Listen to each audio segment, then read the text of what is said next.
Wheat.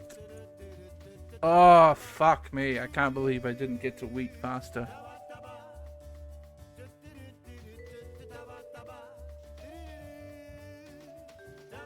How did I not immediately go from flour and bread to wheat?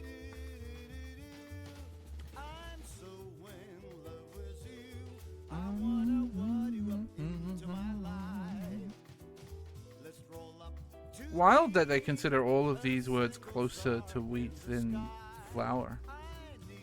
I would have thought flour would be at least like number 5. But I guess like you're talking about other staples in barley, oat, corn, grain, bran, maize. Durum I'm not familiar with. It is a cereal.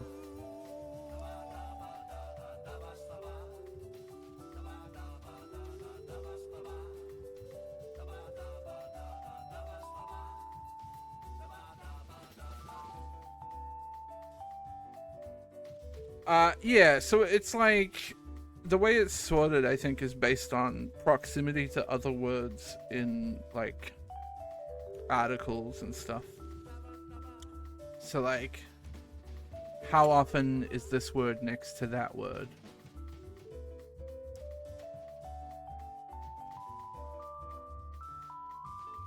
I believe.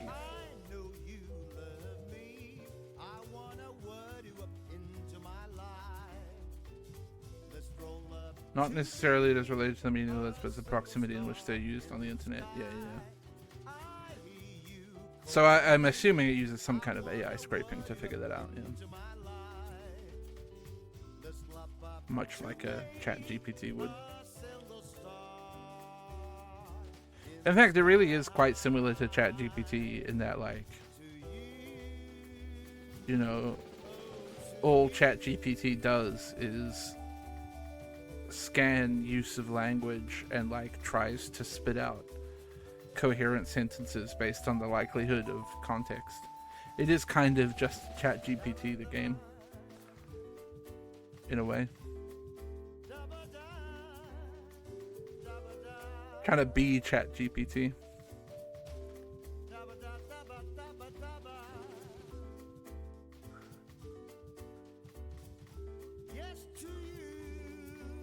Take me to Puzzmo. Give me my crossword.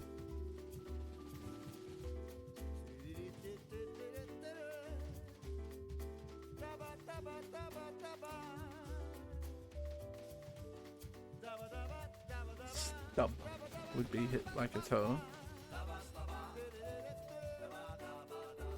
Picket line. Like mini goods at a farmer's market. Overpriced. Holy sh! Is that actually the answer? P-R-I... No. Expensive.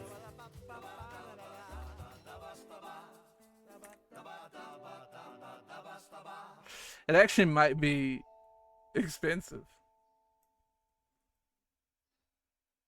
No. It's slaw here. You can spell it expensive, right?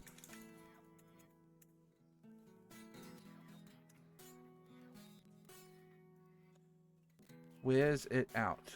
Tires? You won't know until you try. Oh, really? We're going with artisanal. Artisanal. Evaluate like options. Way. Low power laptop mode is sleep. Sorry, 13 across is partner's quirk that makes you go, and the answer is beige something.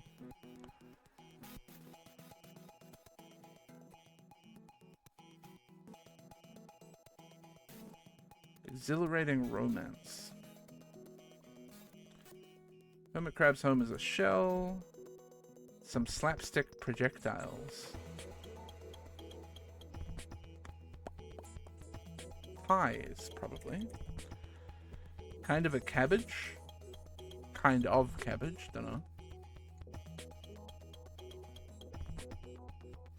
Smile. Pigpen is a sty. Pronoun for Murderbot in Martha Wells' Murderbot Diaries? No idea. Ming to May in Pixar's Turning Red? No idea. Prior. Air. What are the downs here? Pollution problems? Probably like smog. Roman garment would be a toga.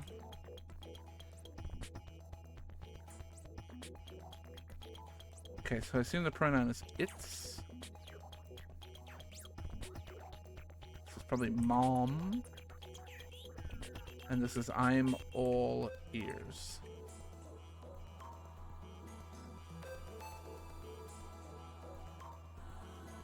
This is a beige flag? Nobody says beige flag. Go fuck yourself. Sorry. Exhilarating romance is a fling.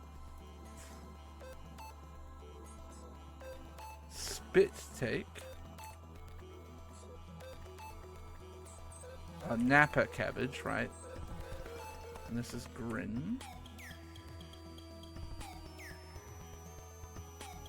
Fantasy creature that may be known for its gracefulness. They might be bruised or inflated. Must be egos. Macram material. I have no idea what that means. Period is error.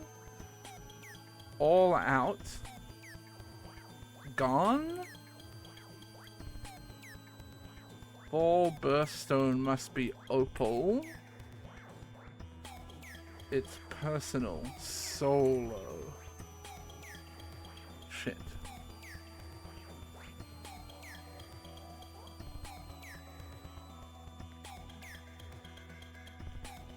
Self is what it is.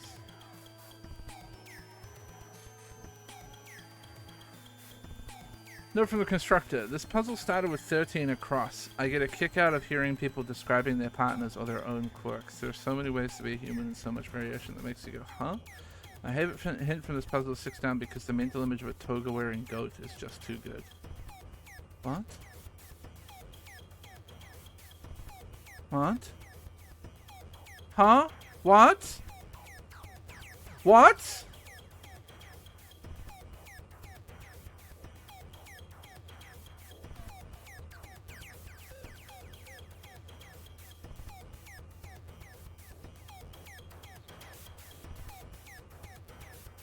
The hint? Roe born in ancient times are anagrams to a farm animal. Oh. Hint. Hint. You're right. Yes. Not... Yeah, yeah.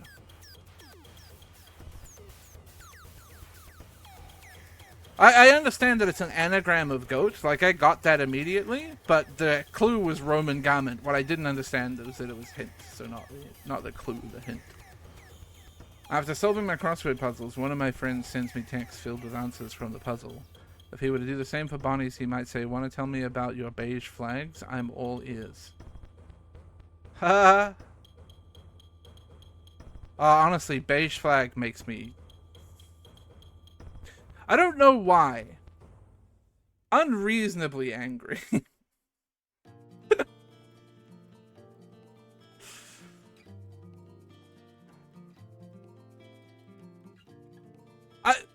I think part of it maybe is I really dislike the idea of like quantifying everything that your partner does into categories of like good, bad, and meh.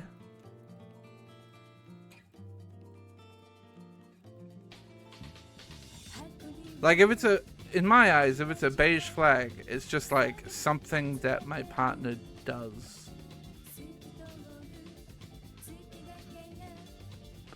Like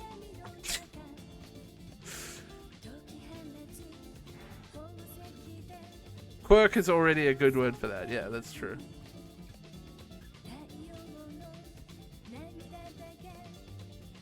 So like, I don't know. It feels dumb to me to arrange, to categorize like that or whatever. I don't know. Silly. Because the idea of it being a beige flag, right, means that it like surely it means that it's like unimportant to you, that it doesn't impact your, like a green flag and a red flag is understandable, because for you, for the quantifiable thing there is a green flag means this is somebody that you feel like you like are on the same page with, and a red flag is like, oh, this is a no-go, I don't want to be in a relationship with somebody who does this thing or has this belief or whatever. And so a beige flag to me is just like, it means it has zero impact on whether you want to be in a relationship with this person. So why are you like quantifying it as something? I don't know. Maybe it's just something you like seeing your partner do. But then even then that would be a green flag to me, right? Isn't that a green flag? It was like a little quirky thing that they do that you find cute or whatever.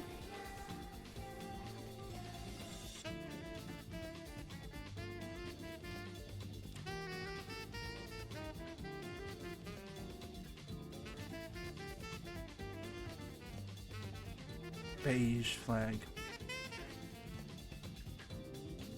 Everything else here was fine.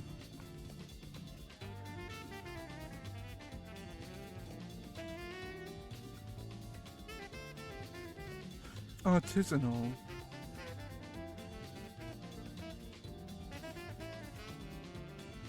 It's not really fair to people who like make stuff. To artisans, to use the word, but it is a shame that artisanal has become so like poisoned in my eyes. Like seeing the word artisanal gives me an instant reaction of like, are you full of shit?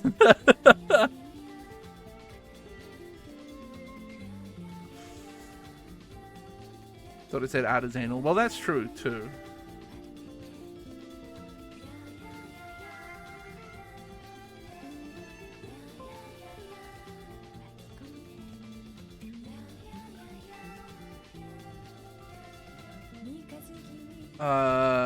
Hold on. I need to bookmark the NYT mini. Need to put it in my dulls.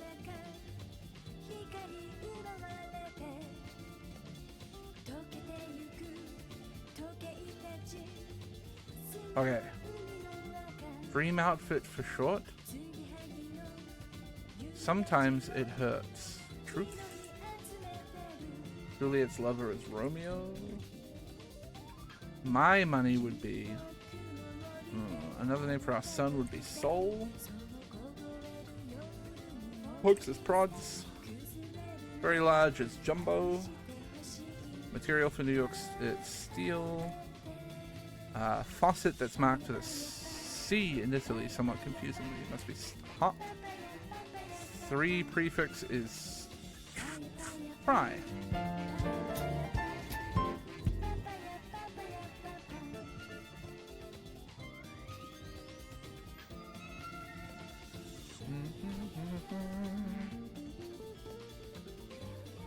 I have a problem that every time I do the NYT mini now, I can't help but think about egg layer.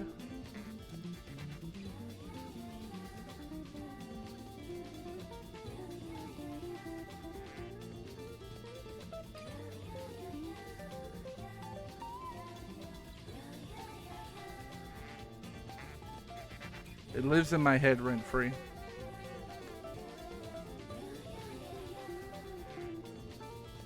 Daily Sudokus are fun. Yeah, I used to be a Sudoku guy.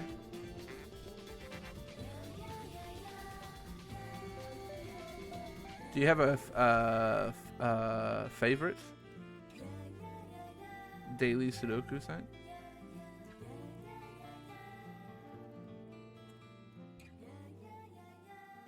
Yeah. Sudoku.com. Fucking... I believe it.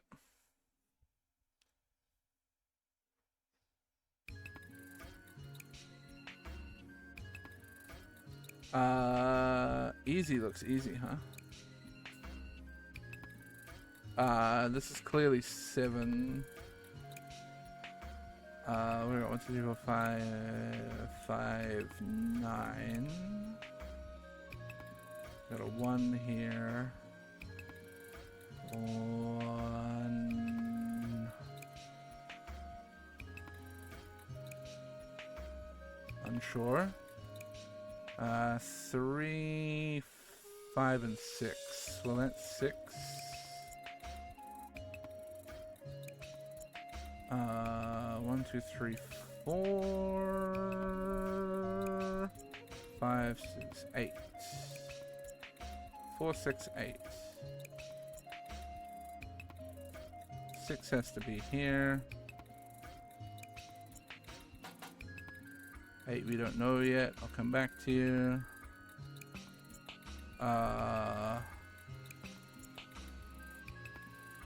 I reckon this is the kind of thing that will drive people crazy, seeing the way that, like,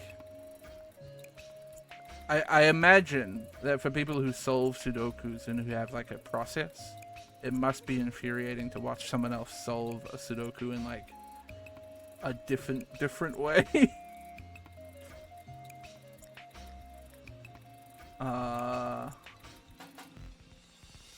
This square is pretty almost full. Can do a 2 here. 3 I'm not sure. 8 and 9.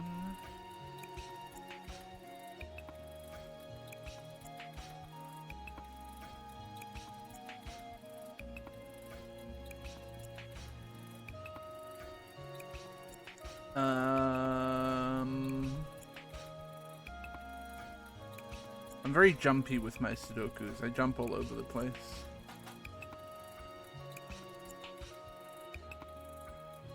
Have I got a 2 everywhere? No. So 2, 2, 2, 2. Where's my 3s? Can't do them. Have I got 4s everywhere? No.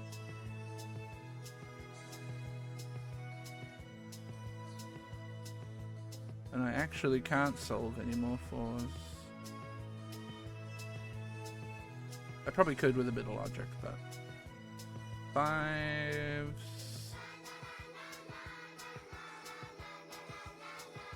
6s,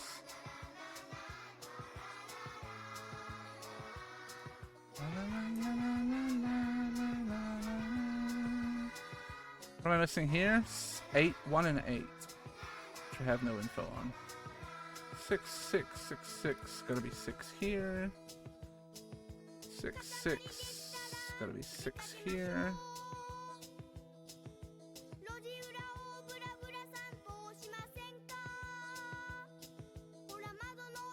Gotta be 1 there. 1 there.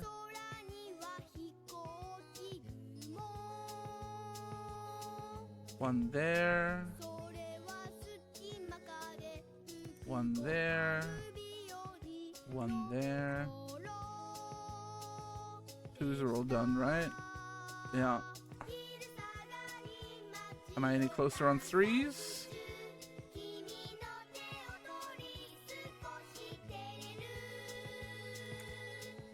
3 there.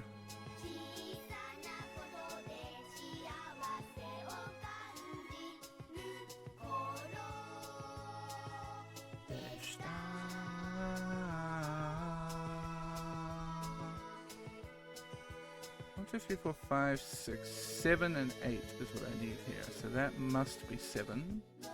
This must be 8. I thought I'd done all the 7s, clearly not. That's probably part of where my problem was.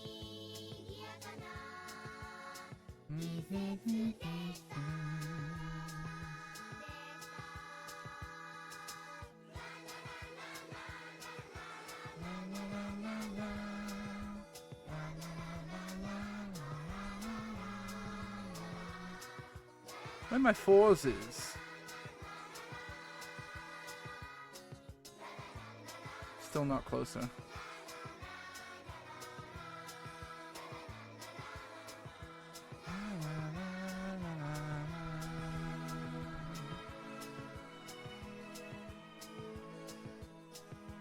How's my 9s doing? Can do some 9s, eh?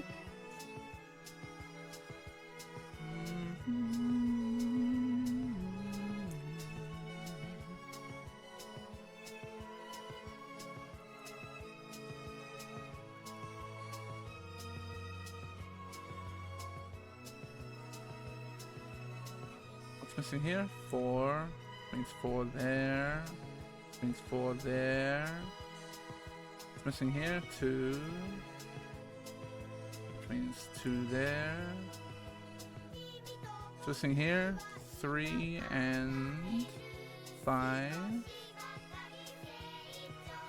5 here, 5 here, 3 here, 3 here, 8 here, 8 here, 8 here, 8 here, 1, 2, 3, 4, 5, 3, 4, 1, 2, 3, 4, 5, 3 goes here, 7 here, 2, 3, 4, 5, 5, that's it.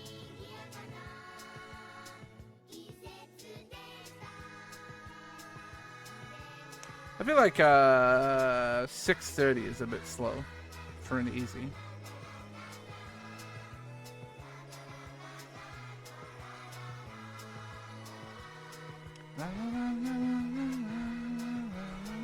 Oh, I see. That wasn't daily challenge. Oh, I think I have this exact app on my phone. Yeah, I do. I just haven't used it in a while.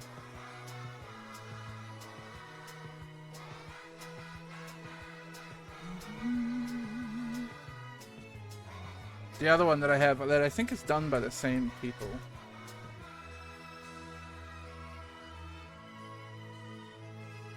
You can't play it on your computer, you can only play it on the phone, is nonogram.com.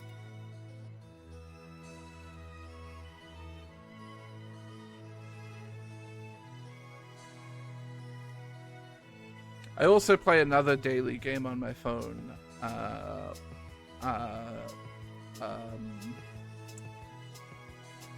The name is... I'm blanking on the name. It's called Not Words.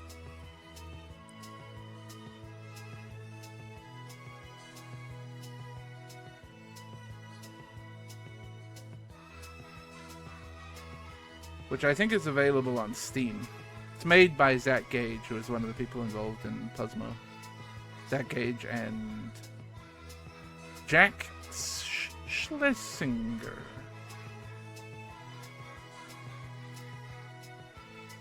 Hold on, I can show you the Not Words trailer to give you an idea of how the game works.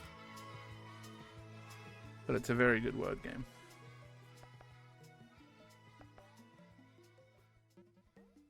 You get these little, like, grids that you've got to fill in, and, like, it's like a crossword with no clues, but you get told where all the letters go. It is one of my favorite word games.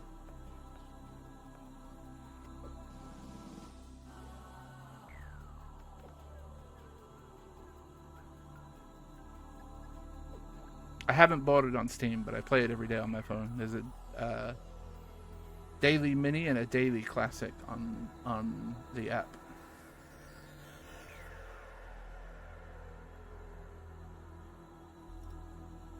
And that's a lie. I don't necessarily play it every day, but I play it most days.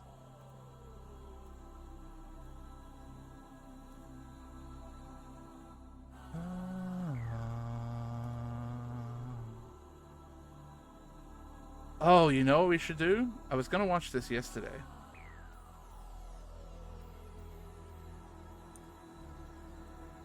On stream, but then I didn't stream.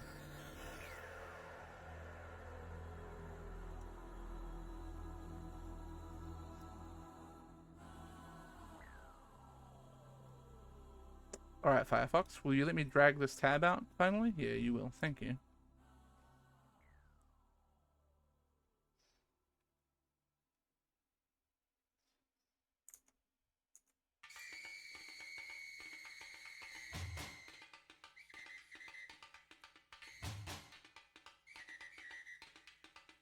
Hush now, Katamari. Hush now.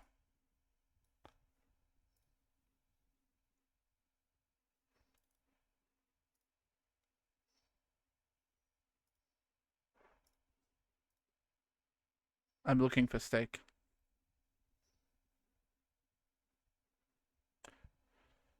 The top Steam review was negative because they don't like that it includes obscure words, and this made me snort. The puzzles are just chock full of crappy words, bowl, and archaic words. Ope.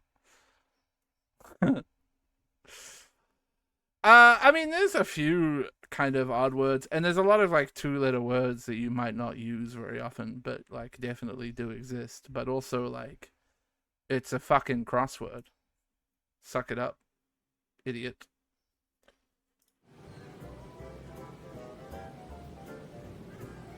My why are you on 480p? What's wrong with you?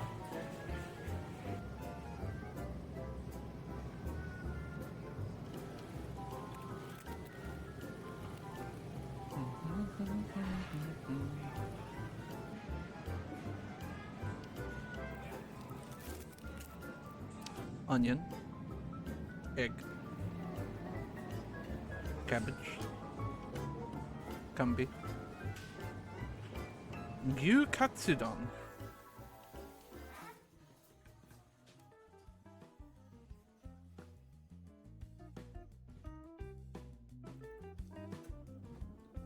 The plump prawn.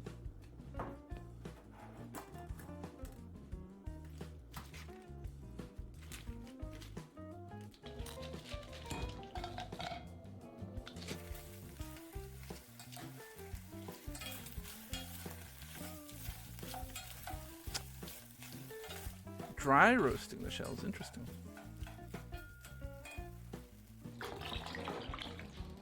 I've never done anything with prawn shells in my life. Puppy. Ashen! Thank you for the 11 months! Yeah, I turned the alerts themselves up, but I haven't turned the text-to-speech up yet. I'm gonna wait to see how it feels. I definitely want the TTS a little, like, quieter than we had it before, but this might still be too quiet.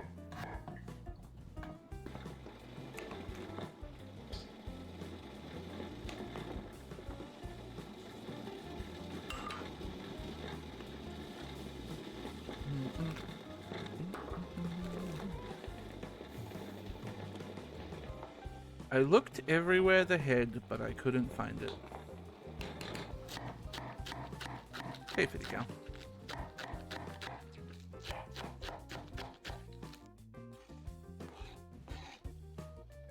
Green onion and miso soup is a Hall of Famer. That's just true.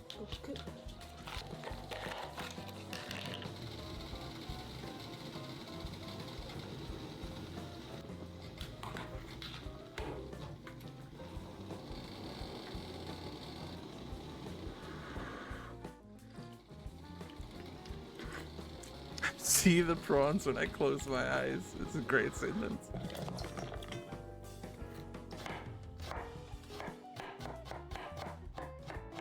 I feel like her camera is like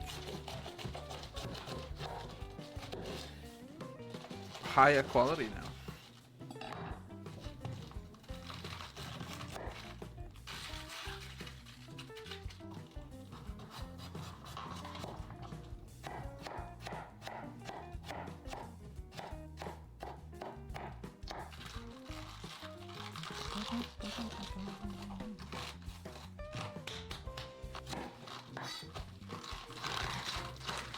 Hide it.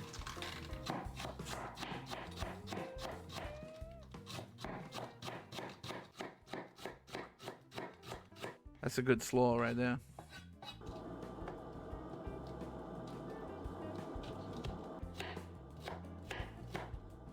Oh no, Kami. Horrible. Good post in Discord, by the way.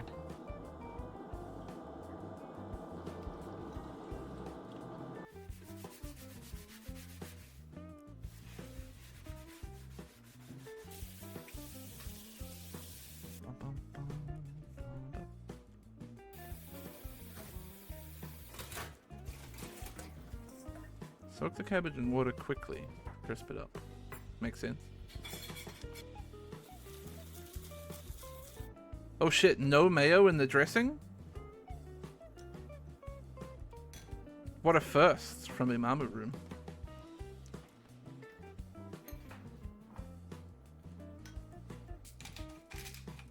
Hey, Dave.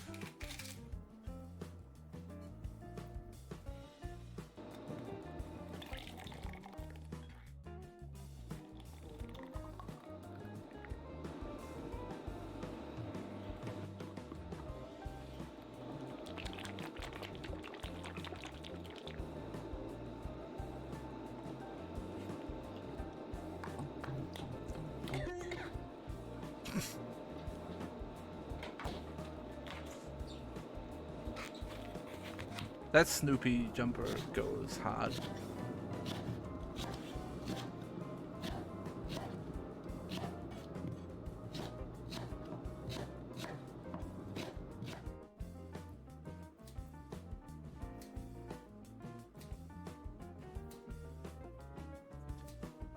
Huh.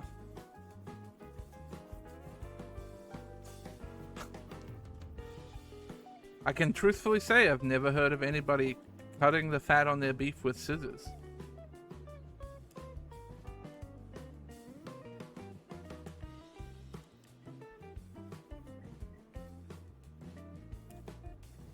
But it makes sense.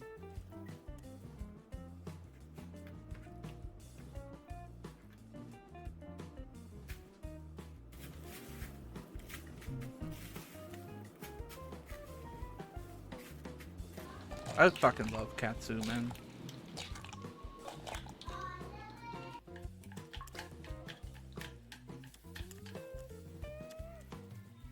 Egg York.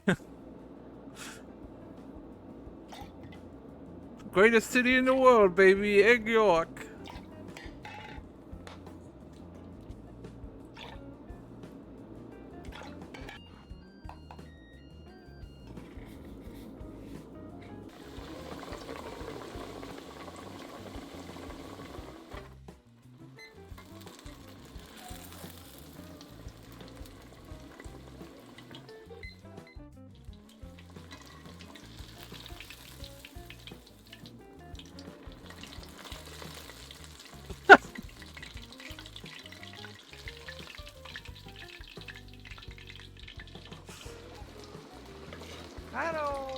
Egg York, the city that never hatches. Swim bio. Thank you for the 19 months. I've heard that about Egg York.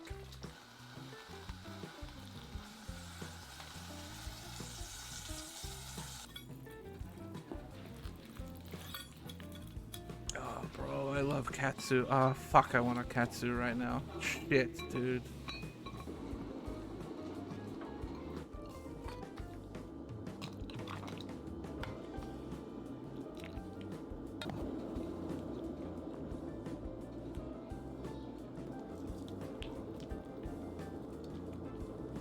I don't know about keeping the shells in the soup, but...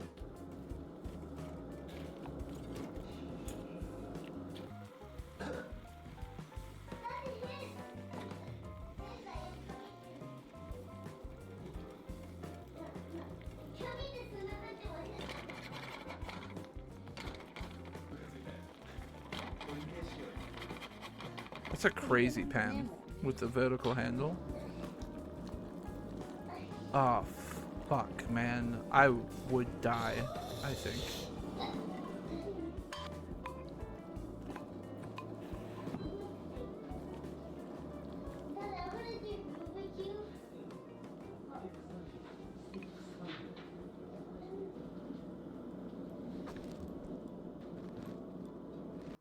This is a goddamn meal.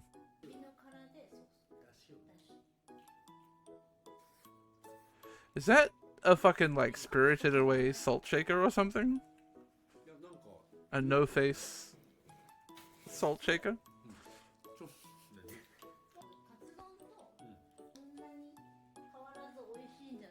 I gotta watch Spirited Away again sometime.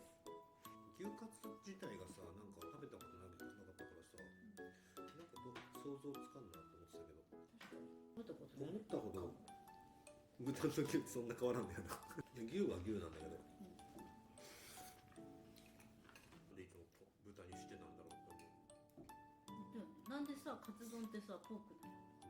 10分もっと早くからあってもよかったんじゃない？確かに。もう今食べてるから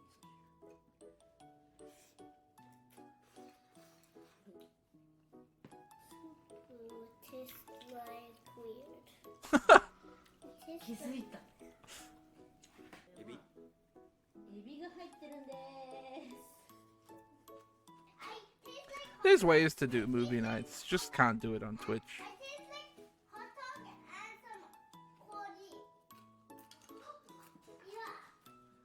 Oh, it's a soy sauce bottle. Amazing.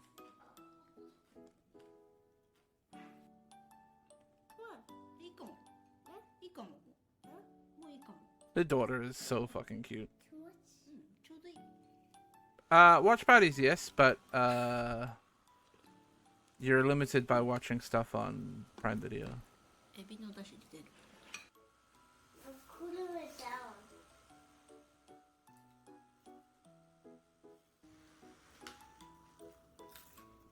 A Hello Kitty fan? I want it.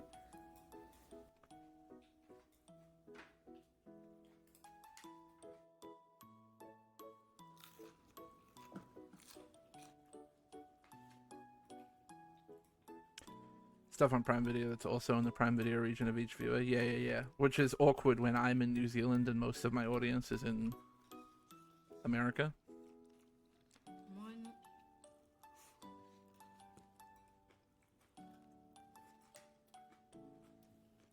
But there's like websites, I think, where you can do like watch-alongs and stuff, or you could just do like a big Discord thing.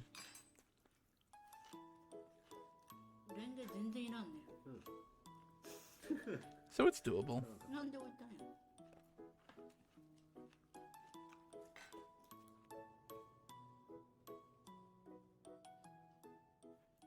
It was a good day. Thank you, Imamu Room. Thank you for this gift.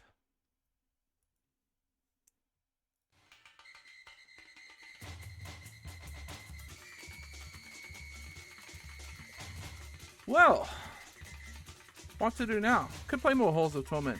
There was also a game that I saw, I haven't looked it up on Steam yet, but I've seen it on, around a little bit, called, fuck, what was it called now? There's a shotgun, something, buckshot roulette is what it's called.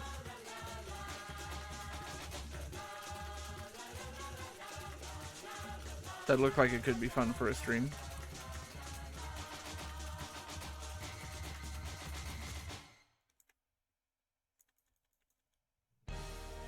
Is it not on Steam? Fuck. Shot.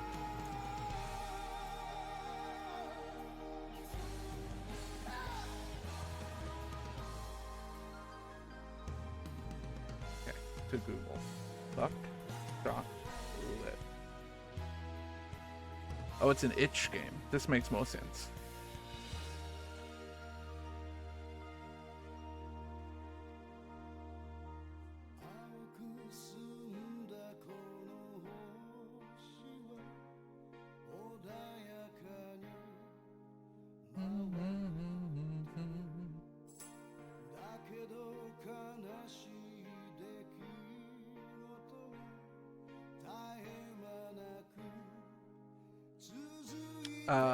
Not a shotgun roguelike. It is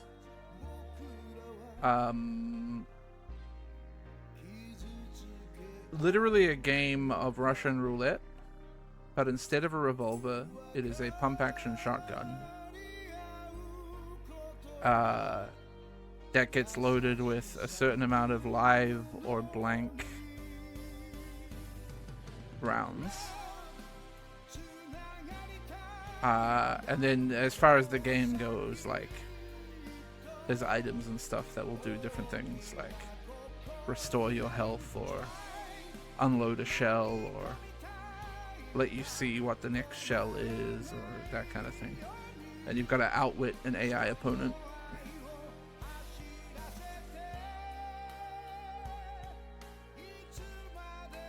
It seems like it could be a fun game for a stream.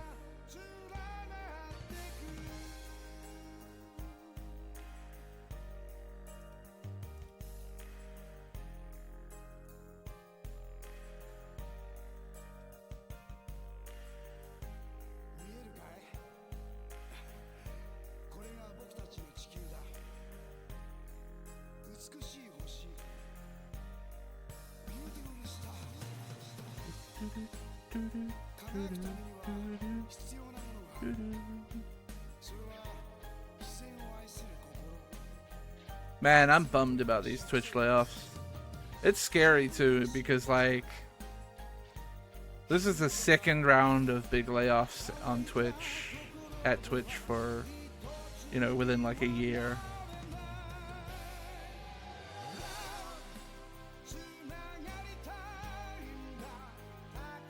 And it's a bit like,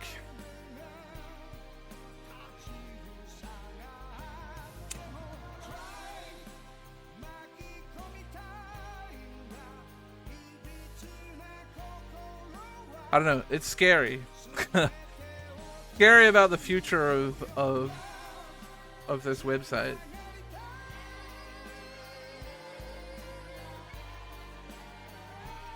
And I'm seeing, so last round of layoffs, nobody at Twitch ANZ got chopped. I am seeing much more layoffs at Twitch ANZ this time.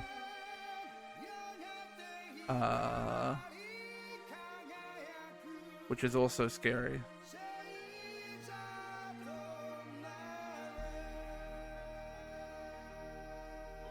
Because it's already a pretty small team.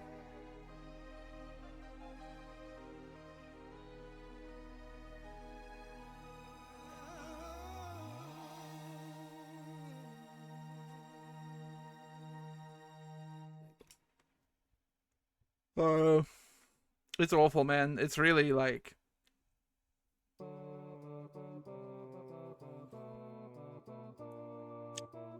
the games industry feels like it's in a scary place.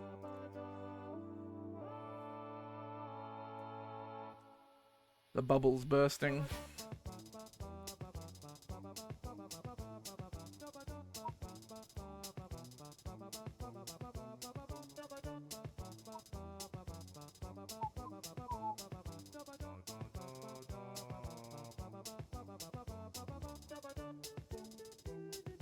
Great horror minigame for stream is the RE721 game. I'm not really into horror games, which is, you know, so Buckshot Roulette I think is not necessarily about the horror.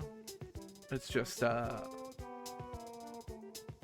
fun little high stakes game that's also actually low stakes.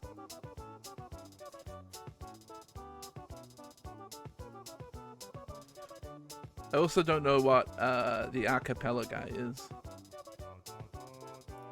Or who the acapella guy is. Sorry, why did I just look at Steam to see the words Steam Capitalism and Economy Fest?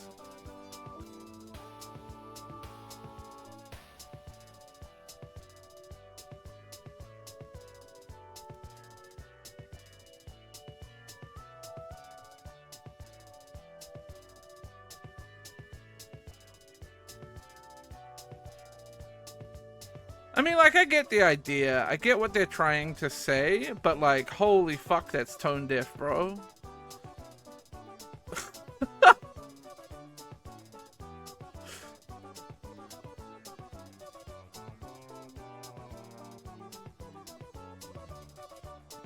Like, I'm sure it's meant to be tongue-in-cheek.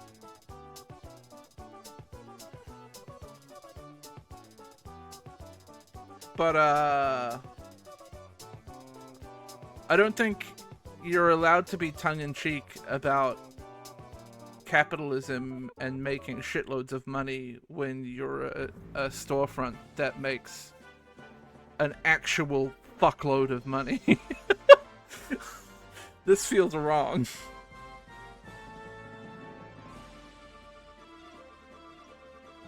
Speaking of tone deaf, what are you picking up for the Steam Capitalism / Economy Fest on r/games?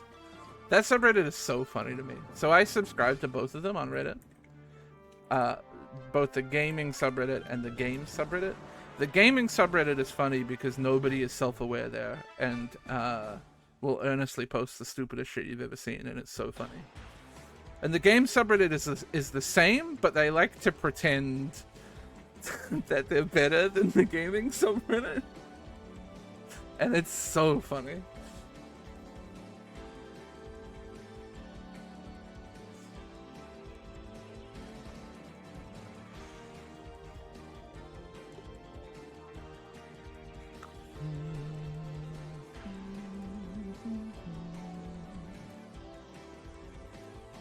We're all about games discussion over here at the games subreddit. We're not like that meme-filled place. r/gaming. Ah, fuck, man. The second post on the gaming subreddit right now is a text post titled, "Why can't I just get lost in a game anymore?" Do you think it's gonna be good?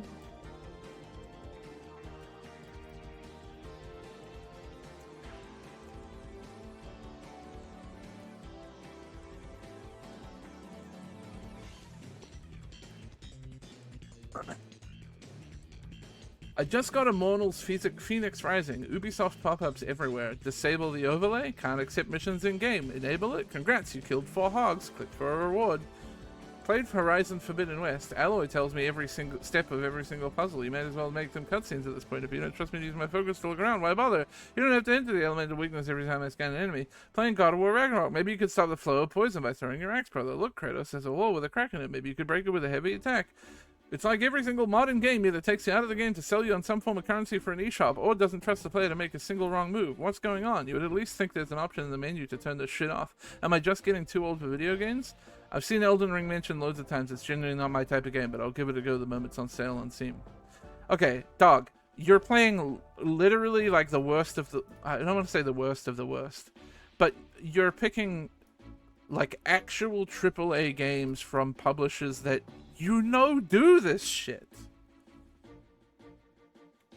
Games that are marketed to the like lowest common denominator. Like, go looking in indie games.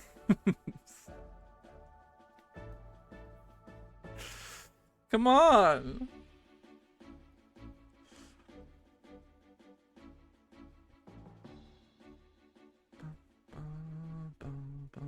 Comments? Any good comments?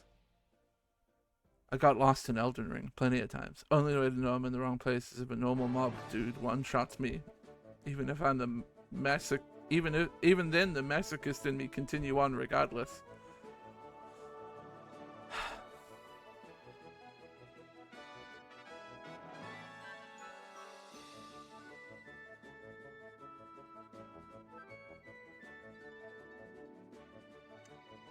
What's funny is like Elden Ring is the, I would argue, the FromSoft game in the Souls-like genre that's like you're least likely to get lost in, because they have these things called graces, and every time you sit at a major sign of grace it points you in the direction where you should be going next.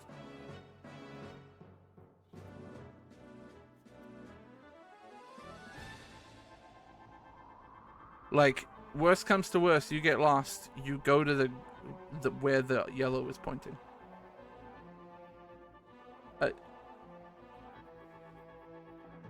You know.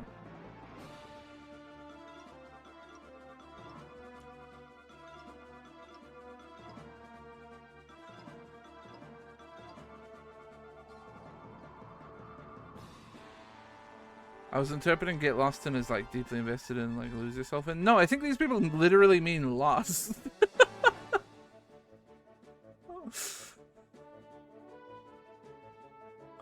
I didn't beat Returnal, but from what I remember there wasn't a whole lot of hand holding. You also might like Baldur's Gate 3. It's all based off perception checks to find hidden things.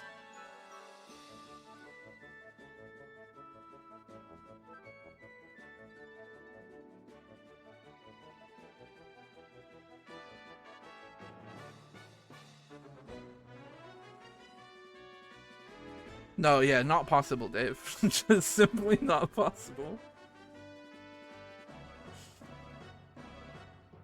And here we go. Here's the first fucking suggestion that is like what this person really wants. I saw a really good video essay, actually, which is largely following the theme of this comment, which was basically, it was a guy talking about how when he was a kid, there was no game that gave him a greater sense of like metaphorically getting lost in and like wonder and exploration as Minecraft.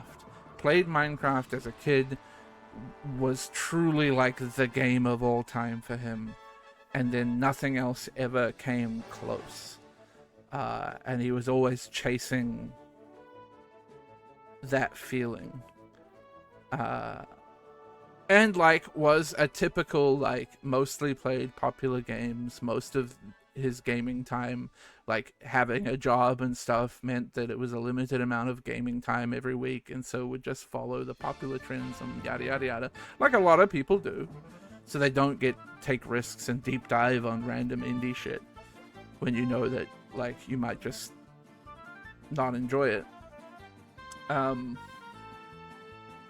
then he talked about playing Outer Wilds, if somebody recommended it to him, and finally re-finding that sense of adventure, and like realizing that like so many people are chasing like a nostalgia thing, and they have this nostalgia for the games that gave them that great sense of wonder and amazement as a kid, and they're constantly like chasing that, and they're looking for it in the wrong places. Yeah,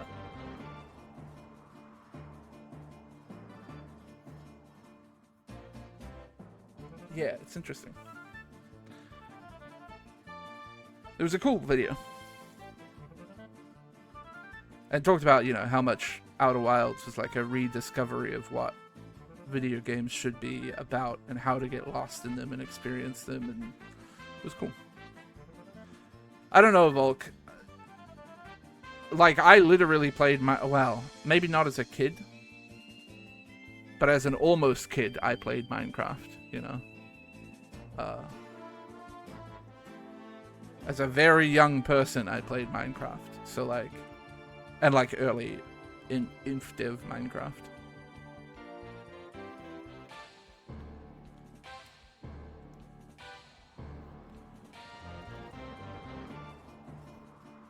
So, like, actually, Minecraft for me is a place where I'm comfortable. I'm comfortable with knowing that kids that, like, enjoyed Minecraft grew up and are now, like, being content creators or whatever themselves, you know? Like, I'm okay with that. I'm happy to be in that place. Those are the young people making content on the internet, you know? The scarier ones to me.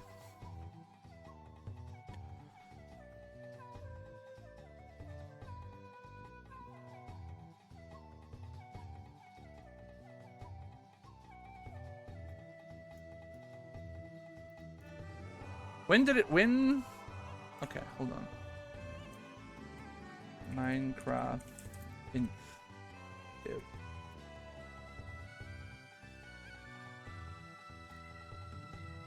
Pretty sure InfDev was when I played.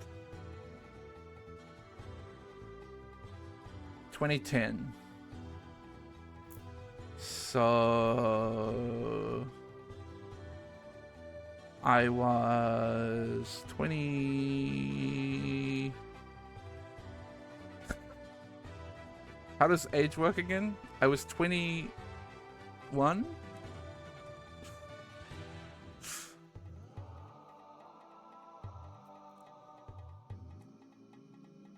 So, like, not a kid, but I look back at 21-year-old myself and consider that version of me a kid, for sure.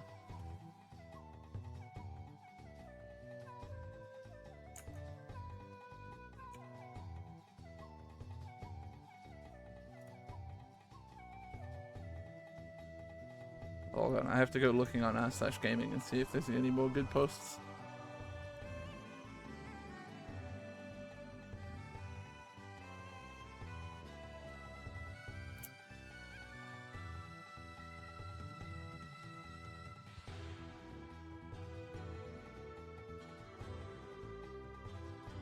Yeah, it turns out, Solon, you couldn't be more wrong.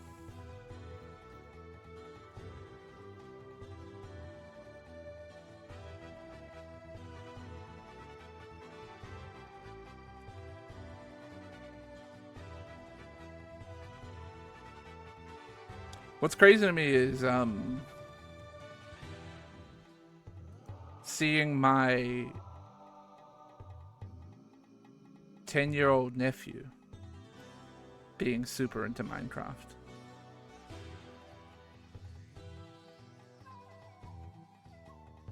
And Pokemon. And then there's me, 34-year-old, also playing Minecraft and Pokemon often on stream.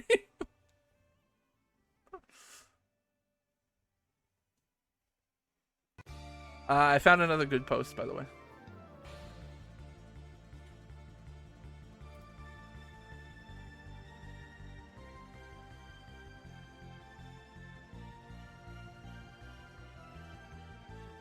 The gaming subreddit is so funny.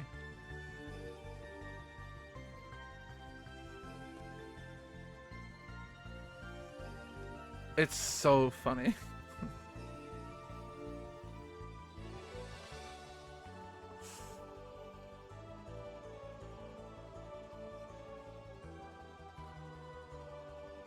Like, there's funny things on both sides. Fortnite is like a phenomenon and crazy big, and obviously tons of people enjoy Fortnite. Destiny fans still love Destiny, and actually a lot of people really want Destiny to be good. I don't know anyone who cares about the Batman Arkham trilogy anymore. Last of Us? Really?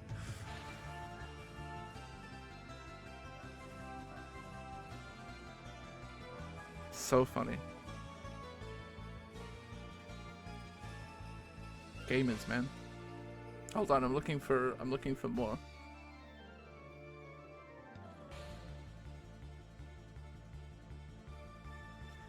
There's one here which just posts the Little Big Planet cover and says Little Big Planet was way ahead of its time and should have never been exclusive to PS3. What do you mean should have never been exclusive to PS3? It was developed in-house. Of course it's exclusive to PS3. 5 years ago at Thanksgiving, one of my cousins who always thought I was a little cousin had me on Steam, and I was forced into reckoning with that they had self-actualized when his Steam name was all in Russian. He was playing CSGO. He asked me if I'd ever heard of Escape from Tarkov.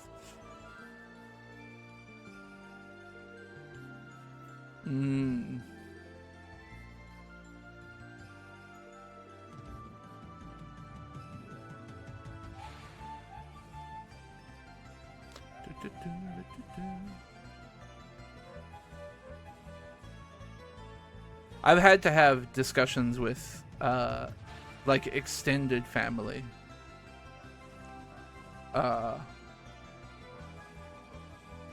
talking about what I do, and them being like, oh, like an aunt or something being like, oh, my kids watch Twitch. And I'm like, your kids are like 13 at most. No. They're not coming to the channel where my chat posts a Kiwi drinking emote every time I say the word piss. They can stay away. Thank you very much.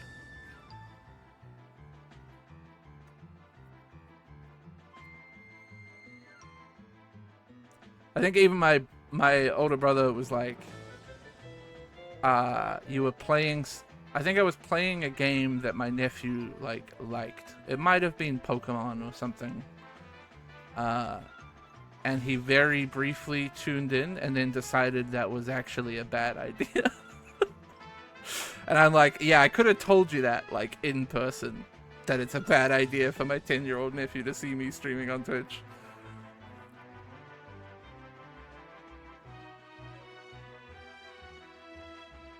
I looked at his Steam names and I'm going to DM them to you, not to dox me, but there's no doubt he's related to me. Oh. I'm excited.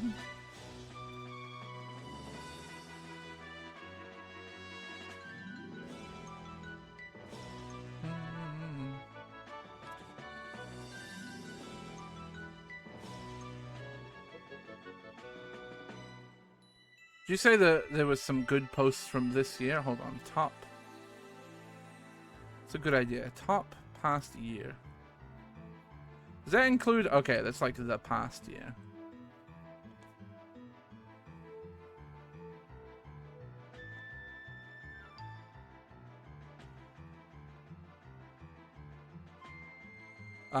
Yep. The number 4 post from the past year is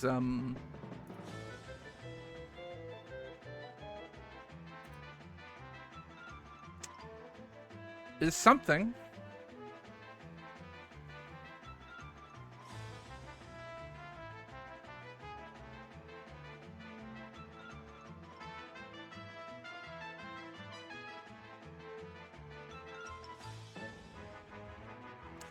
This is like Control-Alt-Delete.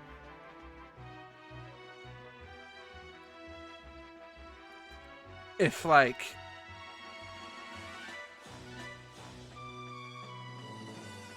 if it wasn't even trying to be funny. Okay, I'm gonna look at these Steam names.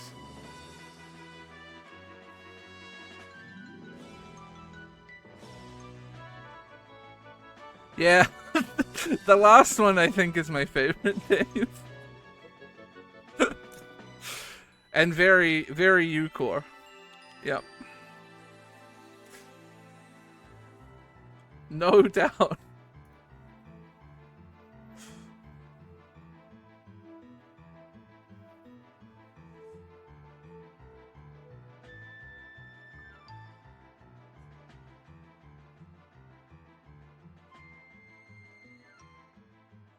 Does anyone else does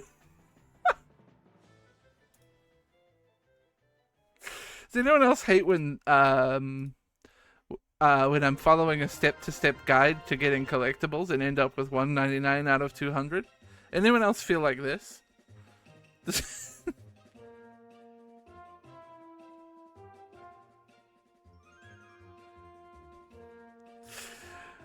this any other gamers feel like this?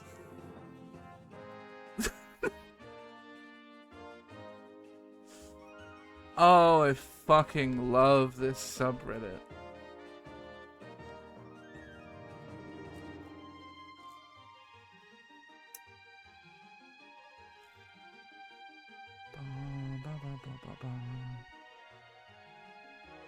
This is genuinely a good post. So the title to this one, chat, is, oh, you can see it at the bottom when I expose it. The year is 2007 summer break just started. I got an Xbox 360 Halo edition with Halo 3 as payment for babysitting. Are you prepared for the image that's about to appear on your screens? I don't know if you're ready for this.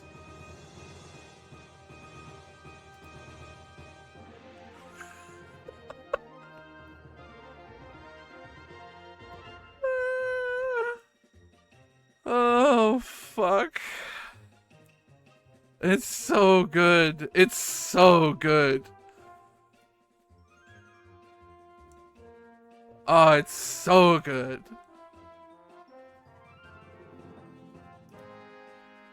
The scary part is he looks a little bit like me as a young person.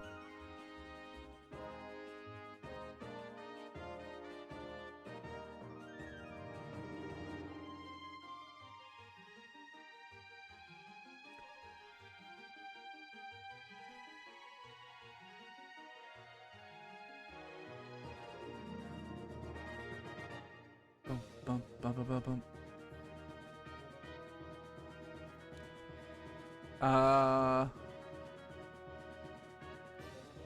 Most of these top posts are not actually that good.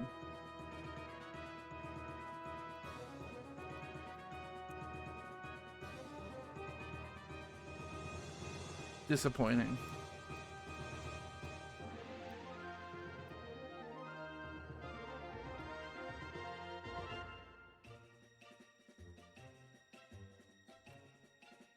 Ah, here's a good one. Yeah, this is a good one. This is such a good one.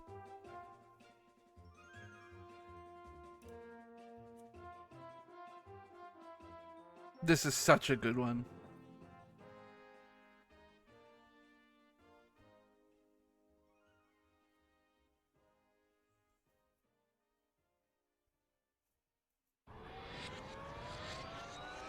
Like,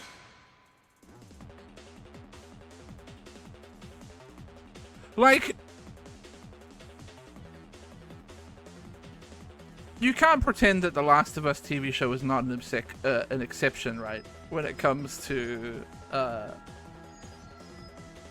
narrative or video games adapted to films or TV. And, like, particularly because The Last of Us as a game is largely a movie.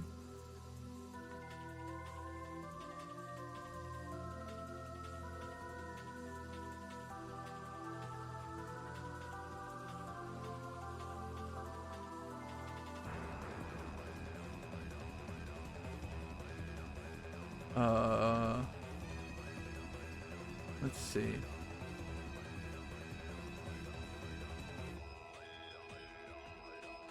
I hate this post.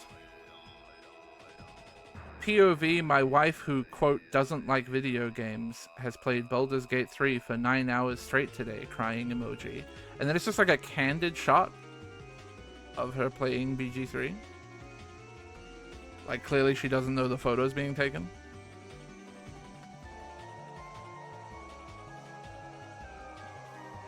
I'm sure, I mean, I would hope that whoever posted the photo got their permission first. But, like, I always hate that, like,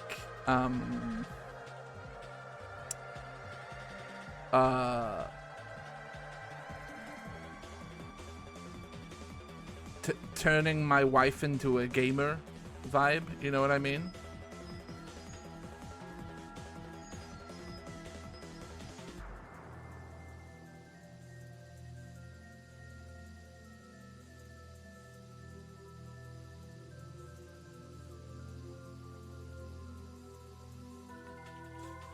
Found another good one.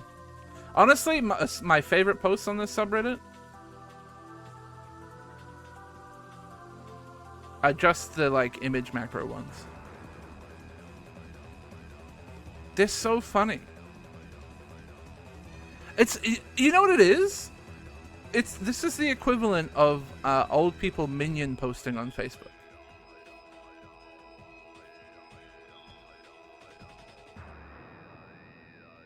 It's the same thing. And it makes me laugh so much.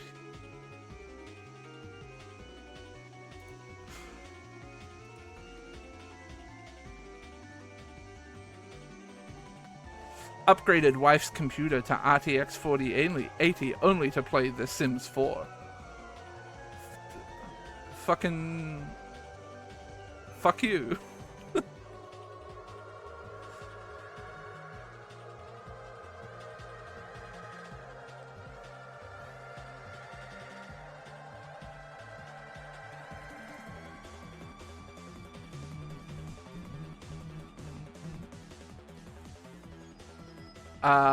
A screenshot of Baldur's Gate 3 saying that there won't be in-game purchases. And the title is, "This is what gaming was supposed to be." Thank you, Larian Studios. This is what gaming was supposed to be.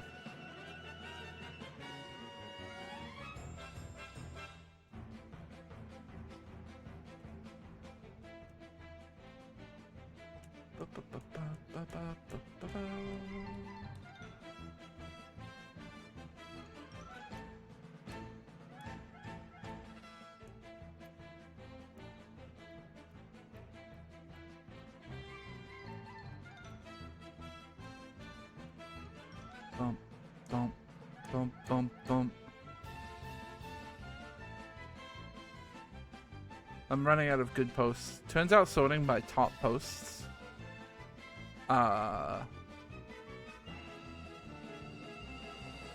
doesn't get you actually that many good posts.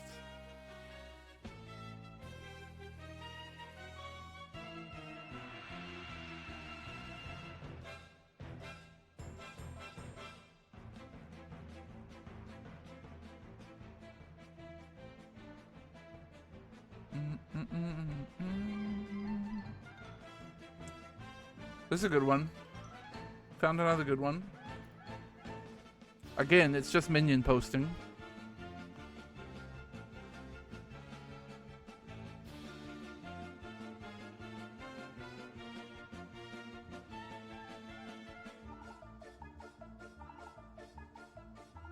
Why always the same format? I think, I don't know. I could try sorting by controversial, but I'm worried that that's just going to be turn on the racism.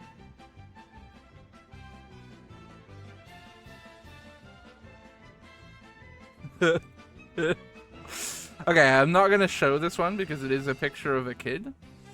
But the post is titled, "My 4-year-old asked me, 'Daddy, will you show your internet friends?'" And it's a picture of a kid in front of a Mario Kart screen where they won, I guess. Oh, this is links from all time? No. Take me to at least the past year. I need modern meta controversial. Ah. The top post is a picture of somebody showing the start screen of Hogwarts Legacy and holding up what appears to be like a glass of whiskey. That's the most controversial post of the last year.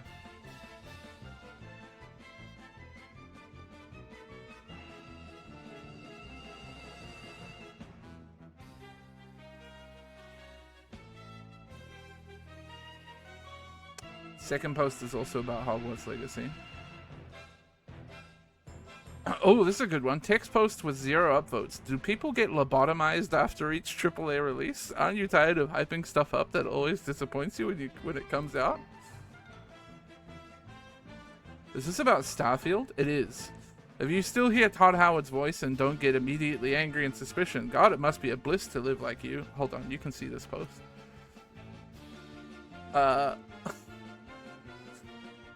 Gaming do be a full cycle. The irony of getting 100 plus comments saying I'm the only one who cares and getting very personal. Lamau.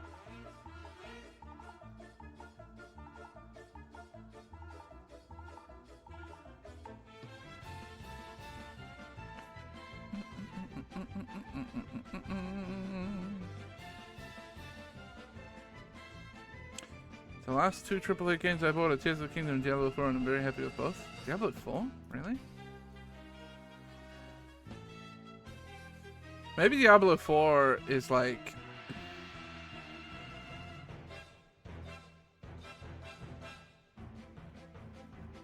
appealing to people who just finished Diablo and don't actually play the end game.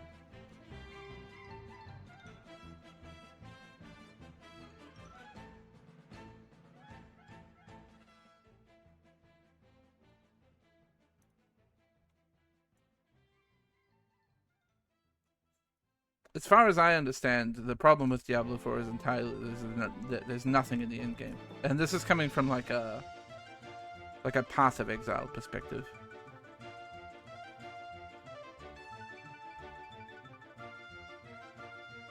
That like Diablo 4 is just like dead in the end game.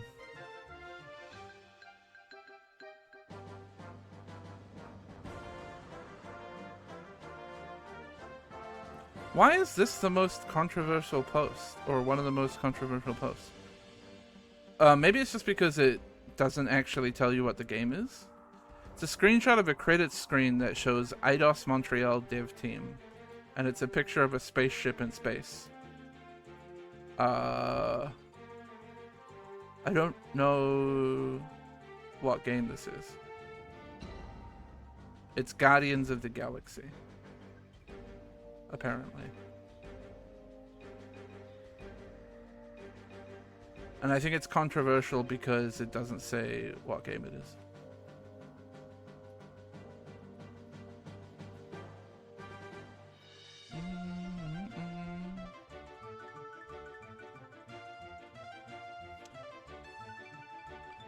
Okay, so what I'm discovering is that the controversial post from the last year on the gaming subreddit is Starfield and Hogwarts Legacy.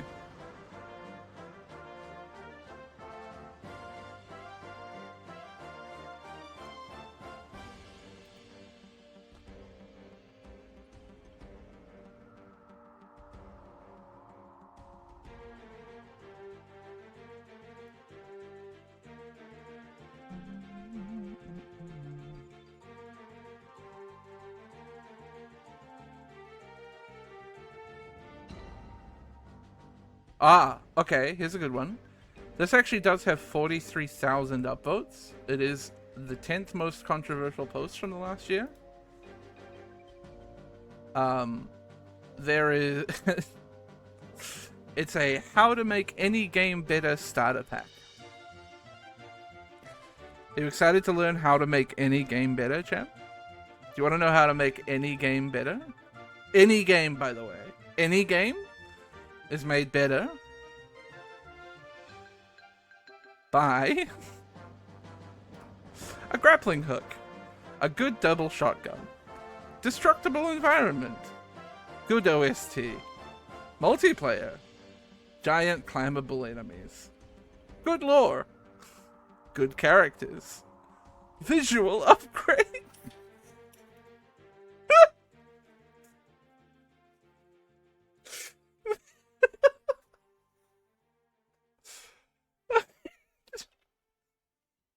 Visual upgrades.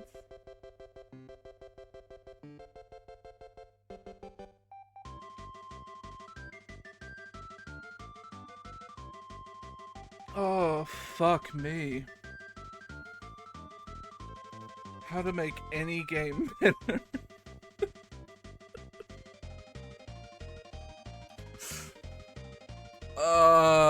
What are the comments like on this post?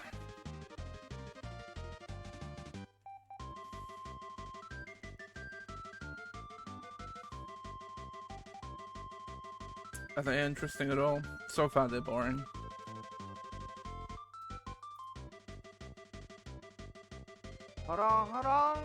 Super, thank Hey you. Jaaski, here's $2. Get yourself some visual upgrades. Thank you. I'll look into that. I'm sure it must be easy to get visual upgrades with $2.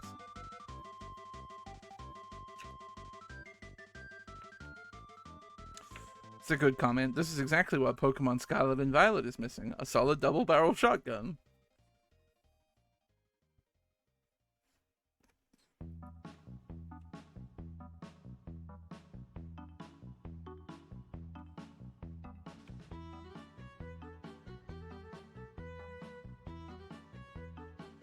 Did the notification say $200 and no one bid? Weird. And not 200 bits. Hang on.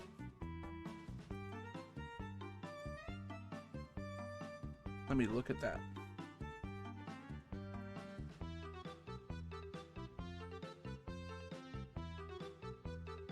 Cheer alerts.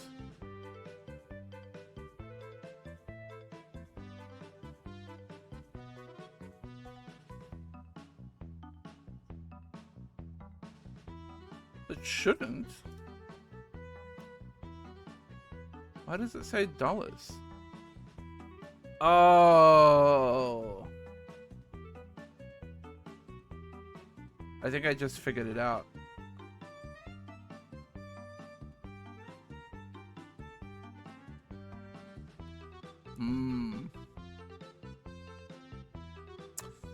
I think it's because I must have initially copied my cheer settings from tip settings.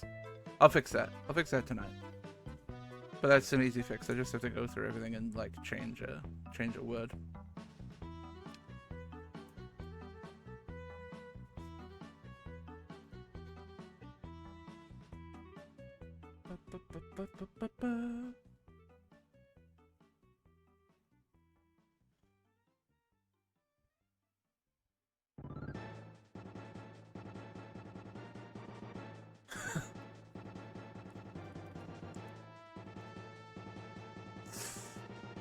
Another good one.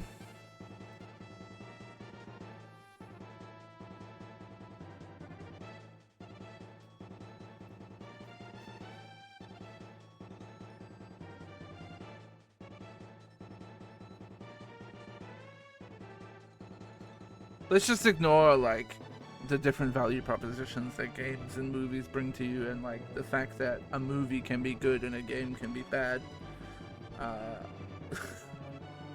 And let's reduce it. Everything in the world should be about how much something costs you per hour. That's how it should work. Honestly, the price per hour thing that people do to justify game stuff drives me insane. It's one of the worst, like, modern gaming ideas. This idea of, like, getting an hour return out of your money, like you should expect a certain dollar per hour return or whatever, is ludicrous. It annoys me so much.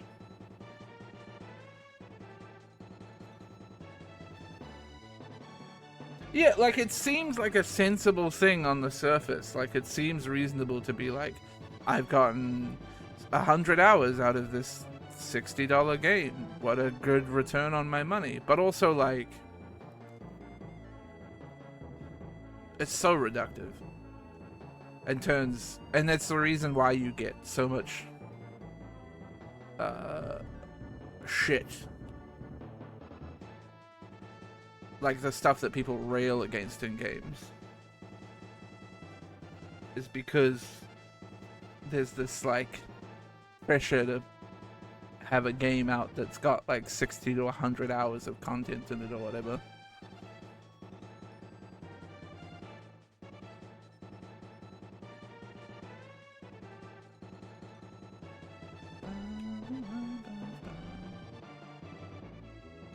I don't understand this post.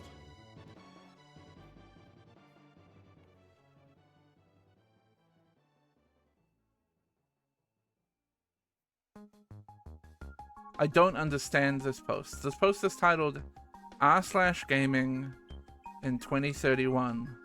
10 years ago, the gaming industry decided to drop hit after hit. Fire emoji, fire emoji, fire emoji. There's some very good games on this list.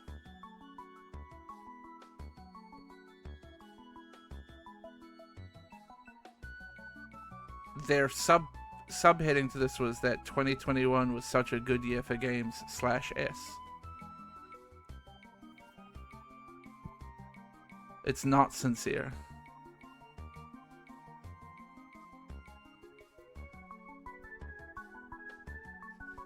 Hitman 3, great. New Pokemon Snap, exactly what it should be. Ratchet & Clank I haven't played, but I hear it's pretty good. I don't know about Psychonauts 2. Monster Hunter Rise, fantastic Monster Hunter game. Deathloop I played and didn't get that into, but like some people really liked it. Forza Horizon 5 is a great casual racing game. Very good game. Metroid Dread was incredible. Resident Evil Village is also rated incredibly highly. I haven't played it, but people love it. My opinions on It Takes Two are very complicated.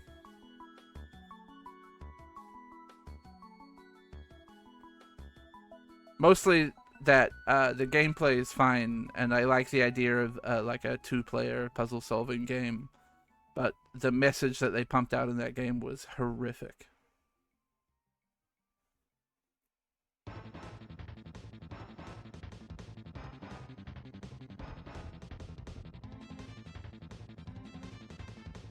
Storyline feels very weird, especially as a divorced person. Yeah, exactly, Achilles. That was my biggest problem with it, was like, the whole message of It Takes Two seemed to be that divorce is evil and you should never divorce. And why would you ever divorce? Because you're a kid and you should never divorce. And I'm like sometimes actually it's probably going to be really good for a kid if two people who don't love each other anymore move on and find an arrangement that makes more sense. Also, like, the scene where you have to actively destroy the child's favorite toy was genuinely one of the most disturbing scenes I've played in any video game. Which says a lot.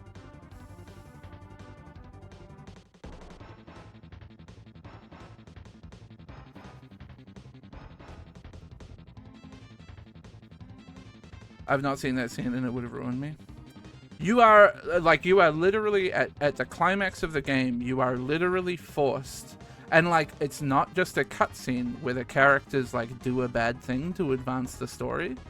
You are literally forced in gameplay to take actions that destroys this child's toy. You have to be the one to do it as the player. It's horrendous. It's really, really bad.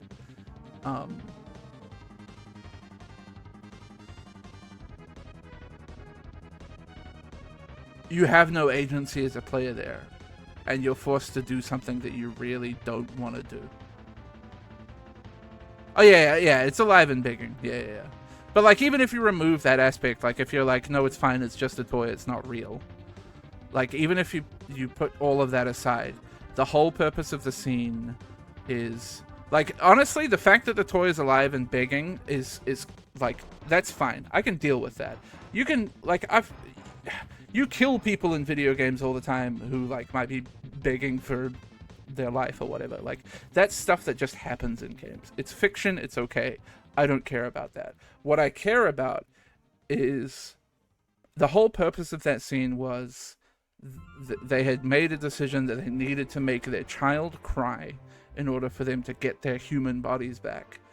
And their route to that was to destroy their child's favorite toy. And like, that's disturbing to me. That is not something that I would want to do. Like, I'm not a parent, I don't have a kid, but the idea of a parent intentionally destroying a child's possession for the parent's own benefit is horrific. That person is irredeemable in my eyes. And yet, by the end of the game, they try to redeem them. Yeah, I don't know. It doesn't work for me. It just doesn't work for me.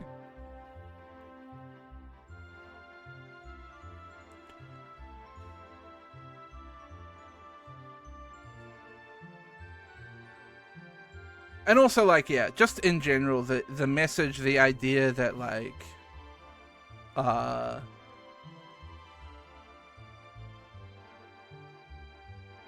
so much of the game is about forcing these two people to love each other again. And I get that for some people who are in a difficult position in their relationship, I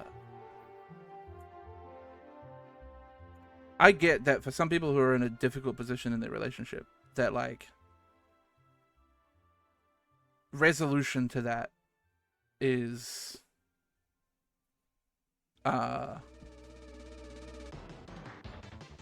potentially you can find a resolution where like you come to love each other again and you find a common ground, and divorce isn't necessarily the answer. I get that. For some people, maybe you go to counseling, maybe whatever, you find some resolution that isn't you two splitting apart. But the truth is that in a lot of cases, the better option is just divorce. And like, the game would have been I think it could have told a much more interesting story where it was these two working through their issues and still coming to the conclusion that the right option was for them to divorce. But do it in a way that like is sensible and amicable and is like looks after their kid that they have together, right? You could have told such a cool story there. But they didn't. They went cheesy love story again.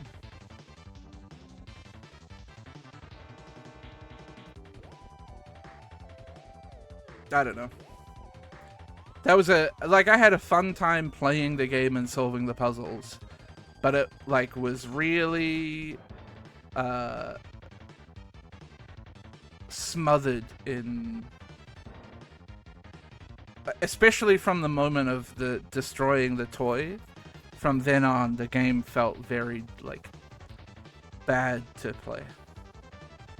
Me and October finished it, but it felt bad to play.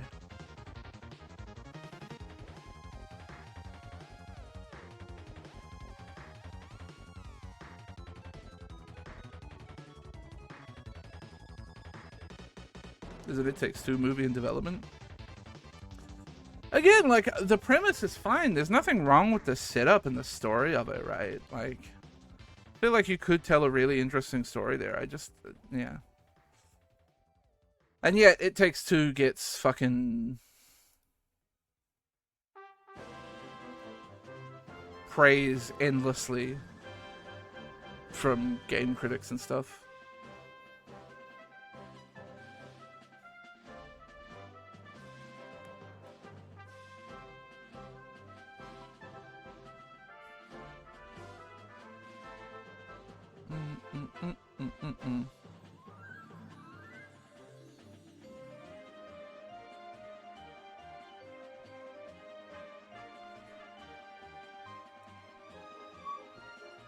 I still can't quite work out if that person is being sincere about the games on that post, or if they're like meta commenting on the gaming subreddit.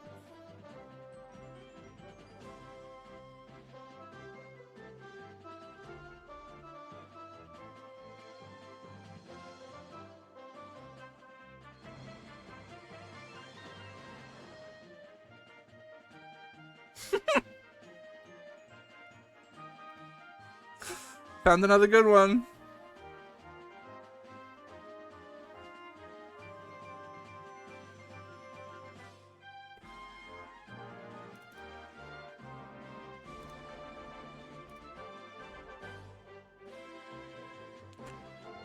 Found another good one. Really? A game released in 2011 can hold 60 FPS on a 3070 at 1440p. Really? That's crazy, man. That's crazy that a game released 12 years ago. I almost said 20 years ago. 12 years ago can hold 60 FPS on a 3070.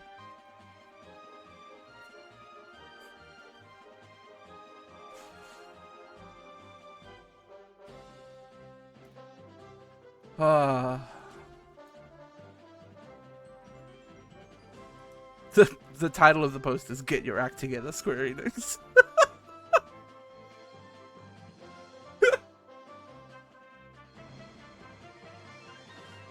To be fair, it also is only 12 years ago, actually, thinking about it, because it was November, right?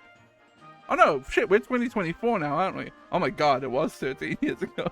No, 12? Yes, 12. Oh my god, math is so hard. Don't... It's so hard. Numbers are so fake.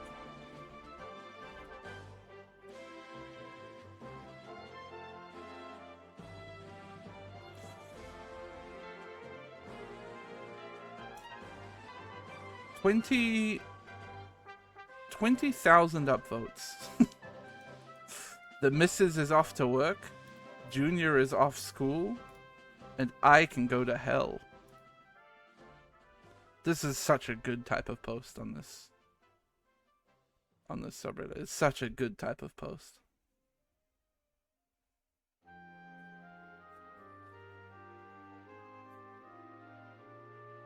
The figurines. The Iron Man on the wall.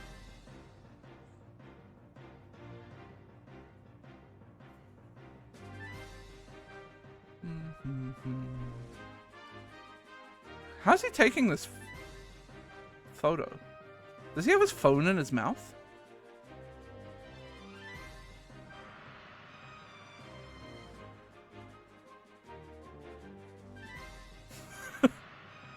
Did he set it on a timer and then put his phone in his mouth?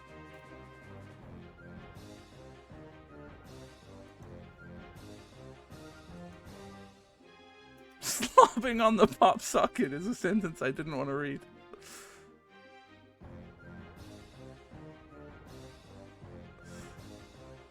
The top comment is, in fact, asking, did you put the camera on your head? I would have gone with in-mouth, but...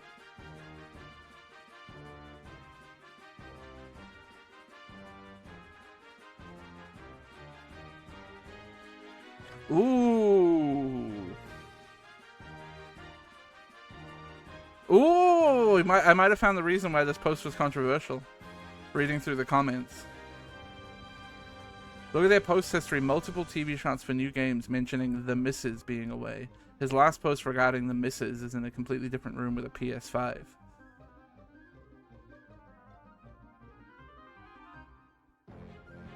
Xbox controller here, DualShock in the next one, and a Steam Deck even further down. I'm not saying that no normal person would buy Jedi Survivor on 3 separate platforms, but basically I'm saying nobody with some agenda would do that. Without some agenda would do that. So that's probably why it's controversial. It's probably a sock puppet account to advertise for games.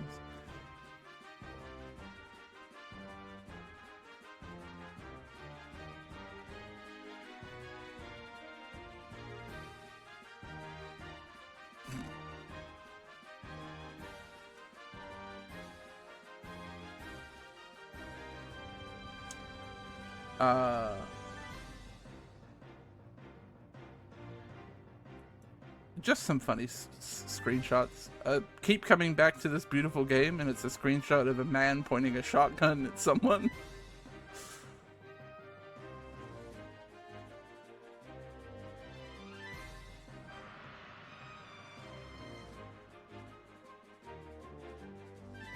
Not gonna lie, AC6 is one of the top 3 games of the year for me currently. This has to be Armored Core 6, right? Yeah. Why has this got 0 upvotes?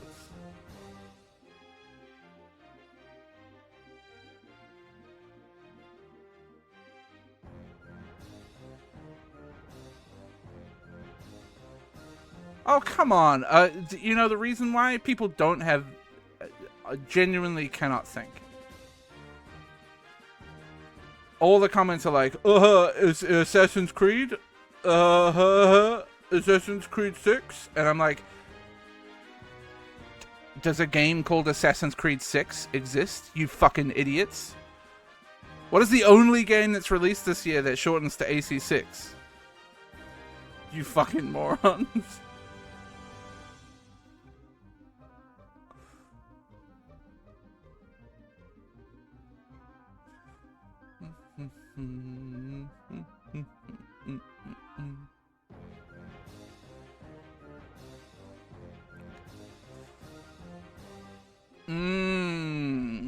Yeah. No, this is the controversy that I expected to see. A black person wearing a cosplay that their cowgirl Princess Peach cosplay. That for some reason is in the controversial section of posts in the last year of the game from the gaming subreddit.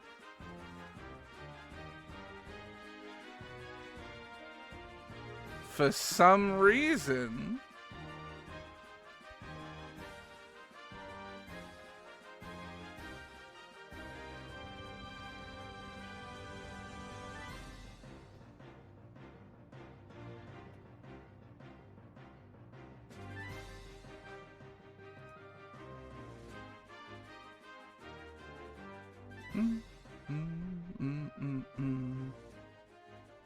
a bunch of the comments were people saying, honestly, I'm not going to show the picture just because, well, actually, no, the picture's fine to show.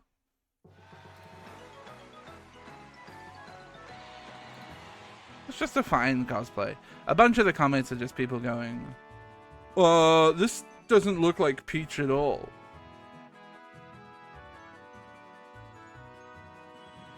And I'm like, I wonder why you think that.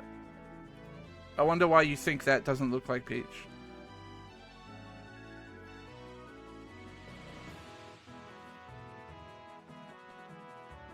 There's a post here titled Baldur's Gate 3 Game of the Year, brackets not safe for work. And it's just a picture of a person in the BG3 character creator with tits and a cock.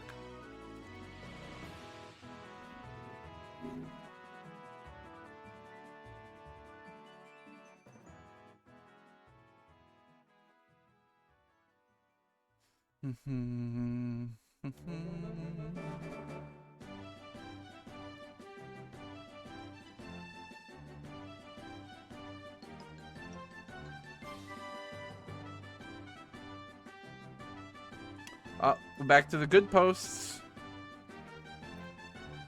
Back to the good one. $60 fans rejoice. $70 fans riot. None of this happened. You're lying?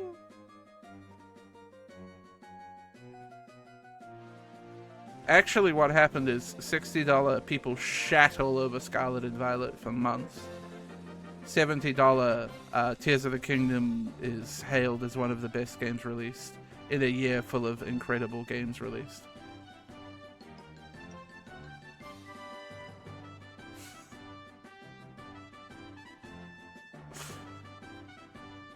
Oh, Reddit. You're so funny. There's an Am I the Asshole that involved lasagna. We should read some Am I the Asshole. It's been a while.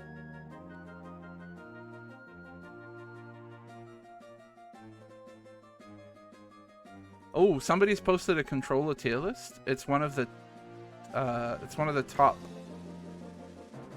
controversial posts. It has fuck all upvotes. It's 46% upvoted.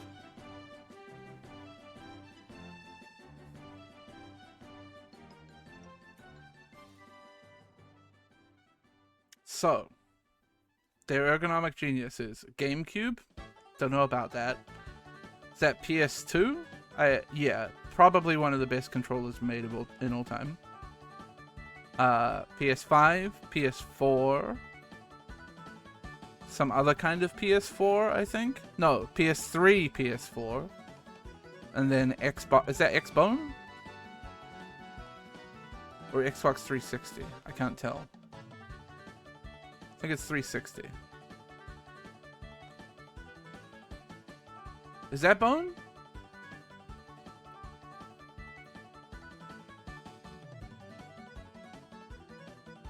I mean, I agree. DualShock is one of the best controllers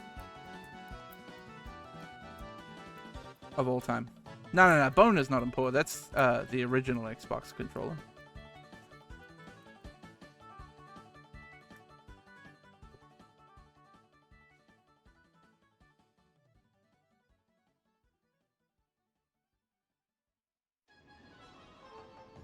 That's Series X. It's got this. You mean this?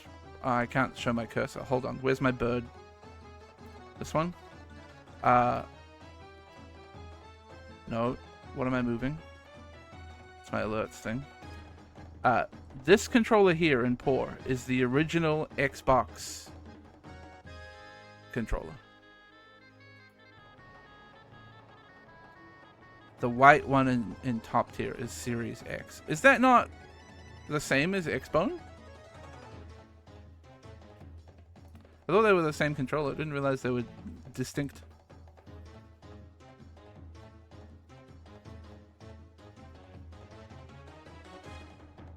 I like the Xbone. My main controller that I use on PC is Xbone.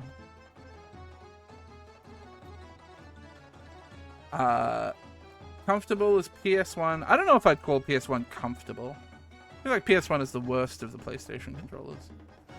And that's 360 and then Xbone. Tolerable, the Wiimote, the SNES controller, and the Joy-Cons. I can't agree. I think the Wiimote is not very ergonomic at all, but it also kind of doesn't count in this category. The bad little pick you just brought up made me think of when we would make cursed if. Brain? I've got some news for you.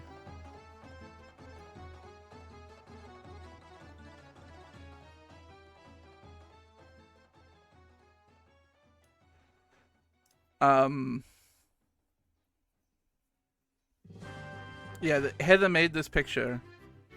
This is for a strat for the third tier of the Raid series this year, or this expansion in Final Fantasy XIV, where each one of these dots is a player, and you're tethered to other players, and things are dashing and stuff. And there's birds. There's 4 bird ads and then 1 big bird.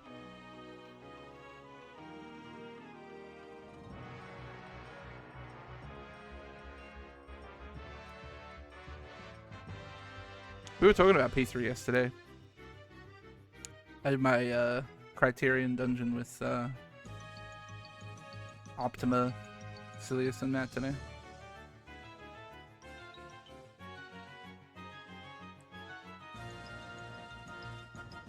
Anyway, yeah, I don't think the Wiimote should be in this list at all. It's kind of it's in its own weird separate space. Poor, there's the NES and the original Xbox. I think the original Xbox controller is horrendous.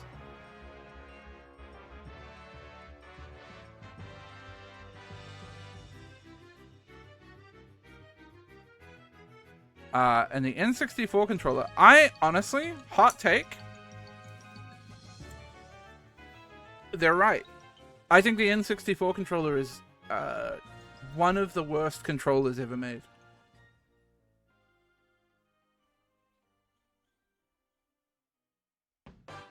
I think it suited the purpose of like what that console needed, but it like it's horrendous. It's really bad. So the big middle bit, the idea, Mackay, was back because we're talking like the origins of like 3D games. Like we're in the world of the beginning of games being in the 3rd dimension. So I think Nintendo were designing the controller with the idea that if it was like a 2D game and you were using the D-pad for movement, you would hold the left thing. But if it was a 3D game and you wanted to use the analog stick for movement, you would shift your left hand into the middle, and that middle part becomes your grip for your left hand. The concept is interesting, but I think it's poor in execution.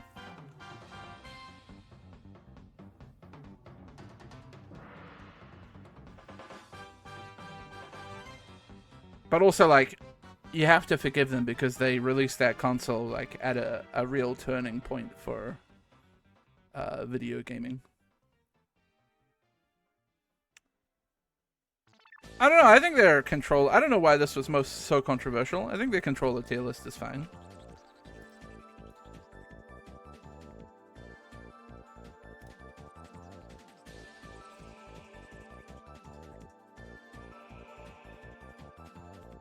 I guess maybe it didn't have all the controllers on them, but...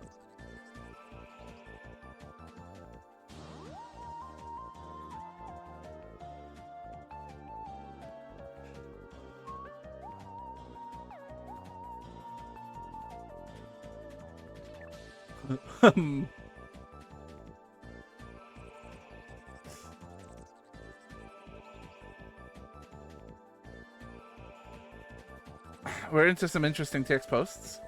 Most overrated / overly hyped game in your opinion?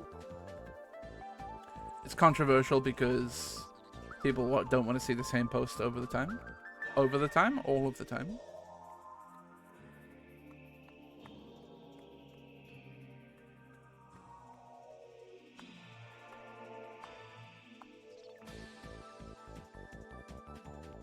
Not sure if this is a hot take or popular opinion.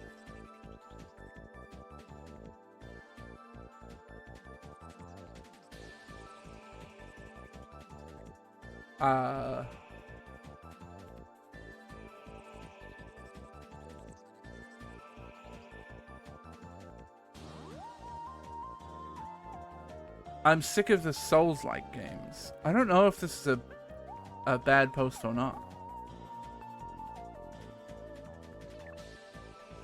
Amazing level designs, atmosphere, characterization, premise, etc. Except I play video games for fun and don't have the free time nor the patience to get good.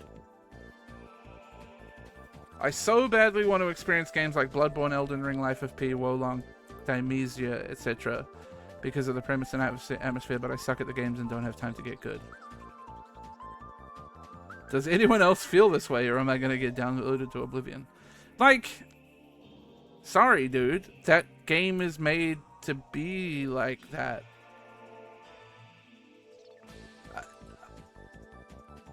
I mean, it's fair. Here's the thing. There's nothing wrong with, like, not wanting to invest the time, like, feeling like you don't want to get good at a Souls-like or whatever.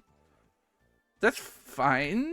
But also, like, the games are made because people like Souls-like games. And if you don't want to learn how to play Souls-like games, too bad, I guess? Watch somebody else play it? I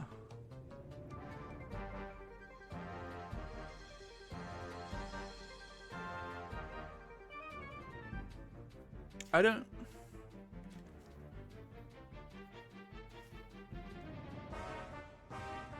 And also, like, I don't know. I think people put up a barrier of these games are too hard for me, too easy, in my opinion.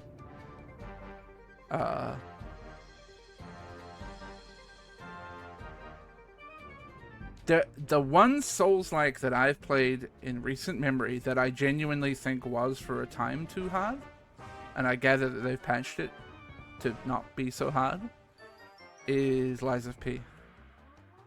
That game had some very hard moments, and I could understand people quitting on that game if you played on the original couple patches, I think it was. Some of the bosses in that game, I think, were genuinely unfair. Puppet King got patched. I think most of the bosses got a patch and were softened. In terms of, like, max health and damage dealt.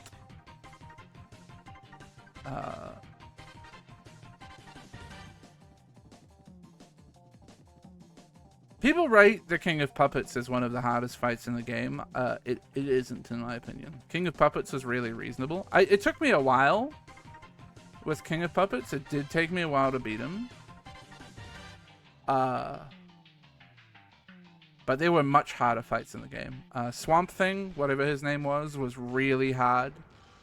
I don't remember her name. Lightning Lady was phenomenally difficult.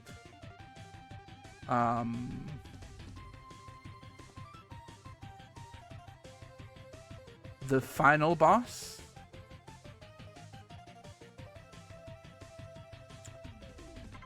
the true ending boss, is genuinely... I don't know how I beat it when I beat it. It was one of those fights that I felt was potentially going to be an actual brick wall. And then I just had an attempt where I nailed it and I beat it. That was also incredibly hard.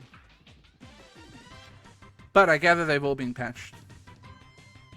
Like, I think almost every boss took a max health hit and also do a little less damage. A big thing that I discovered, I did once start doing a playthrough off stream where I went strength focused, and I really did discover that I think a strength build is the better build in Lies of P.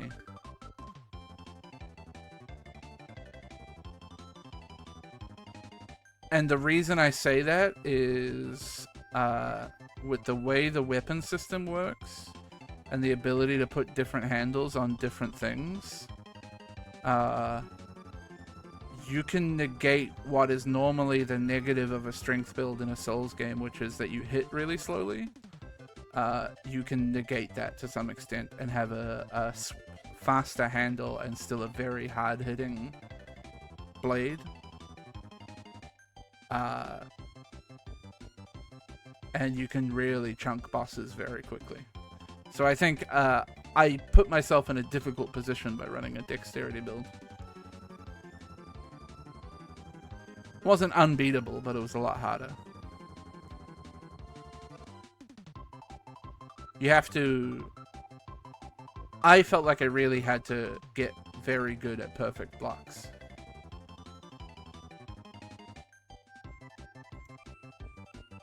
But anyway, I mean, like, I think it's fine to feel like a video game, like, to feel sad that you don't feel like you're good enough to beat a video game. I think that feeling is valid and fine.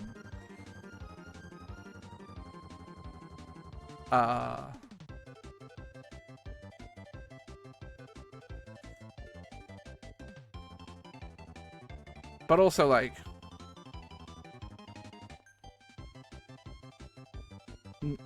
not every game is for you.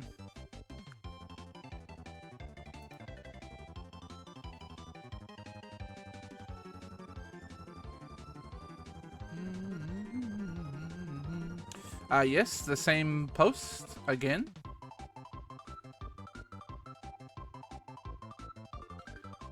Why do people complain about video games being expensive? And the post mentions the movies.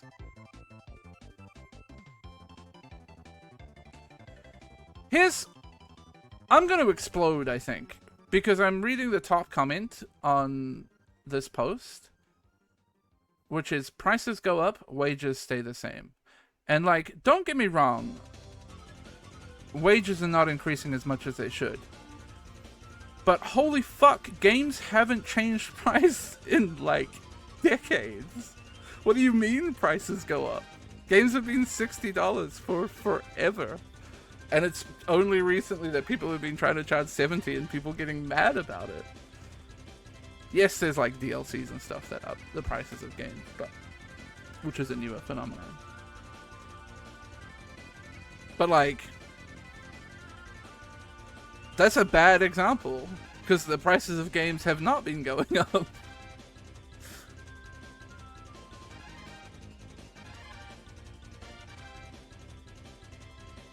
This post is just titled, I love Starfield.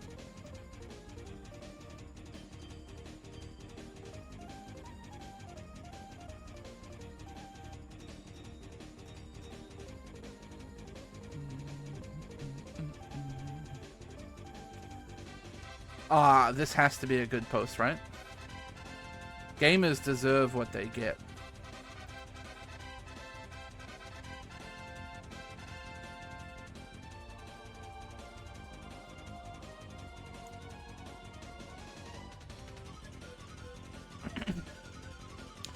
Remember how everyone was calling Activision Blizzard the worst company to ever exist? Well, it turns out they forgot about that, because not only is everyone bought Diablo 4, but also they are also defending the existence of microtransactions in the game. Isn't it interesting how the most hated companies are always the most profitable? FIFA, Call of Duty, Madden are always the top-selling game, no matter how scummy they get. Companies work with a simple logic. If they buy the game/microtransactions, then they like it.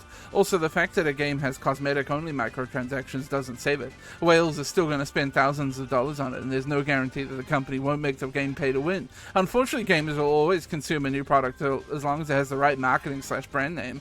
If Nintendo added the Pokemon tag on a literal pile of shit, gamers would buy it.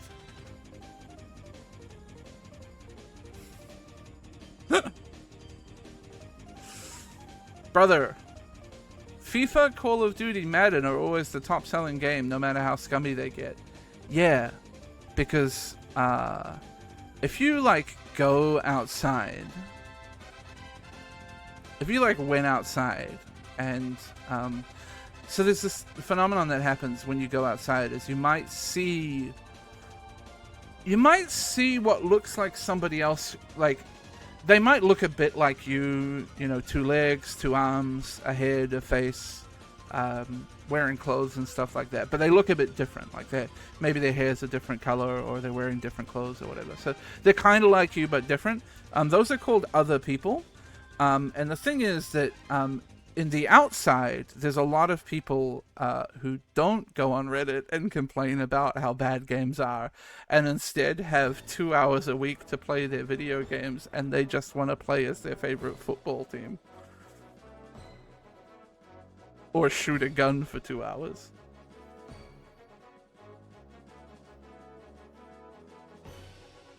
There's a reason those games are the top selling game no matter what, because they're not for you. They're for the people that buy a PS5 when it comes out, then buy FIFA or Madden every year, and that's their gaming expense.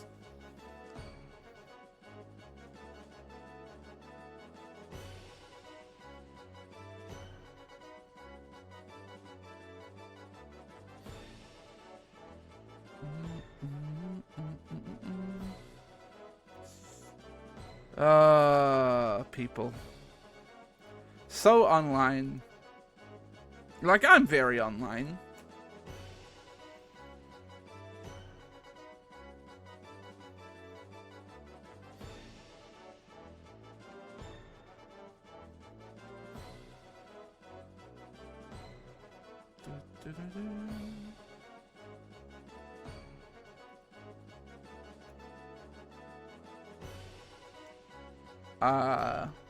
Here you go. Here's a classic gaming post. There you go. We're back to minion posting, chat.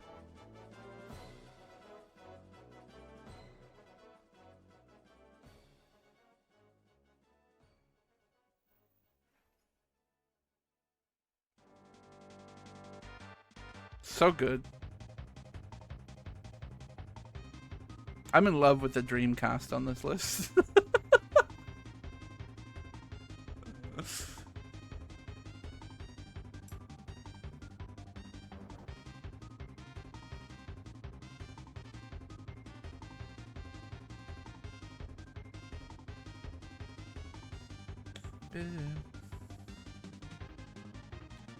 Oh, fuck. Oh, shit, dude. Oh, fuck.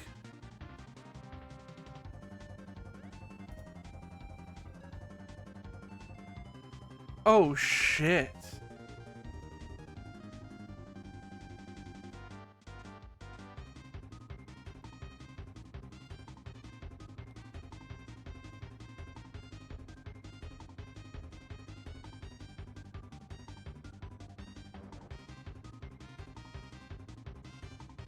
The title? A Hard Night Grinding.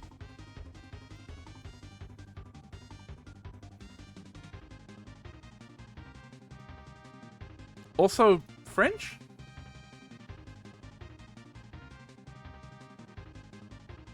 Is this Canadian Doritos?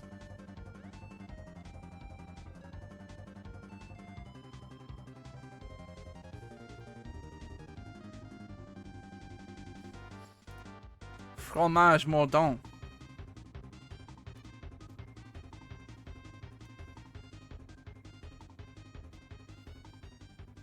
God, every second post is just Starfield. Starfield downvotes to the left.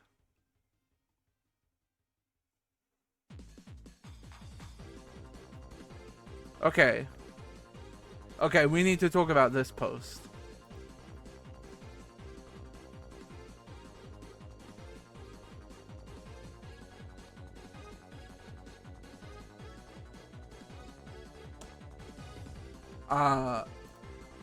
The title to this post is me getting ready for Assassin's Creed Mirage, like. And that's the post.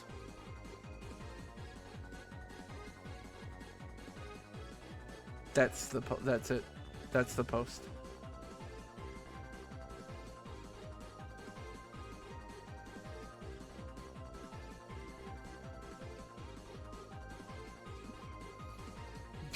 We'll see this and think, hell yeah. I think the gamer tag is a watermark. I don't think it's actually on the controller. Gotta watermark your image posts of a custom controller.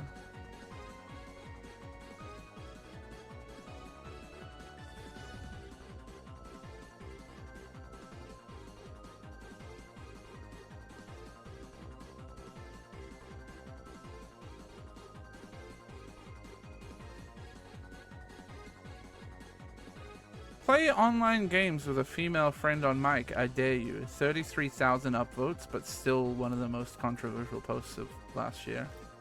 Or the past year.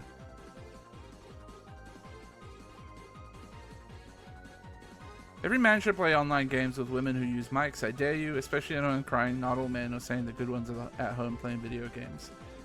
Cishet male here, and I have recently been playing COD off and on with a group that is mostly women, and oh my science, okay. Alright, we're in. They say, oh my science.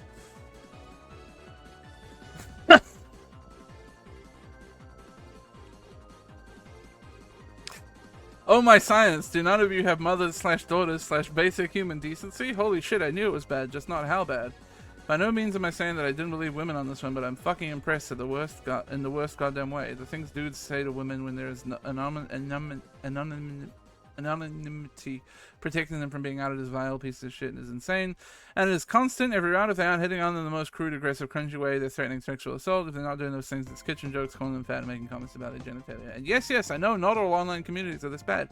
They are, but Call of Duty is one of the biggest online communities in the world, and a very casual, friendly game in general, and it's fucking revealing about the average male gamer that I can't get into a single lobby when my female friends dare talk and not get some chode incel making everything uncomfortable or downright hostile. This guy's based, I think, actually.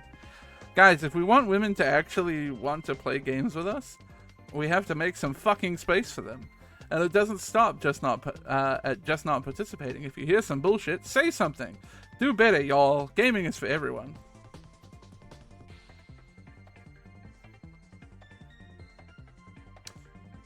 Yeah. I mean, they're right.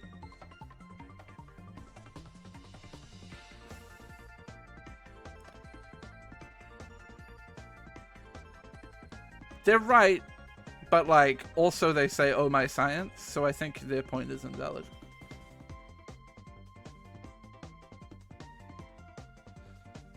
I mean, it's bad. This is true, and it's a thing that needs to be talked about more often. Is that like, and like I'm guilty of it too. You know, I talk about playing Counter-Strike and hearing like slurs and shit.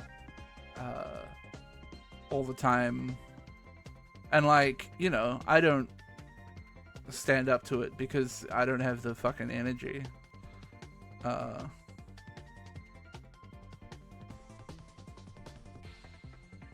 And I probably should.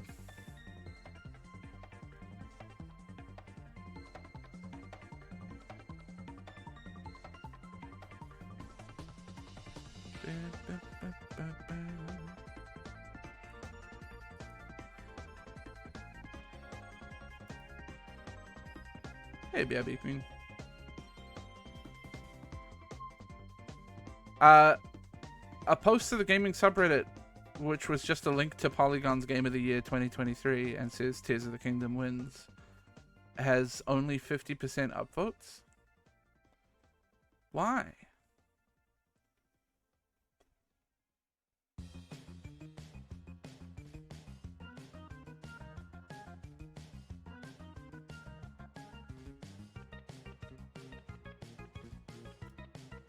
No, I get it.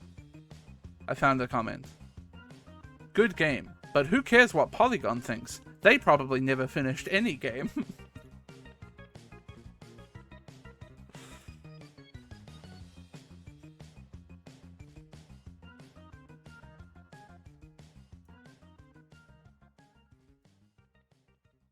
They probably never finished any game.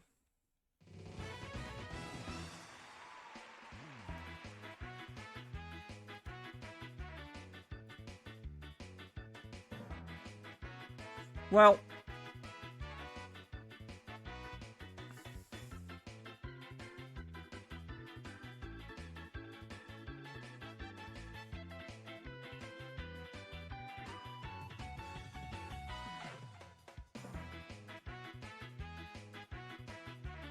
the controversial subreddit sorting for gaming has not been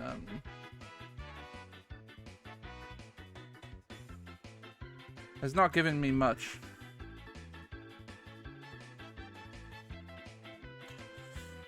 Oh, I found a horny art of Nessa from Pokemon.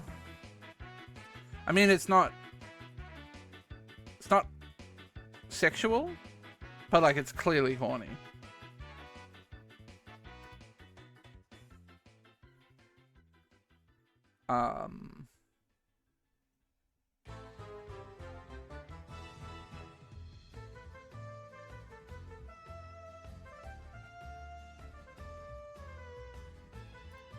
Real horny energy.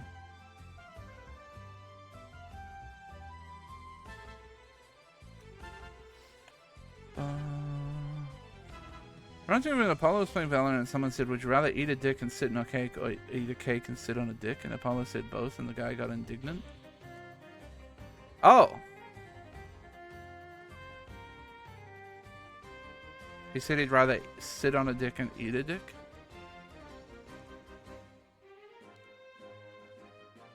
It's like, do you want economic stability or LGBT rights? You can have both.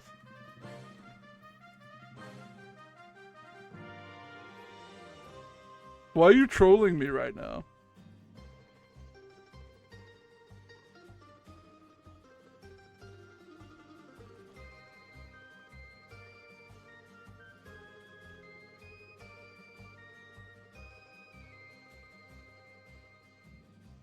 That guy was great. I heard that he like doesn't really exist online. But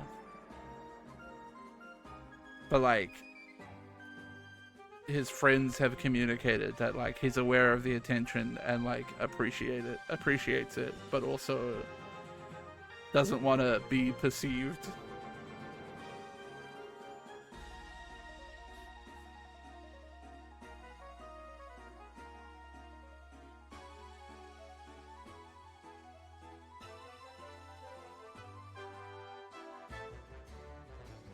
Okay, we got two good posts back to back here.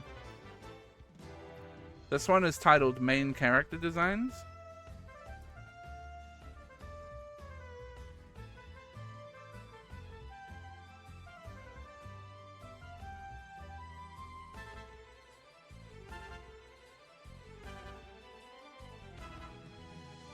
I don't know what it means, but that's what it's titled.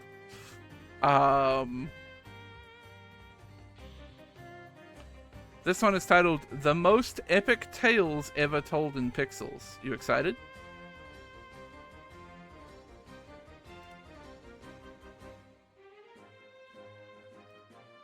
Oh, too big, too big.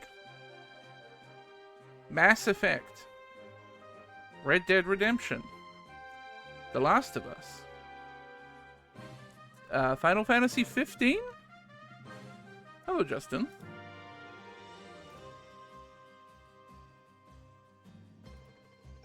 Uncharted, The Witcher, Sleeping Dogs? Sleeping Dogs. Yakuza and Disco Elysium feels like a fucking... It doesn't... Why is it on this list? Why is Disco Elysium next to these games?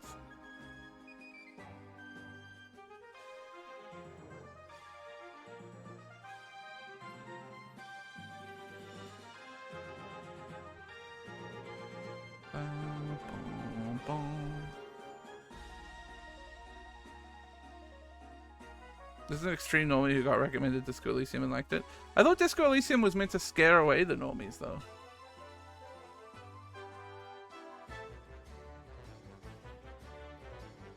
Maybe they saw Measurehead and went, oh, that guy's cool.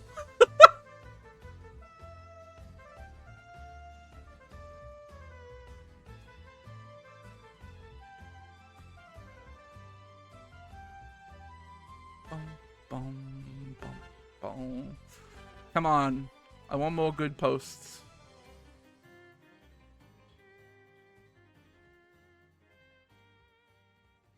I've run out of good posts.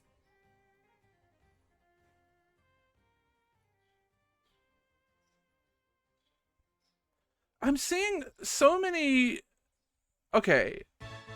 Have I been living under a rock? So many posts on the gaming subreddit talk about Days Gone as if it's the greatest game of all fucking time. Who played Days Gone? Did anybody play Days Gone? Ever?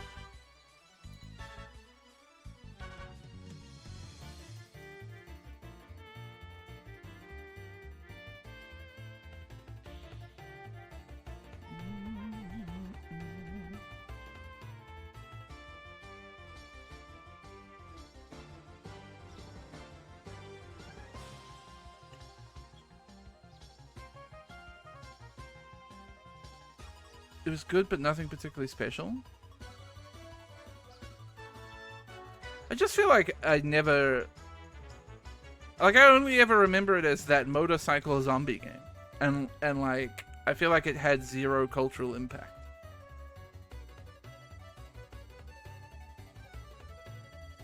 Unpopular opinion, game everyone loves, but you just can't.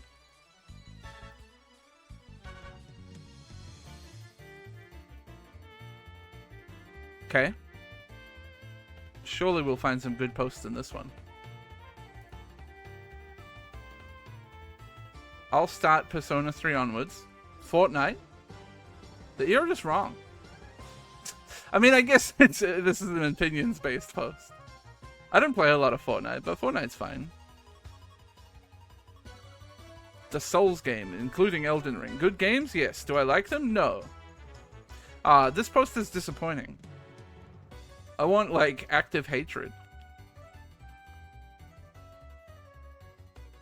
But everyone's like, I just, you know, I can't get into these.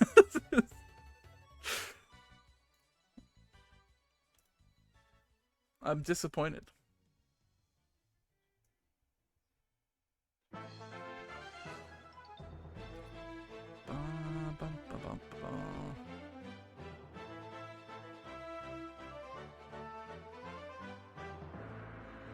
Well, I think I'm bored of this subreddit now.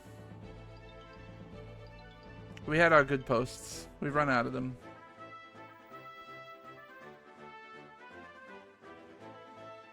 I feel like sorting by controversial was a mistake. I've just seen the same 5 posts over and over again.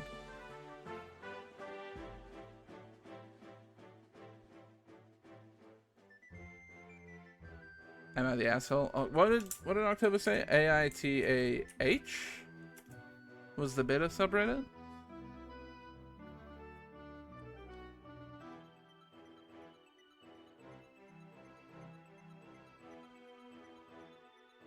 This is a community like Am I the Asshole, except unlike that subreddit here, you can post interpersonal conflicts. Anything that's Am I the Asshole but is not allowed there. Even posting about Scar from The Lion King and trying to convince Redditors that he was not the asshole.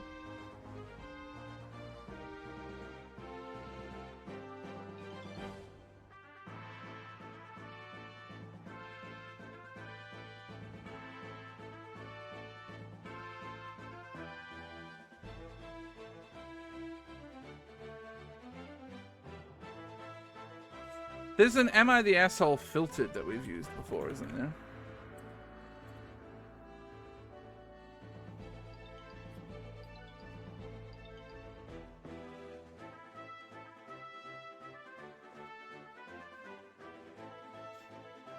Am I the asshole for asking my daughter to give up the remote for my son's friends to play VR and not considering her limited TV access? What?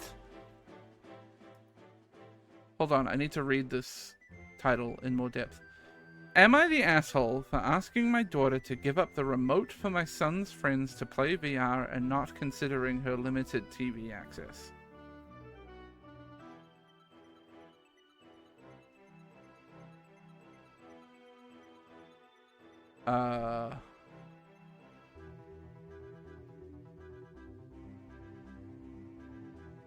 Hold on.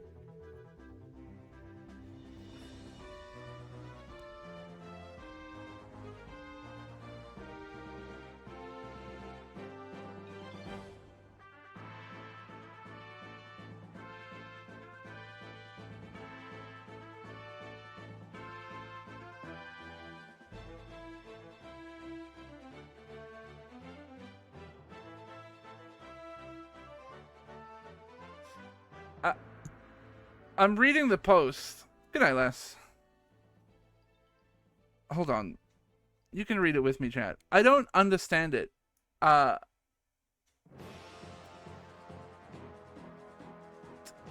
daughter lost her TV remote in her room, so she only has access to watching TV only in my room or the living room.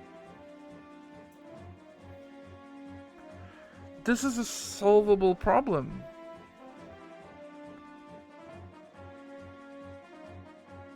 This is called, you're a dad of 2 teenage kids. You have 2 options. Number 1, find the remote that she lost. Number 2, go and buy a new remote from a store. What is this post shouldn't exist.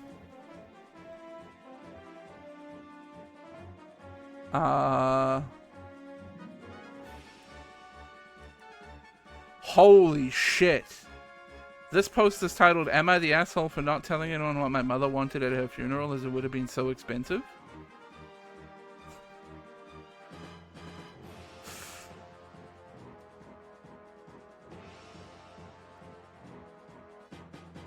My mother wanted a very particular funeral and only communicated this with me. When she passed, I didn't share her wishes with her partner as they were very extravagant and I knew he would want to do all of it. We planned a beautiful funeral for her, but it wasn't exactly as she described to me and a few features were missed out.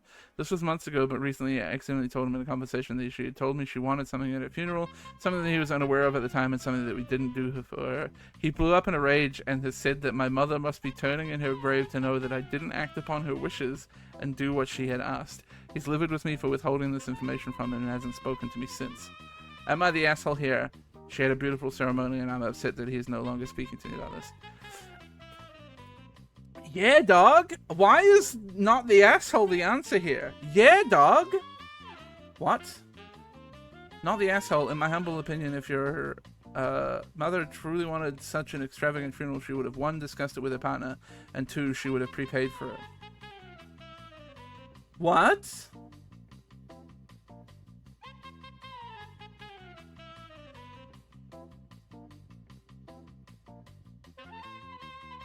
Come on, more top level comments. Actually, the easiest way to do this is hide. You're the asshole. If you're going to withhold that information from your partner, then you better make sure you don't share it months after the fact. Yeah! Regardless of whether it was right or wrong to withhold your mother's wishes at the outset, I personally don't have an issue with not sharing, but others may disagree. You were definitely an asshole for sharing it after the fact when nothing could be changed. Yeah, I kind of agree. Like, I don't know, man. If you really have been given all of this information over what was it, his mother? Yeah. If you got all this information over what your mother wanted at the funeral, and what I dislike here is that you can tell this is a stepfather situation because they describe it as I didn't share her wishes with her partner. So obviously not his dad. I'm assuming the poster is male here. Clearly not the dad.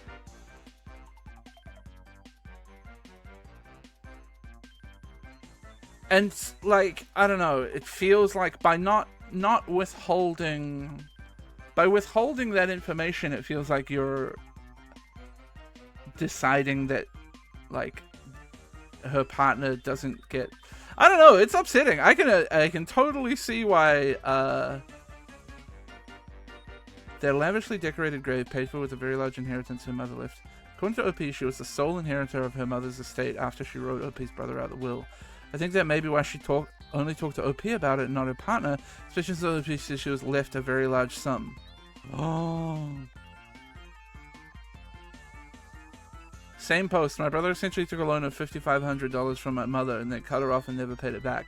Locked all her numbers and proof disappeared from life. Mother held on to this, was upset when my brother completely cut contact. Mother sadly passed away. I found out she cut my brother from the will completely. Mother left me a very large sum, and my brother is now hounding me to give him half the estate, as we were both raised by mom. I don't have the easiest relationship with him, and considering my mother cut him off, I don't feel the decision is mine to make.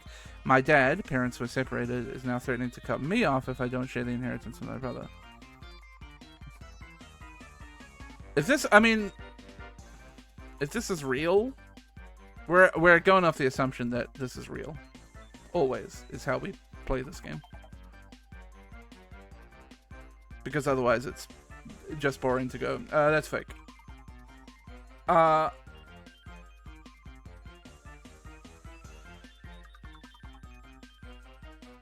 So, got a lot of inheritance, but didn't want to pay for nice things out of pocket for the funeral.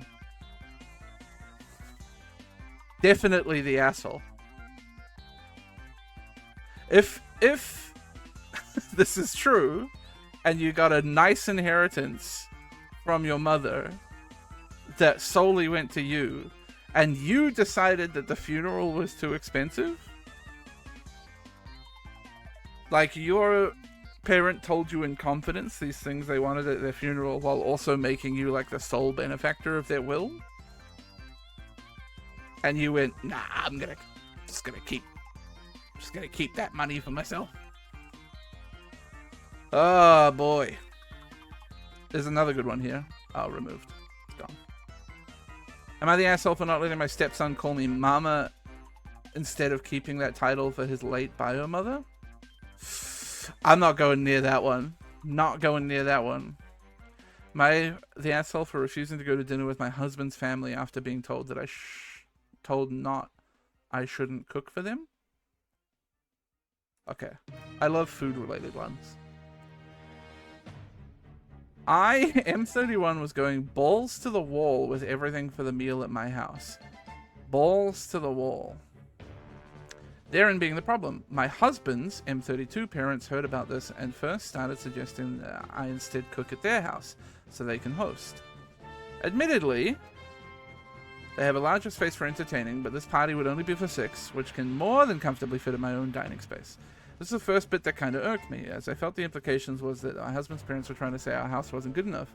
My husband, of course, defended them, saying that what I mentioned before, they have more space and they're simply trying to be nice. The next issue was what I planned on making for the meal. I skipped the December holidays last month because I wanted to do something extraordinary for this. My plan was to order a couple pounds of A5 Wagyu New York strip from Japan to do up nicely with various accompaniments and a really nice bottle of wine I'd gotten for my birthday back in August that I was scared to open for anything too boring. To which my husband and his parents both started to pretty insistently shut me down on, saying that my idea was too much, that I should just go get some regular steaks from the supermarket, which now offended me as I was now getting contradictory reasons for not doing this dinner I wanted to do. Now everyone wanting to change the venue to in-laws' house because our house isn't good enough, then everyone not wanting to change the menu, everyone wanting to change the menu because it's too good for them. If it was one argument or the other, I'd have not been offended. But now this visit from my husband's family draws near. My husband and his parents invited me to a fancy restaurant in town they're going to take the family to. This set me off, and I kind of rudely said no, giving the above info as context for my answer. What?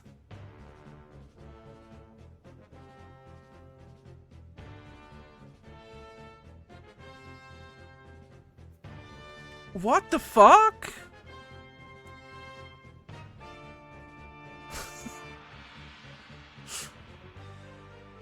Parents said, do dinner at our place. Seems like a nice offer to me. Parents said, oh no, that's too much. Just get some stuff from the supermarket. Don't spend so much. That's just like normal parents being like, don't spend so much money on things. This is like, these are all normal human reactions. And this person got offended? You're the asshole, dog.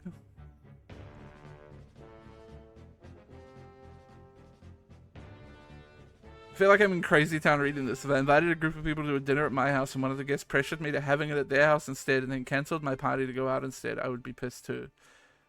That's not what happened though. You're wrong. You're describing that differently.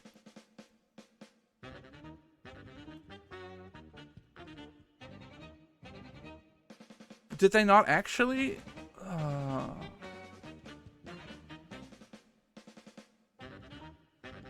Wait, what is happening here? What do they mean visit from my husband's family?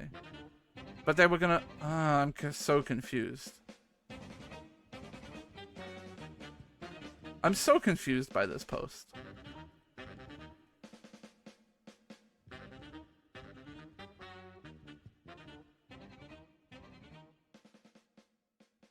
I don't get it.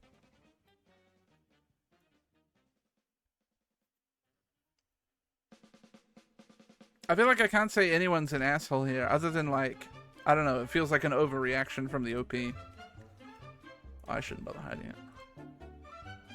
Am I the asshole for not punishing or allowing my husband to punish our daughter? Not reading that one. Am I the asshole for not wanting to take him? Not reading that one. Am I the asshole for suggesting it to another soccer mom to remove her daughter from our team? This could be really sad.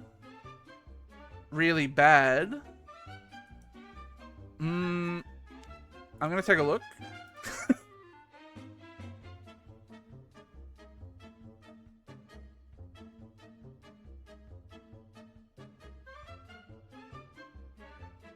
Okay.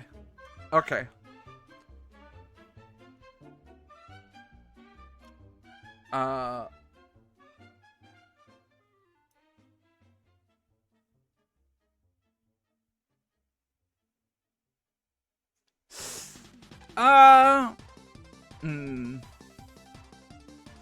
I've skim read it.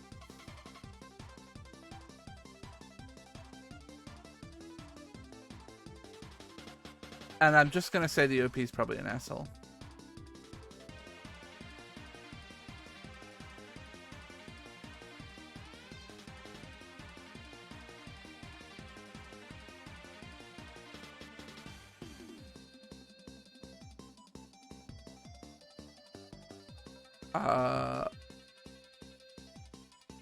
Well, I don't know.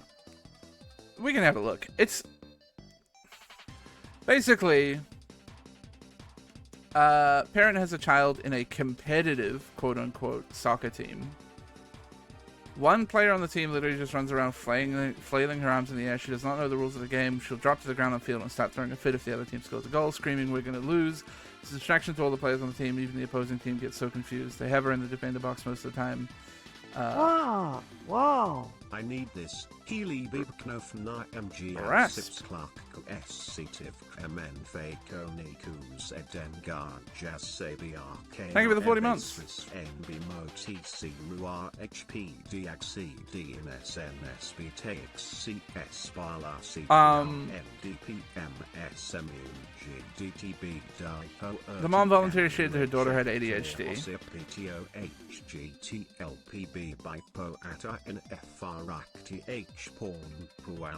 Which to me sounds like this is a situation where like nobody's an asshole. This is I'm sorry, but a kid should be allowed to be involved in a sport that she wants to be involved in.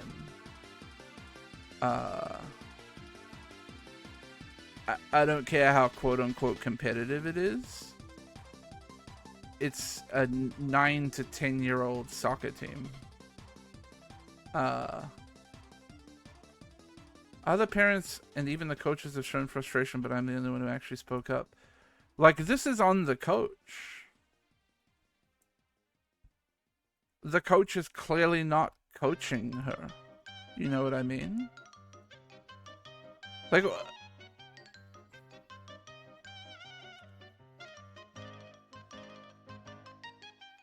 I don't know, man. I don't...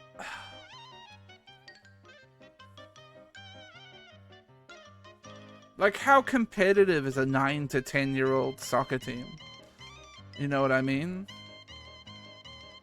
And, like, if she doesn't know the rules, why is the coach not, like, helping her to learn the rules and, like, be more involved and...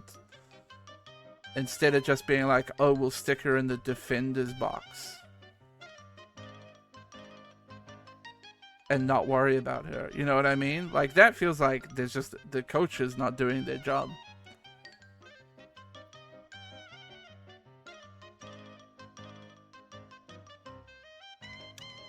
No thanks. I'm an asshole for skipping New Year's with the in-laws this year because of the constant comments on my clothes. Probably gonna be a bad one. Sorry. Am I the asshole for obviously favoring of my niece? Yeah, probably. Probably. Using fake names for obvious reasons. I, 35F, have been married to my wife, Amy, 33F, for the past 10 years. I have no siblings. Amy has a brother, Max, who has 3 kids, 2 sons, Leo and Ryan, and a daughter, Anne. We have 2 kids, Sarah and Ava. Now, I love all of Max's children. They get along really well with our kids. They constantly have sleepovers, play together. Leo and Ryan are walking earthquakes, but are pretty active kids who enjoy physical activities more than anything else. And he's more laid back, and we have a special bond. For example, my wife and I have a thing where we play chess or do crafts with our girls. Anne usually joins and asks us to sit with her. She also likes my profession. I'm an ENT doctor and asks me all kinds of questions. She loves the idea of being able to see inside one's nose and ear. For Christmas, we got all of Max's kids a special gift. They came over for dinner one day during the holidays. Now, I'd already gotten Anne her very own chess set around a month ago, and hadn't been able to give it to her because I kept forgetting it and it was in my office for a good while. However, I thought I'd just give her the gift while she was with us. Amy also agreed and said it would be a good idea and she could play chess with her friends. Max seemed to hate the idea. When the kids were gone, he told me I was being sexist for clearly favoring his daughter, said I needed to treat his kids equally. I said I just wanted to give her a special gift, and Amy took my side and said Max is being very petty about something as innocent as this. He's still upset with me. I wanted to apologize, but Amy said I don't need to because I didn't do anything wrong. Wasn't an asshole move to give her the chess set. I got Leo all kinds of baseball stuff like bat, jersey, ball. I got Ryan a bike. I knew they specifically liked this activity.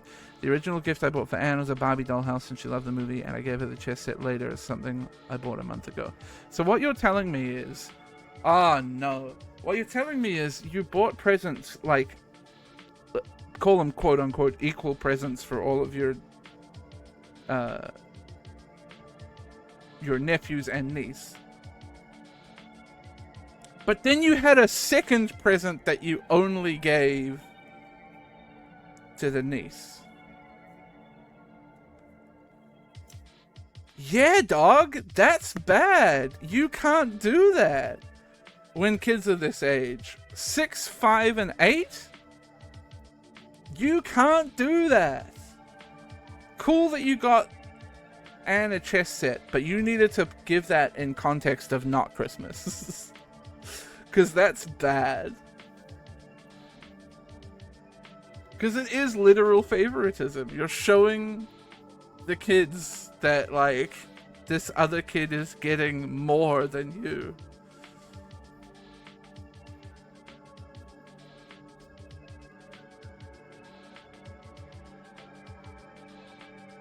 I don't know.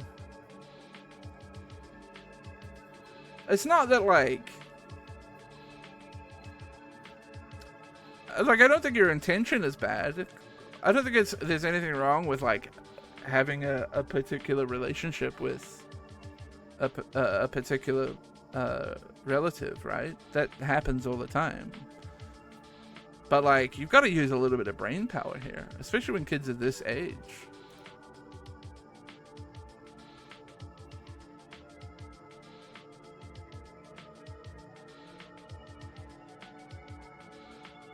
Being angry at a teacher that falsely accused my child of using AI to cheat. A 16-year-old daughter that suffers from dyslexia and ADHD. She has an IEP and enrolled in a special education program.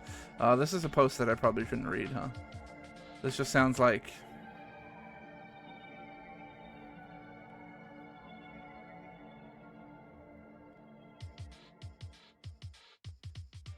a teacher being bad. Am I the asshole for lying to my husband's parents that our baby is baptized?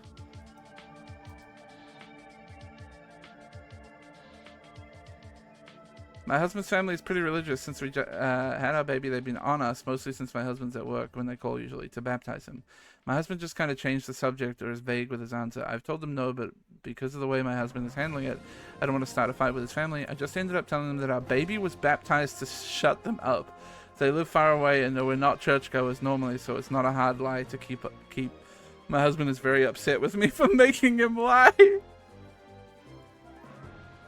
Not the asshole, your husband is spineless and should have answered his family. You lied to your in-laws to say your baby is baptized. What do you mean? Like, sure, the husband might have done more, but like, you still lie. It's funny, not the asshole. Yeah, you're right. Am I the asshole for making my wife leave church? Like, leave a service or like leave the church? It's deleted. We'll never know. Am I the asshole bringing a friend home and letting her sleep on the couch when my mom was over and supposed to sleep on the couch? Yes. I don't have to read the post. Yes. Am I the asshole being so upset about my husband lying about coming to bed? Approximately once or twice a week after... Oh, here we go. It's a gamer problem. Approximately once or twice a week after dinner at a bit of TV together, my F29 husband and M32 asks if I will go to bed so he can play FIFA in the lounge. I usually do, and I think it's important he has a bit of time for himself. This is not his only time for himself. Problem lies in the fact that he stays up super late until 3 or 4 a.m. He has to be up at 5 a.m. for work, and we have a baby and a toddler, so our sleep is often broken. My husband is always complaining about him being tired, and it affects him in the daytime. To encourage him to sleep at a reasonable time, I ask what time he will be coming to get bed. He will always agree to a midnight 1 a.m. bedtime, which is always at least an hour and a half of gaming. He always breaks this and is much later. I know I'm not his mother or in charge of him, but more than anything bothers me that he doesn't keep his agreement. He's making himself more tired and complaining about it. Irritating that his words mean nothing, and to me he's consciously lying. This is not a one-off accident.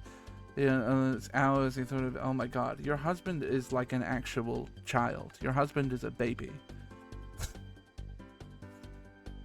Your husband has issues. It sounds, honestly, it sounds like he's depressed. I'm not to like couch diagnose, but this sounds like a man who's like lost control of his life.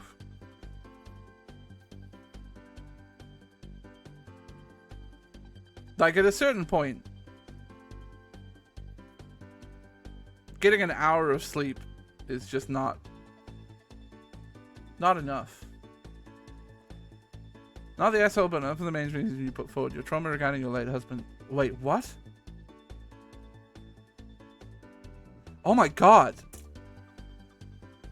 I didn't read that part.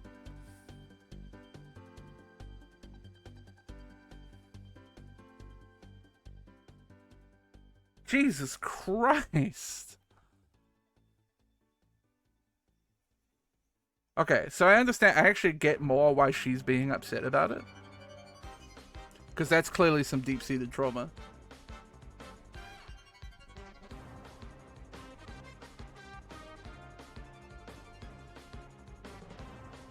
And also, like, he's being a baby, an actual baby.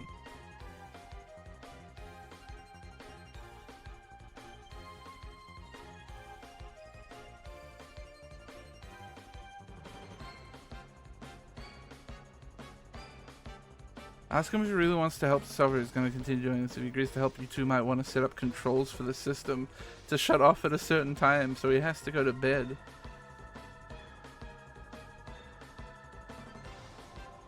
This is an actual, like, these are things that you do for a child. Oh no, it's everything about that is bad.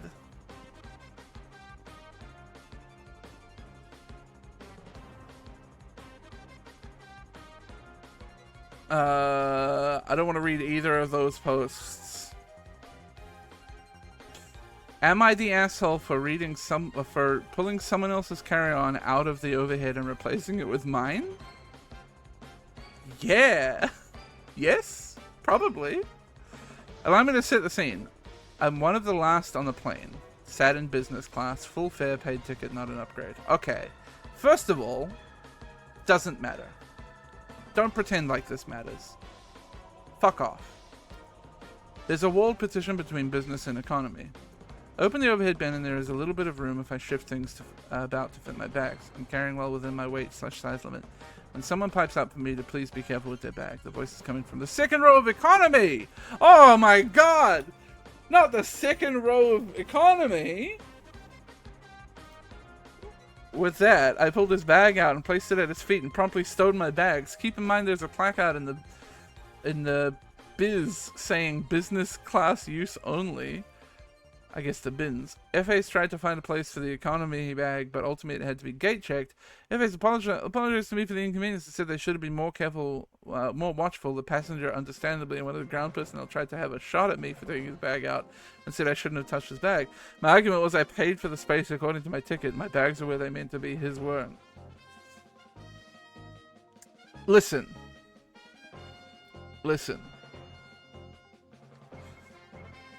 So I will give you that the guy probably shouldn't have just taken his own initiative and put his own bag in the business class bins. I will cede you that point. That's the one thing I will cede you. On the other hand, you're a fucking asshole. Oh my god, you're an asshole. Holy shit. Like, from the beginning, allow me to set the scene. Full fare, paid ticket, not an upgrade. The voice is coming from the second row of economy.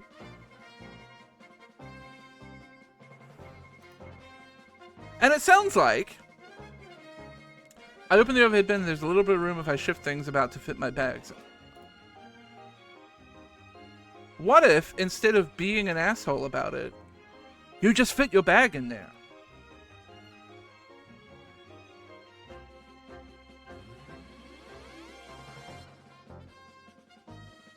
Little clarification. Once I put my two bags in the overhead, there was no more room for the one from economy. Oh, okay. Okay, so this story that you're telling is a lie. First of all, this is wrong.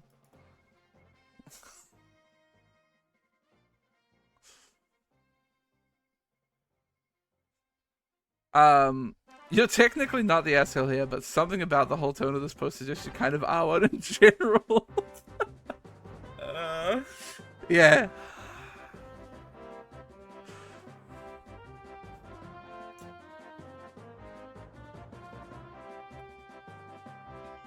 Also, yeah, just talk to a flight attendant. Just be like, hey, this person in economy put their bag here, and I'm trying to fit my bag. And the flight attendant can deal with the whole situation instead of you picking up their bag and putting it at their feet.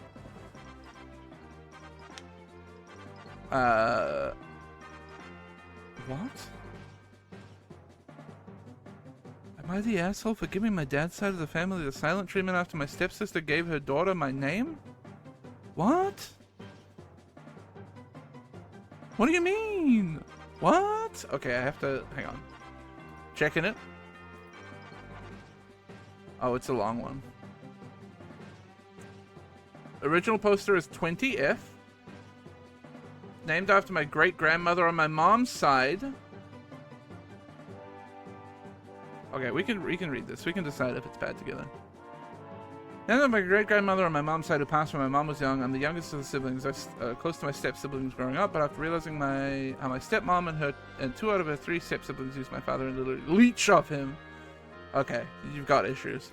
My oldest sister, stepsister 25F, has two kids. Her oldest 4M was named after my brother. 23M and her youngest 7 months F with my name as her middle name. She didn't speak to me or my brother about naming her kids after us, including our names and their names, and I just think it's so weird because 1, both our names are not common at all. 2, I haven't spoken to that side of the family almost a year. 3, my brother and I was a lifetime of sibling days by our stepsisters. And then I found out about the baby having my name as a middle name was when my dad sent me a picture of the baby with the name at the bottom. I did block my dad's number after he sent that. It was the first text I've received from him in over 6 months, and I was very upset. I've given them all the silent treatment since then, as I want no part of that weird family, and I just feel like, dog, this is more than a name. This is more than a name. This is, I'm not here for this. This is, you have deep-seated family issues, and is not about a name.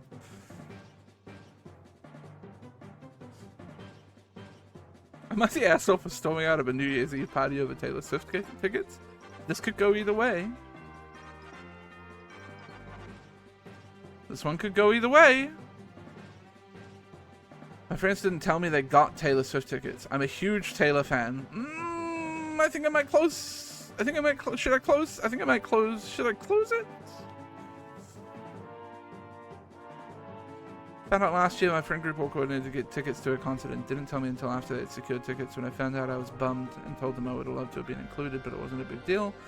Week of the concert, I found out they sold all their tickets and made a huge profit. I was bummed and annoyed because I'd really wanted to go to the show, but again, it wasn't a huge deal.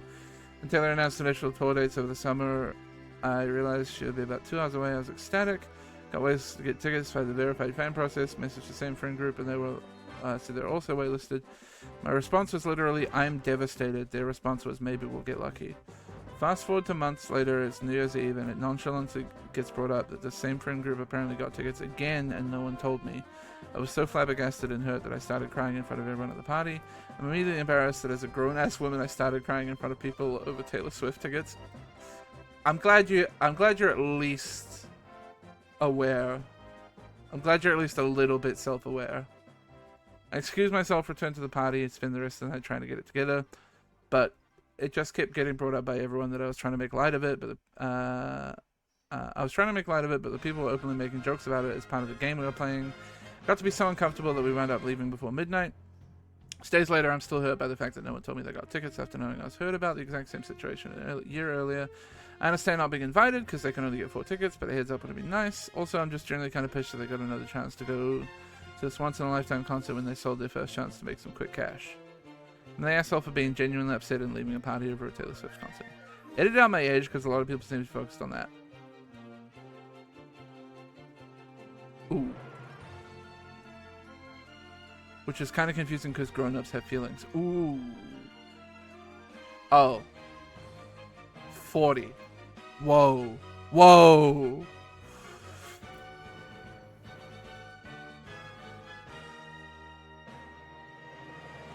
Like, I don't...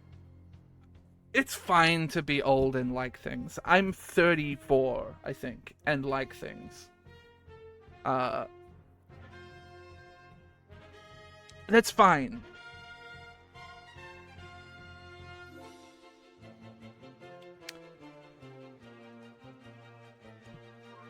But you're 40. And you are breaking down and crying over the fact that some friends didn't tell you that they got Taylor Swift tickets?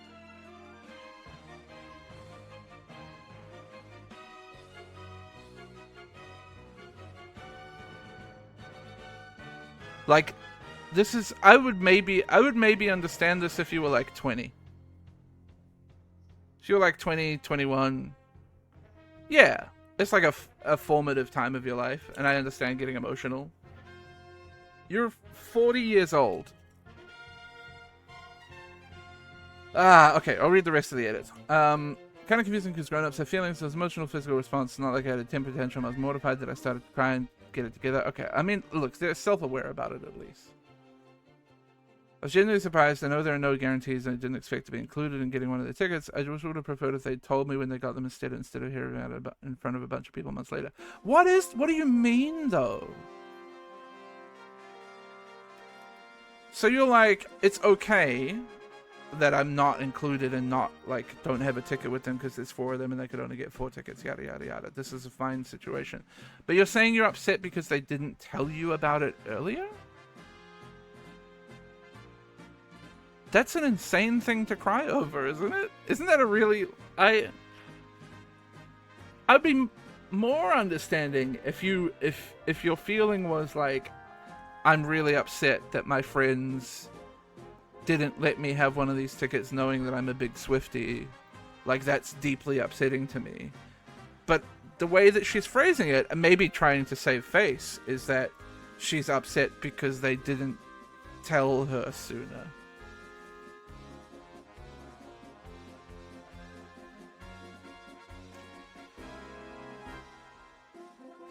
Thank you for listening to love and consider I appreciate it. Just to clarify, I didn't run out crying in some major meltdown. I teared up, was immediately embarrassed for tearing up, and excused myself to the bathroom. Spent about 2 hours trying to shake it off, and then, pun intended, fuck you, I hate Swifties. And then have a good time. I eventually left because we were playing a game in which it kept getting brought up again as a joke that I'd gotten upset. I mean...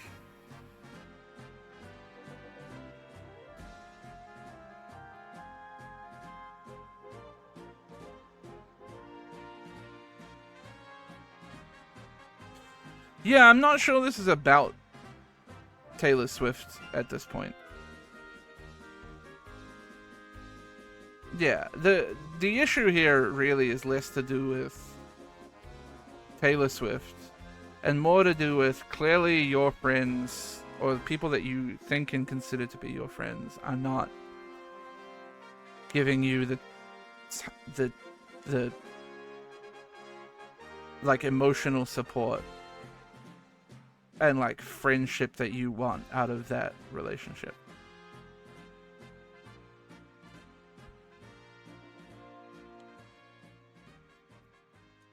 And yeah, turning it into a joke when somebody gets like it's hard, man, because like on the one hand it is like you're a 40-year-old person crying about somebody else getting Taylor Swift tickets, but on the other hand you're being directly confronted with it, and like then they subsequently start joking about it in front of you. I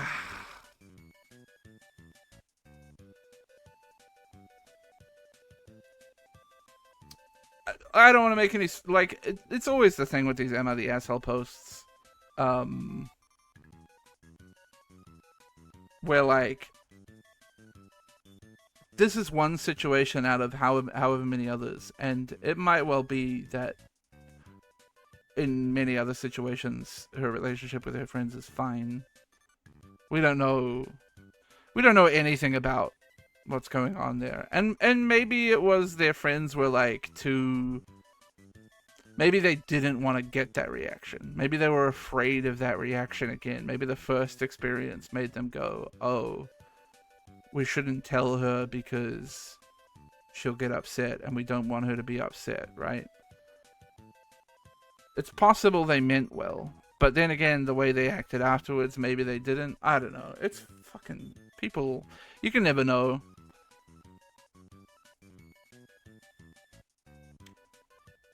Am I the asshole for saying it's absurd to tape the college football championship game?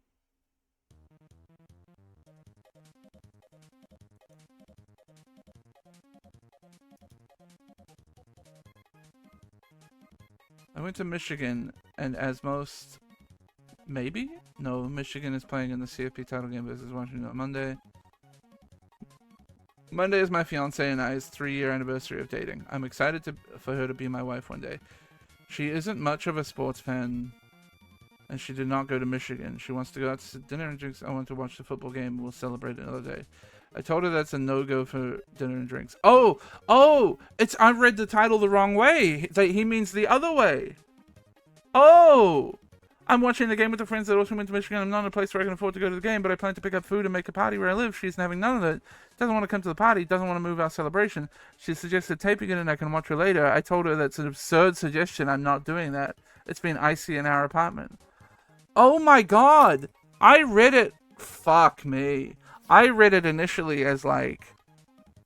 saying it's absurd to tape the game, like, oh, that's ridiculous. Why would you bother taping a college football game? It's a silly thing to tape. But what I actually meant was, oh, that's ridiculous to watch a game after it's done live on our anniversary. Whoa, dude! I have, on many occasions, avoided contact with the internet to watch sports games. The big one I remember is, the 2006 Champions League final, which was Arsenal versus Barcelona. It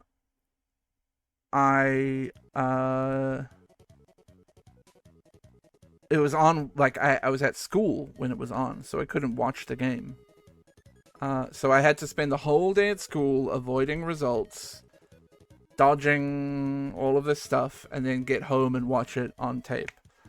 And that was a bad experience watching that game. But like, so that's like normal behavior, right? You do that.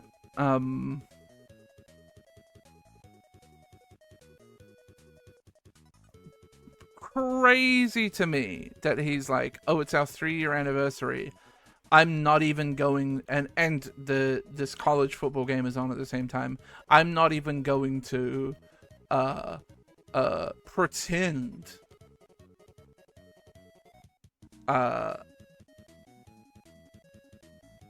or I'm not even going to make a single effort of acknowledging that day, and I'm just going to put it on a different. You know, here's the thing. Here's the thing. They're saying the same thing to each other, if you really think about it. She's saying, our anniversary is very important to me, and I would like to spend time with you on our anniversary and make it a special day. He's saying, my college football team being in the college football championship is a very special thing to me, and I would like to celebrate that on the day that it happens. And I think both of those feelings are, like, valid. But to not even, like, try to meet some kind of compromise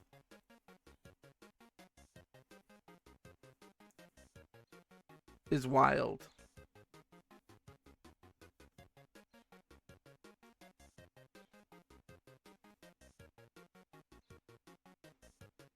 As you say, yeah, early dinner or even like a lunch or something. But like even if you can't work out I don't know. I get it. Sports is important. I get it. I shouldn't pretend that sports isn't important because sports is important to me too.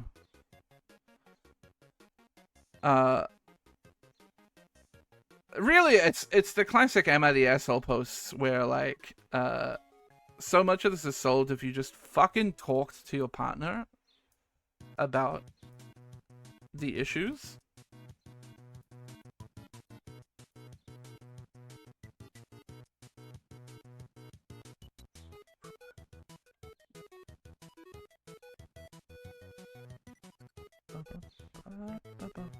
Holy shit. Holy shit, the armchair psychology being busted out in the comments. The fact that you assume most maybe know who is playing in the college football championship game, let alone that it's happening at all, might be an indication that you're having a hard time understanding that other people have different experiences and values from you. If you really want a future with this woman, you may want to work on internalizing that, because long-term relationships require that in order to be successful. God damn.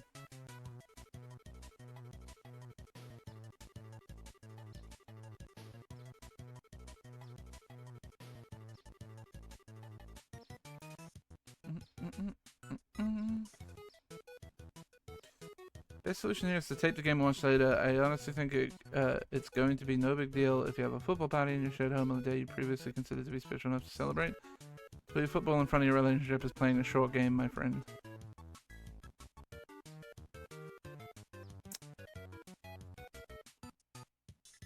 I don't know. Like I'm almost swinging the other way on this a little bit. Like.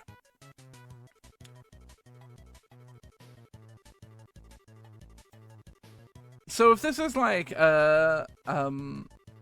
literally Michigan has not been to the final of this in 27 years. This is like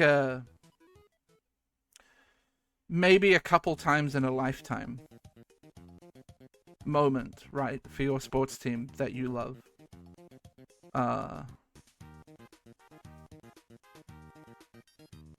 So I kind of get it. But also, yeah, offer a compromise, you know?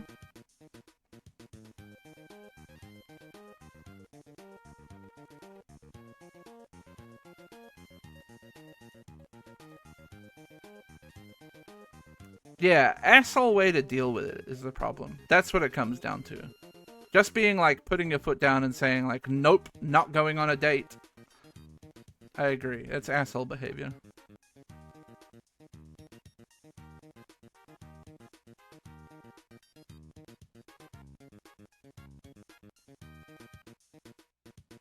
I get the feelings, but like...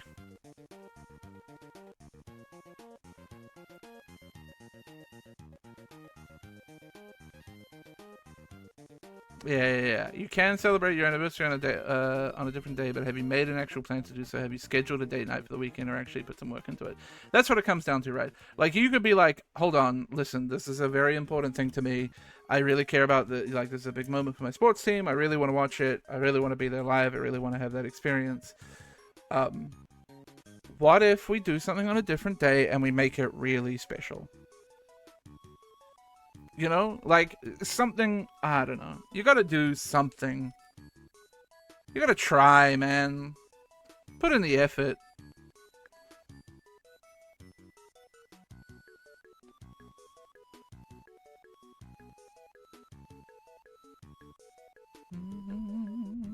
These are boring. Although I'm curious about what switching seats means. Like just switching seats in a... Okay, on a plane. Planes are good. We like being on planes. I, 21F, was flying with my 3 siblings. Jacob, 10 months.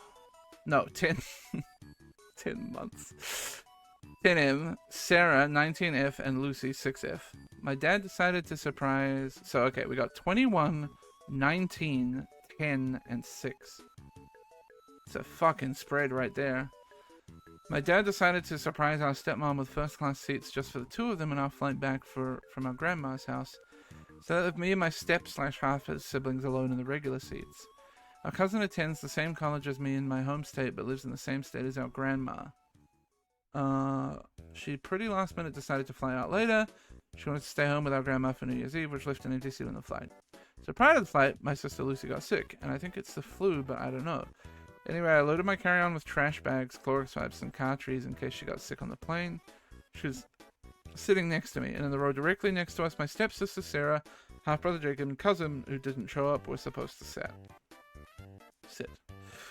All was fine and dandy, and Lucy made it all the way to boarding before she started feeling sick again. I prepared for a flight of me apologizing and trying to clean.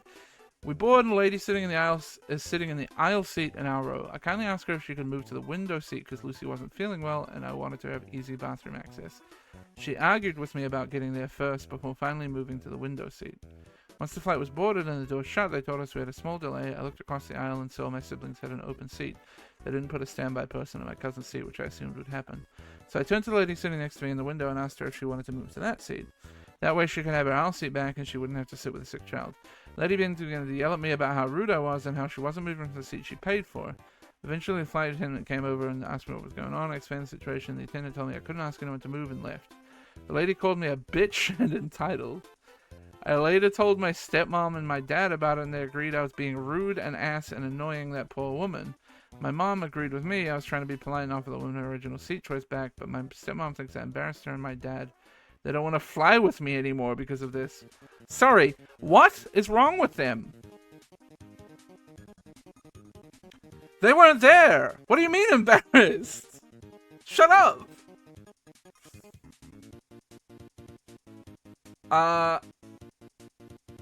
Here's the thing.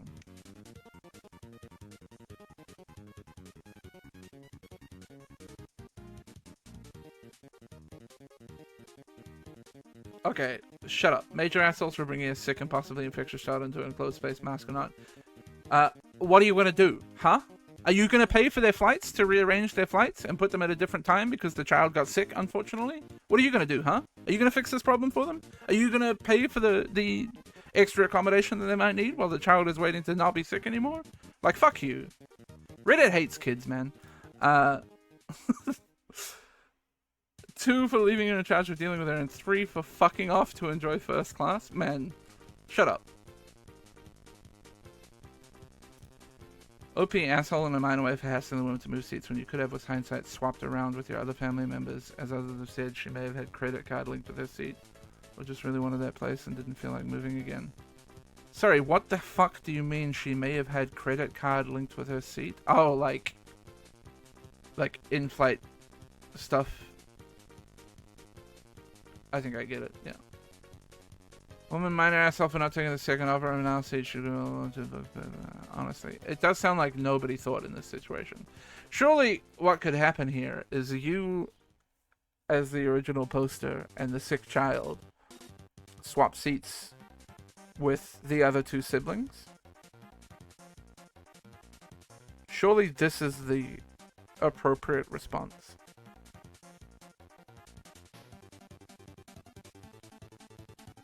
Then the woman gets her seat.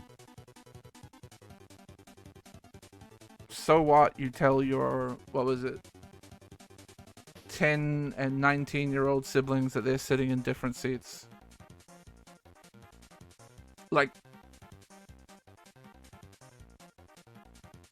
there's a solution to this that doesn't involve annoying somebody else. And I get it, like, the other person, I don't think another person should be obliged to, like, move seats or whatever. Sorry, Windows noise.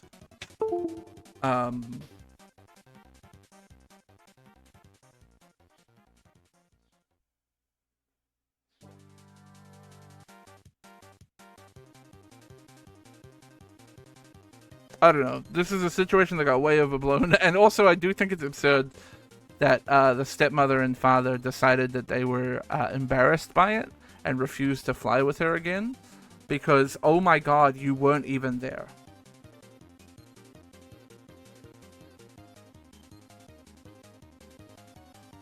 You learned about it afterwards.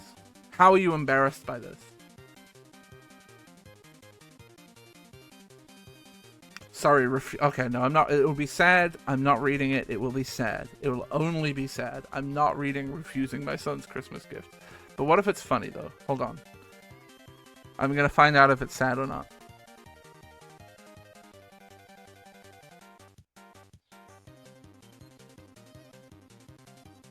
Oh, it is sad. Oh no, it's really sad.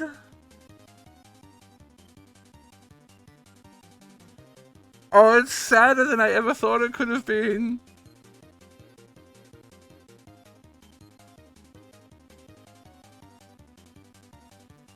Two parents in their 40s live with their youngest child, 18-year-old.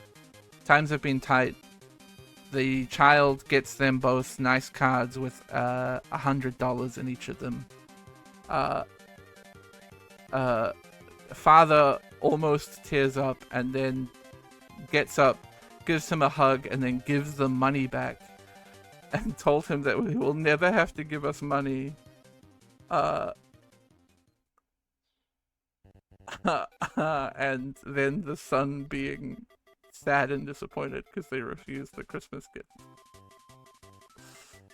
It's so sad. There is, however, an edit here, which makes it a little better. Many here have suggested that I let him treat us all to a nice dinner. I've just spoken to him, and that's what we're gonna do. So maybe they have come to a happy conclusion.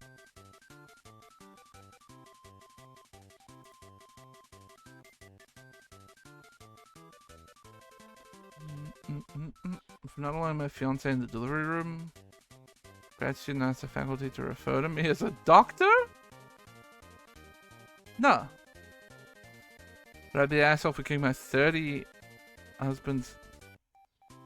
my husband's fire station off my Netflix account.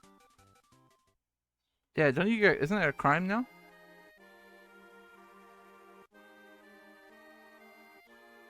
Am I the asshole for texting my wife? Your sister is welcome to stay. What? No, I'm not reading that one. That one's when you open up and you find out it's a deep-seated sad issue. Am I the asshole for laughing at my friend after his wife sentenced him to the account? No. Am I the asshole for not wanting to pay my stepdaughter's trip with her mom? So those are the bad ones to read.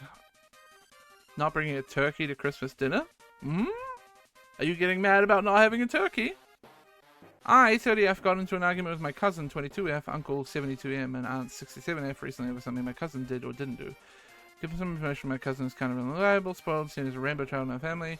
His parents did have her when they were old and had given up on having kids. They tried in their late 20s, blah, blah, blah. She could do no wrong in their eyes. They were pretty well off. She could do... Jesus Christ. Fucking some punctuation, please. Blew a college fund on parties. Spaces! And all her parents said was give her more money when she blew in a mountain. So Jenna, fake name around a year ago. Roasted cakes, one-sided beef with her. She didn't get it. Christmas was coming up and they tasked everyone. Jenna was tasked with bringing the turkey. I clearly know she was going to mess it up. Asked if they were sure about it. They don't want to give it to someone more reliable. And Jenna, a smaller task, so just nothing at all. It's just said, calm down, she'll come through. Fast forward to Christmas Day, everyone was arriving at the house, but Jenna was a bit late. We FaceTimed her, she was in the car on the way, and the turkey is very hot, so there would be no need to heat it up. When Jenna arrived at the place, placed the turkey down on the table, called everyone around, showed them something. She had a knife in her hand, was having to go to the turkey. She put the knife through, said it was, in fact, a cake. All of our family clapped, said how talented she was. I asked her, so was the real turkey? She responded, oh, I didn't have time to buy or bake it since my time was spent on the cake. I lost it and said, how could you forget one of the major dishes that we need? You screwed up your college fund just like you screwed up your dinner? Whoa! Whoa!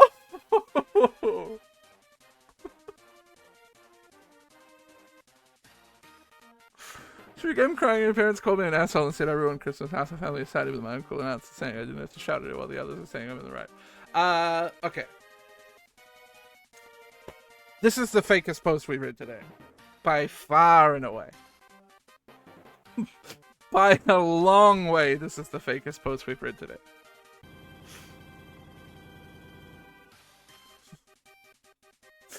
But if this really happened and your response was you screwed up your college fund like you screwed up dinner, yes, you're an asshole.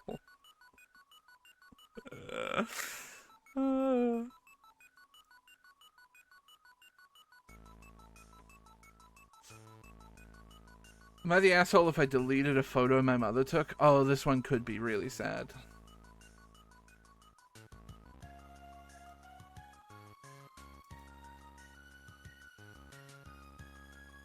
My 18-year-old mother always takes photos of me without my consent. Don't like being photographed, especially by other people. I'm not photogenic. Photos are super unflattering. My mother and I were having lunch at a restaurant. She took a photo of me, and it was so bad that I asked her to delete it. She refused, so I made a bit of a fuss. She gave it and deleted it. She says she's take photos because she wants to have memories, but I don't like those photos. She doesn't ask anymore because I refuse most of the time because I'm not in the mood to have my photo taken. I don't think I owe her that. Now she's mad and basically won't talk to me. It's 3 days that I'm trying to get her to come. Okay. This is an 18-year-old's problem. Good night, Heather.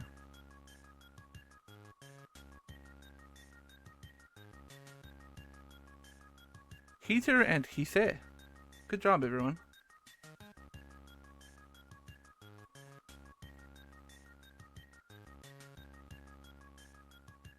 I think I left out an important film, trans, all this for me, pre-transition photos. That's one of the reasons I didn't like them. Ah. Okay.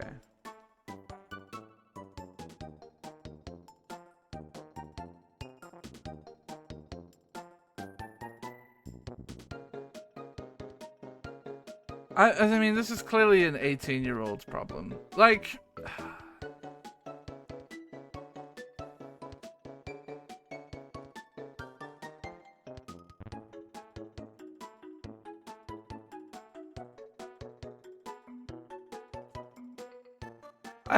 I have a little bit of personal relationship to this, in that I also, like, I'm not big on photos, and I don't generally like being in photos.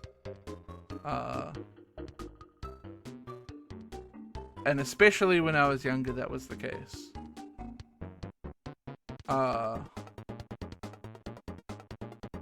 But I hit a certain age where I realized,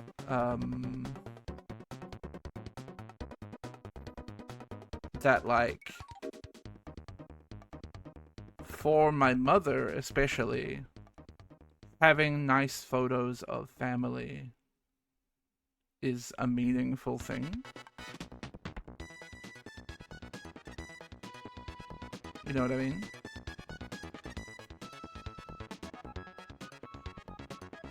And so I kind of gave up my opposition to it, really, and stopped dicking around in photos. Like, me and my brothers used to dick around in photos a lot, and I do that a lot less nowadays, because I'm just like, you know, I can be a nice child for a while and just, like, be in a photo, a nice photo or whatever. However, the complications here is that this person is trans and doesn't necessarily want photos of themselves pre-transition to like be a dominant memory.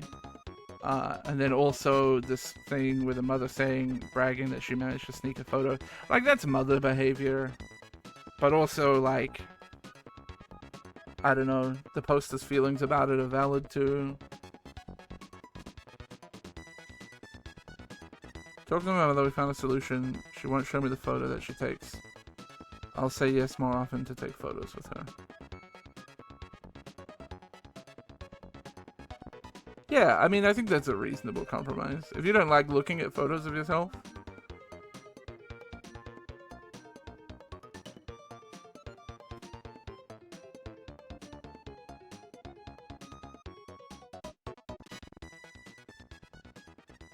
Yeah, a complicated situation.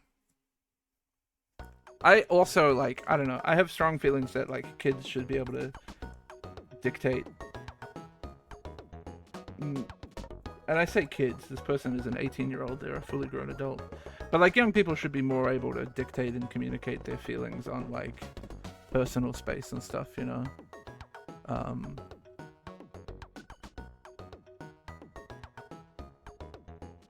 Like, there's nothing wrong with your kid saying that they don't want photos taken of them, you know?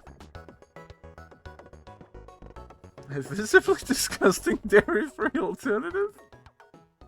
You can't be serious.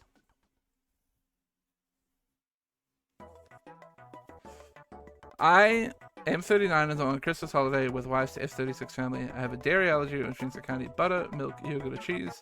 Everyone in the family knows this, especially my mother-in-law is in charge of cooking. First 2 nights for dinner we had raclette.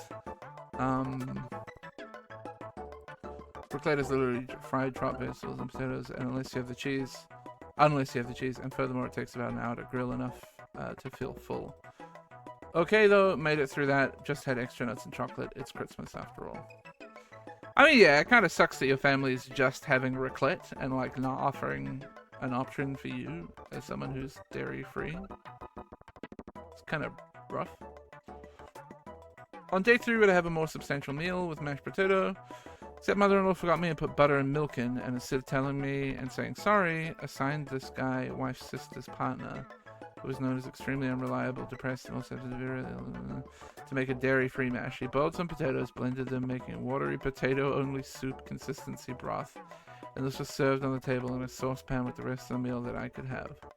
I asked for a bowl and poured out a portion of the potatoes, and then offered it around to others. No one wanted any, including the guy who made it, and this was the point at which I just had enough. I got serious angry inside. Oh, brother, it's mashed potatoes. Brother, it's mashed potatoes. You're a 39-year-old adult. Just don't have the mashed potatoes. Eat everything else. I'm gonna keep reading. I made an excuse about having promised to call my mum, picked up the remaining meal and bowl of watery potatoes, and left to another room where I called my mum and poured it all down the toilet, just ate bread until I was full. Wife came in and absolutely fuming, telling me I'd hurt the guy's feelings and it was so rude to leave the dinner table. I laid my cards on the table, why I have not been thought of for every single meal. I've never asked what I want, and it's not hard to make things dairy-free or to buy extra stuff. Wife says that I should just suck it up, and the guy made an effort. I replied that he's not a kid, and if I made something that was atrocious, I would not expect anyone to eat it. Like he was a child whose feelings I shouldn't hurt. Now I'm in the doghouse. Apparently no one bought my needing to call my mum story. Yeah, because it was obviously you were lying. I forgot to mention that they all barely speak English, as we are in France. Okay, so now we're in an interesting world. My wife is half French. This goes some of the way, perhaps, to me not being involved in meal discussions. It's not really possible for me to cook my own food in this situation. It's hard to explain, but mother-in-law and that side of the family that cooks, and we really don't get input. We offer to help and are turned down. Mother-in-law has known me for 5 years and knows about the intolerance. She's just forgetting me, which is okay. It happens. I basically got mad because they served me something basically inedible and acted like nothing was wrong other than just saying sorry and getting me bread. Not a lot of people wanted to know what else there was. A lot of people wanted to know what else there was. We had a portion of fried pork. There was a saucepan of cabbage, no bread. So without the potatoes, the meal was just pork and cabbage. Well, with the potatoes, it was just pork, potatoes, and cabbage. It's a cow's milk intolerance, meaning lactate doesn't work. Lots of people are still saying I should fix my own meals. go to the shops and get my own supplies. This is not really a polite thing in this situation, otherwise I would 100% do that. You have to trust me on this one, that was not an option, and that more offense would be caused if I have to do that. Reading the balance, it's quite a mixture. I think I handle the situation poorly, but I don't know what the correct plan of action would be. Yeah, look, okay, so here's the thing.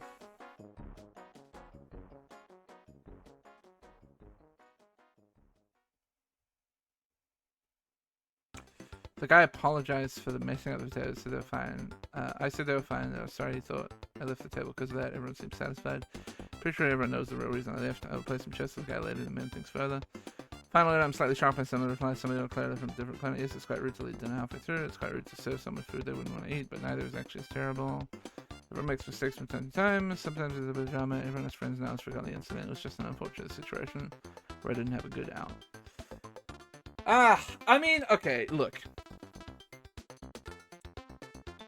I think everybody kind of has a problem here. It's very clear that the wife's family is not accommodating his food allergy well enough. Like the 2 nights of raclette and not having like an alternative option for him to eat is bad.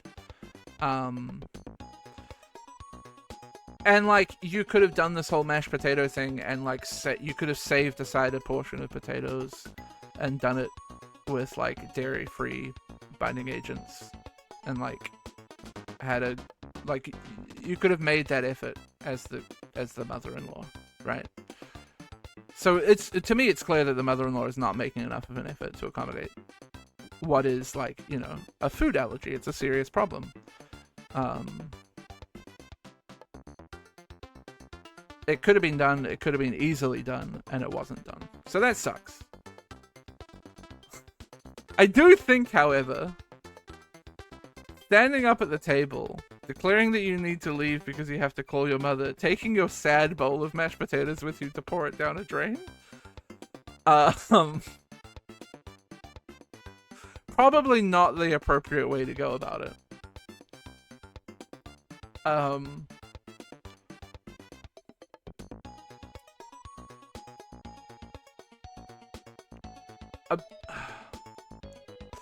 I've been in similar situations, not like myself and not regarding food allergy, but I've been in situations not dissimilar to this. And really my thing is, look, it sucks, dude, but suck it up and eat the shitty potato soup. You just deal with it, man. Like it's bad, but you just deal with it.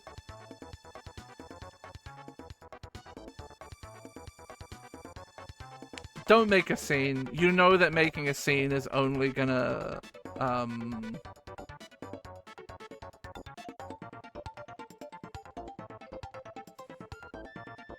it's only gonna make things worse. Like, making a scene here doesn't do you any good. You could not eat the potato broth, but then also, you know, that might be offensive as well. I don't know. Just everybody here kind of approach things in the wrong way, but it sounds like at least everybody's on the mend towards the end, so everyone dropped the ball, yeah.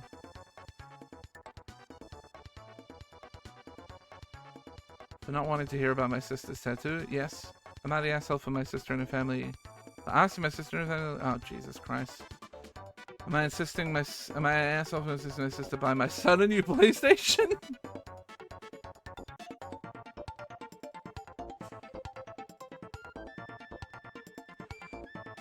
Blading the potatoes, it like isn't actually the worst thing. Like, pom puree is a thing. You can make pom puree or like potato soup.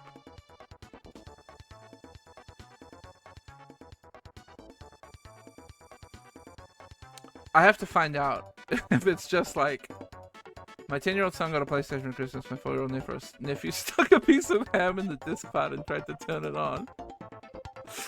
He also dropped a controller on the hard floor, damaging it very slightly. The PlayStation is okay, but I'd rather my sister buy some a new one and take this one. My sister said I was being ridiculous. Oh, come on, it works?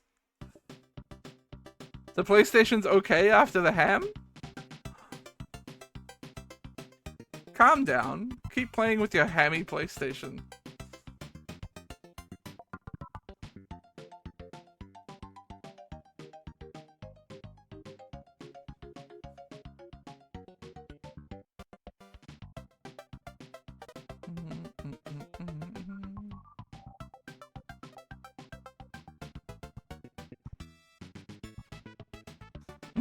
Works but smells of ham.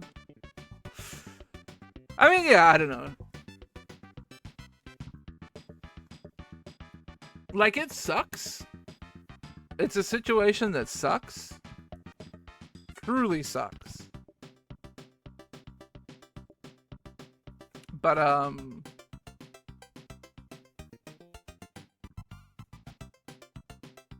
what are you gonna do about it? You can't force your sister to spend hundreds of dollars on a new PlayStation because the 4-year-old nephew put some ham in it, you know? Like, I don't know, that's hard, man. That's so difficult. Like, she might not be able to afford it. It's a big expense.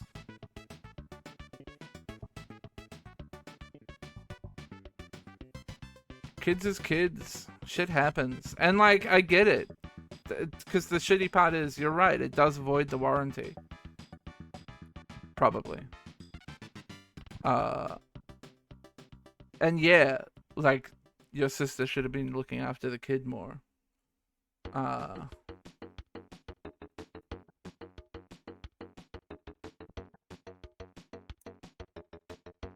But, like, what are you gonna do?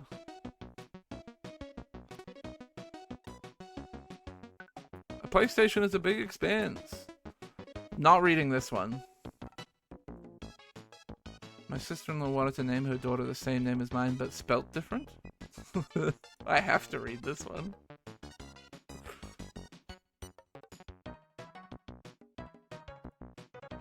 We have one daughter, Madeline. I have a sister-in-law, Jasmine. She is Jasmine and I are close. Gender reveal party. During this year's family Christmas dinner, she announced she was going to name her kid Madeline, but spelled differently, of course. The daughter's name was going to be Madeline. Oh no. Not like the other, like, normal spelling. Like a bad spelling.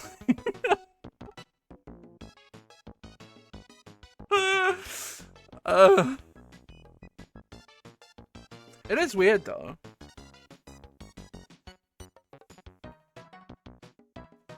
Technically, it wasn't the same name because it was going to be spelled different. She also said her great-aunt's name was supposed to be Madeline, and she thought that Madeline... Story! This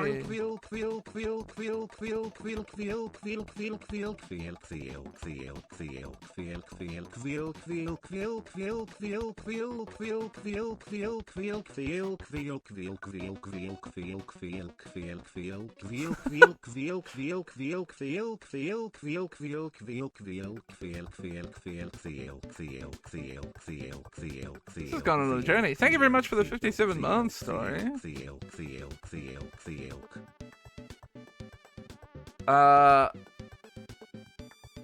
Yeah, it's weird.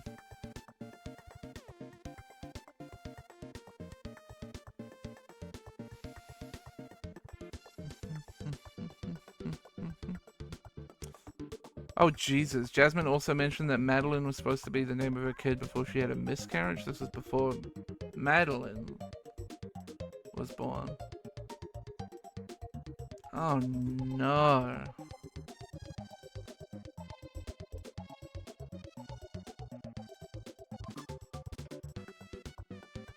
Whoa! This is a crazy story. I was really upset and told her she could have just told me before, but I named my daughter that she also wanted to name her daughter Madeline. She said that I was always such a witch and that I probably would have named my daughter Madeline either way. No, she didn't. Sorry. We have to pretend it's real.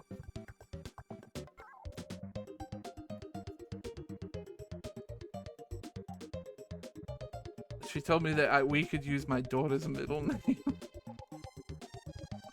I don't know. I feel like this person has made up a woman. Make up a sister-in-law. Invent a sister-in-law in your head.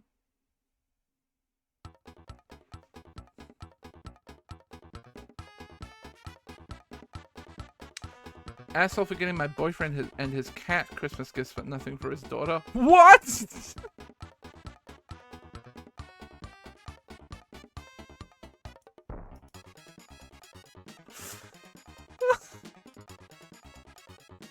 My 24F boyfriend, 27M, currently in a long-distance relationship. We've been good friends since high school, despite having moved to different states. Started dating about a year ago. Plan to move to be with him in the next 20 years. He has a 3-year-old daughter who is split custody of with his ex. Talks about her a lot, seen plenty of pictures and videos, never actually met or spoken to her. All she knows about me is a very cursory understanding that I have my dad's girlfriend, who he's on the phone with a lot, and that my picture is on his lock screen. He also has a cat that he sends me plenty of videos and photos, because he knows I'm a huge cat person. For Christmas, I sent him a very personalized gift along with a silly little set of toys to give his cat. Afterwards, he told me he wouldn't have thought anything of it if I just got him a loan gift, but asked if I was willing to get something specifically for the cat as well. Why wouldn't I get something for his daughter? I told him it's because I've never met his daughter and it felt weird for me to send her something when she barely knows anything about me. He brought up that I've never met his cat either, and that it's odd that I seem to think more about his cat than his daughter, who might be the stepmother of someday. I told him that's not how it is. I just don't know you yet and don't want to be overstepping boundaries or coming off as creepy and invasive to her since I'm practically a stranger.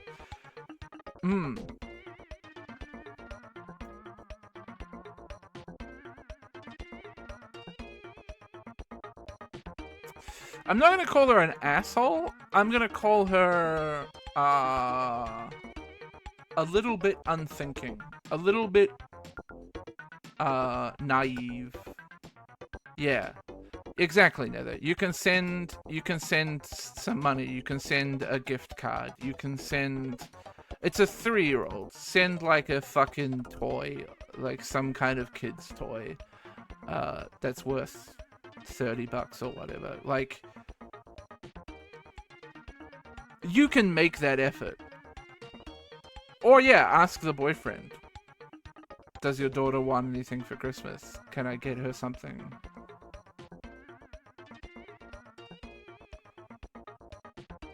I don't know, man.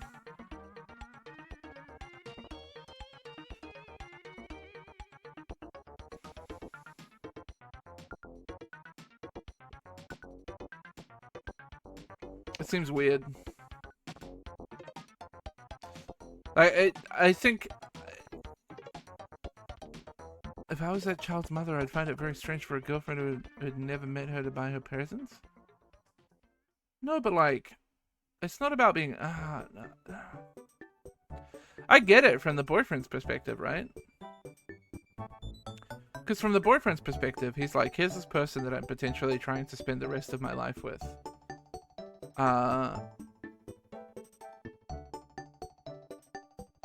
That sent me some presents for my cat, but not for my daughter.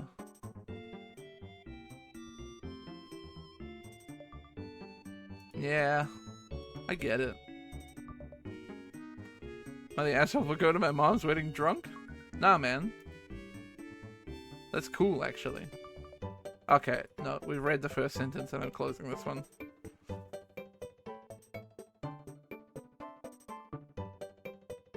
Am I the asshole for throwing my mother's gift out the window? Yeah! My birthday was a few days ago, and due to my age, I don't throw any parties anymore. I prefer to spend the day with my kids and go out to eat. My mother likes to come around for my special day just for some tea and a quick chat. This year she came around at 10 a.m. and had a small gift for me. She brought in some Mon Cherie, a piece of chocolate consisting of a heart of cherry floating in a liqueur, and contained a bittersweet chocolate housing. I hate it and have told her on multiple occasions, however she doesn't seem to care and keeps gifting me packs for special events. This time I blew up on her and confronted her about my dislike and her ignorance towards it. She refused to acknowledge any of my points and our argument escalated in me throwing the chocolate out the window. She was shocked and left immediately. I'm now starting to feel bad and regret going that far.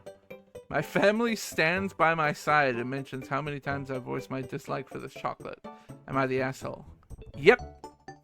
Yes. Yeah, brother. Here's what you do. Your mother is 77 and she's brought you a gift. You don't like it, who fucking cares? You fucking take that gift and you go, thank you, and then you put it down get it. I get that it seems like an overreaction. I don't want to defend myself here, but I'd like to add that I've been sober for about 4 years and I don't consume alcohol in any way. She knows about it and chose to ignore. However, okay, sure, fine, but also doesn't change the situation. Take the gift, go thank you, put it on your fucking counter, and deal with it later. I mean, like, I get it. You're upset. But throwing it out the window? Come on, man. It's chocolate.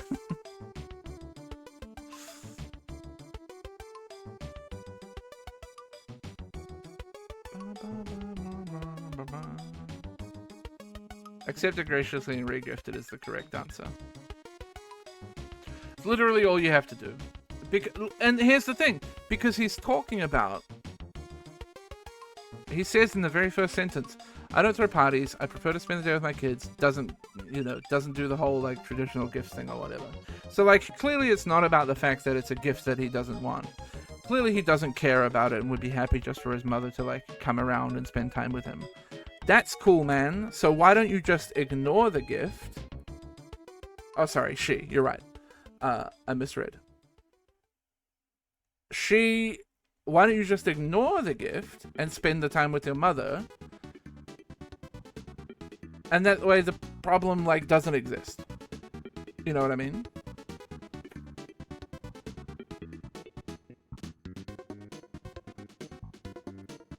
It's a Ferrari F50. A Ford F50? Like... I don't know,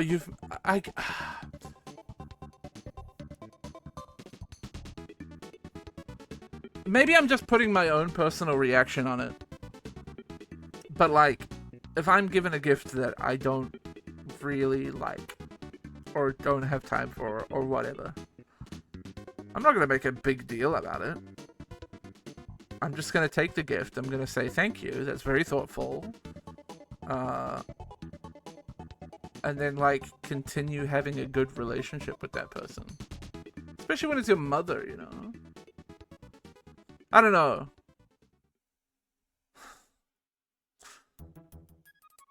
Again, like...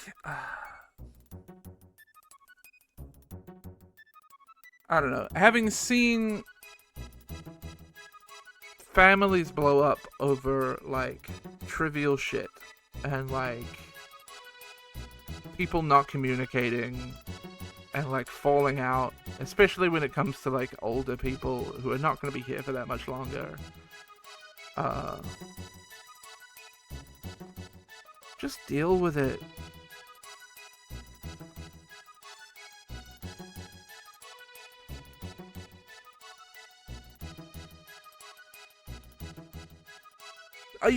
Every single one of you makes a valid point. There's somebody recovering from alcoholism being given a gift that has some alcohol in it, or it's something they said that they repeatedly dislike or have told them about it. This is all true, but at the same time, it's your fucking mother.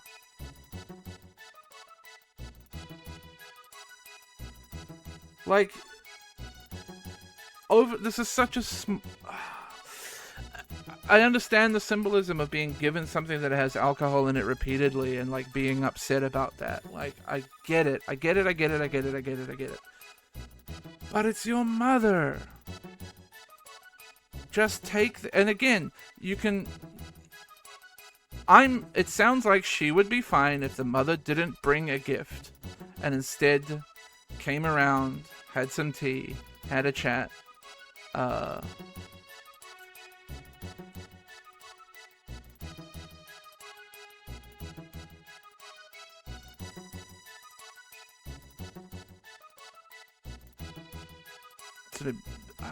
okay, look, and again, you all raise valid points, but, like, at no point in this post does she make it sound like her mother is being abusive or anything.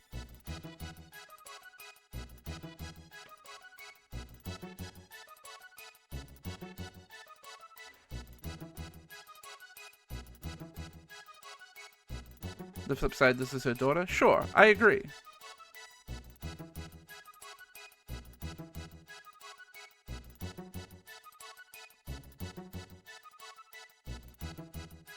If there's no problem, would you throw the gift out the window?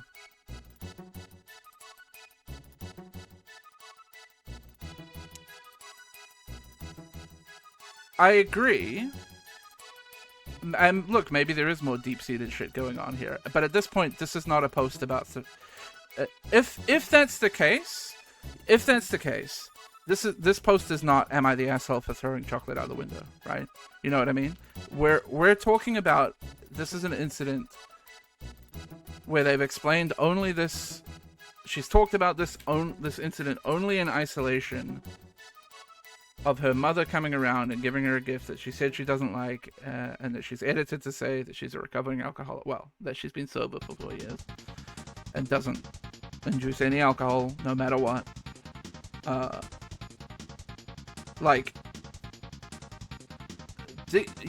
We're pulling way bigger extraneous circumstances on the post by saying, like, well, what if the mother's, being an asshole about it, or like, what if there's a difficult relationship here, or there's a bigger deep-seated problem that caused her to throw the thing out the window in the first place, right? Like, why are they making a post on Reddit about it then? This is not a Reddit post. Why are you here?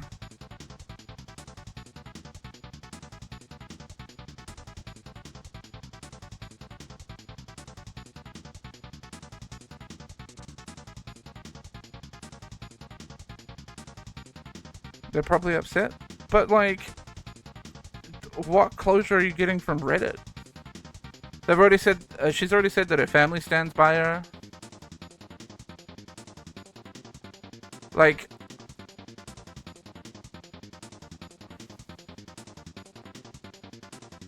I don't know. This sounds like, if this is a problem to the point where your relationship with your mother has degraded so much that when she comes around on your birthday and gives you a gift that obviously you really don't want and don't enjoy, and like maybe is something symbolic for you, Reddit's not going to give you the answers that you seek.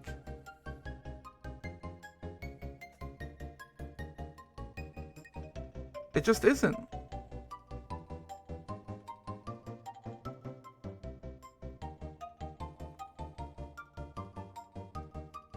And again, I'm not trying to say, I don't think she's necessarily well, okay. Maybe I called her a bit of an asshole for throwing it out the window. But at the same time, like, I don't know.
Any amount of alcohol is more alcohol than you want to deliver to give to an alcoholic. But it depends, right, Artie? Again, it really, really depends. Like a fucking... Like, a lemon lime and bitters has alcohol in it. Not that I would give anybody a lemon lime and bitters as a birthday gift. But, like, it's something that technically has alcohol in it, but it's like a common soft drink for alcoholics to drink, right? It's not going to cause them any problems. But this is bad, for sure.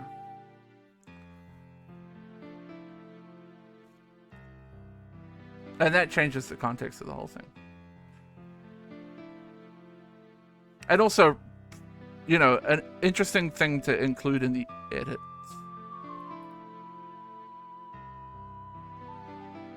It feels like this is a really important part of your reaction to the gift in the first place. Because take away this edit, remove this completely,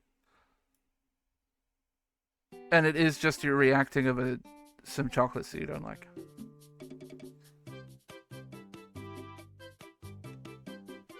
Which does sound like an overreaction.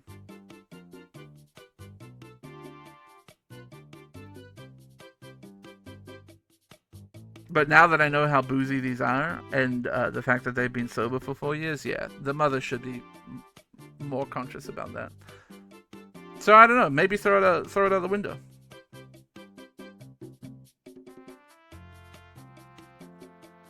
I might be with you now.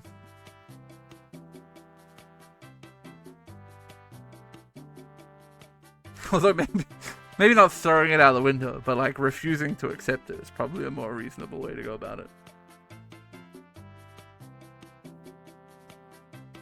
Although it sounds like her mother wouldn't take no for an answer.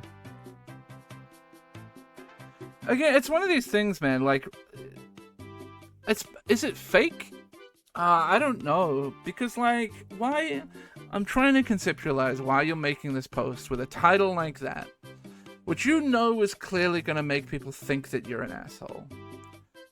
And then you make the post and you talk about, you know, it's a little bit deeper than that. And then you make an edit and talk about how you're trying to be sober.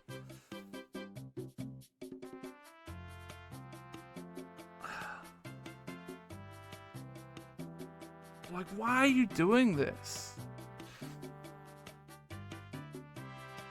I don't know, maybe it's heat of the moment. Am I the asshole for refusing to get rid of my shorts that my wife doesn't like?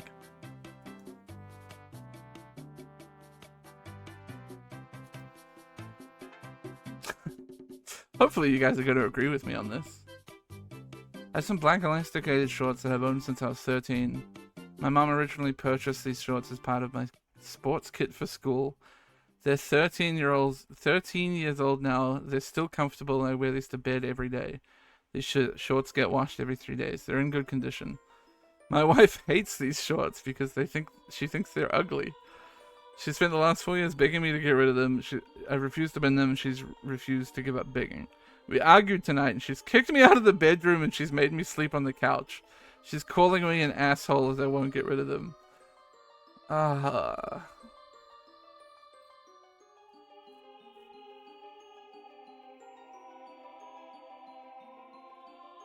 I mean, if they're getting washed every 3 days. Also, like...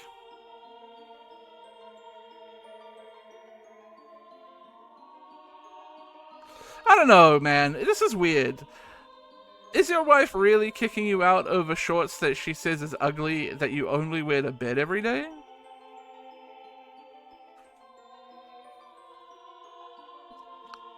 I'm going down to this post as Fake Town.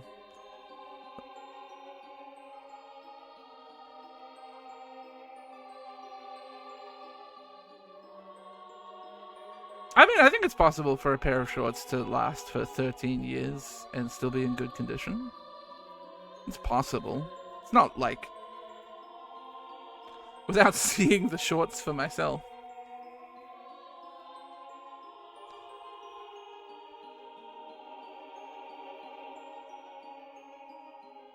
The real reason for her dislike of the shorts is the crux of this. This guy is at best misrepresenting this. Yeah, I feel like for sure. If the post is real,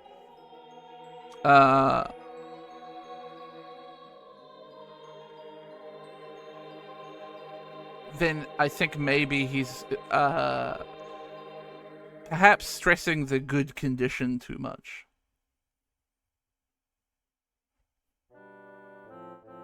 Maybe they're really not in good condition. And that's why she hates them.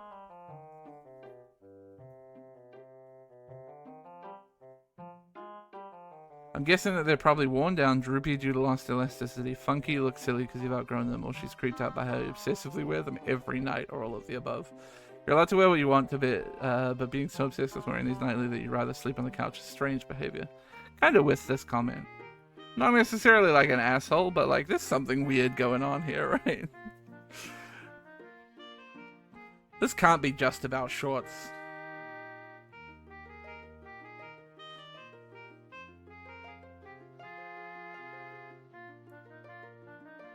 Your wife isn't attracted to your nasty shorts, and instead using this opportunity to level up and instead of using this opportunity to level up and seduce her, you double down. My guy, are the ratty puberty shorts really that important?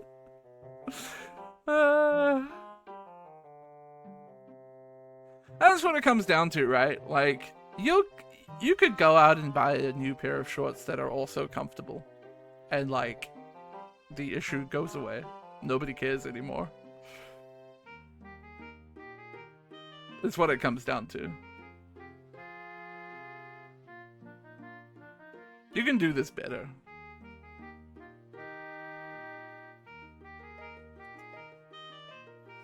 And the asshole is insisting my stepdaughter drive my daughter to her friend's house because her dad bought her a car. Not touching that. Forgetting the one Christmas gift my son asked for.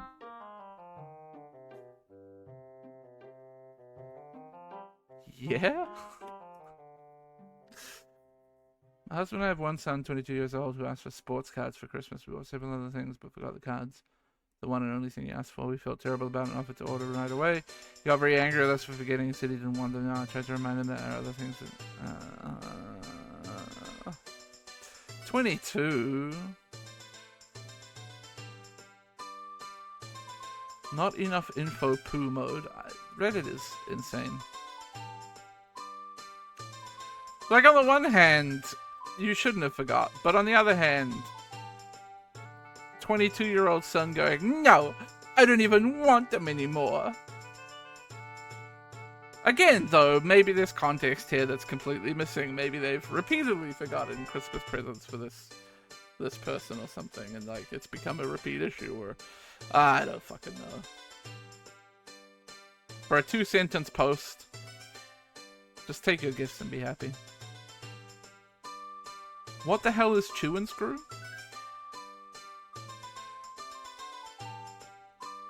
Hey, what's chew and screw? Beyonce and host her first Christmas this year with a ton of time in Beef Wellington. My mother and stepfather, stepsister and the kids, my sister and a nephew, and uncle were there. After only 2 hours, while the dessert was course even served.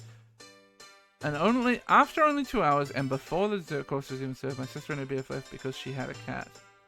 And my stepsister and nephews left because she was hungover from hosting a Christmas Eve party that we weren't even invited to. After my sister left, my mom had asked me what I had thought of her new boyfriend, and responded that he seemed like a very nice guy, but I found it really rude that I chewed and screwed when we went through such an effort to host people. My mom got mad that I said this in front of my aunt and uncle. However, I would have kept my opinions to myself had she not asked. Edited to add the request of the commenters. My mother is the one who has popularized the chew and screw phrase within my family. She's always previously been the host and would always say things like, don't chew and screw, setting the tone for all that it is rude to leave before all dinner courses have been completed. Okay, that's important context.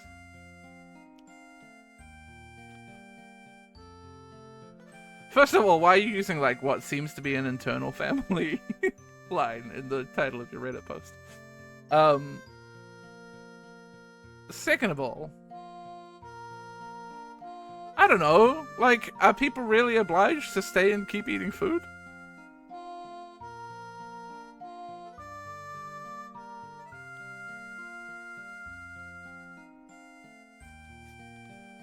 I guess, I don't know. I guess you have a right to be upset if people don't stay for long, but...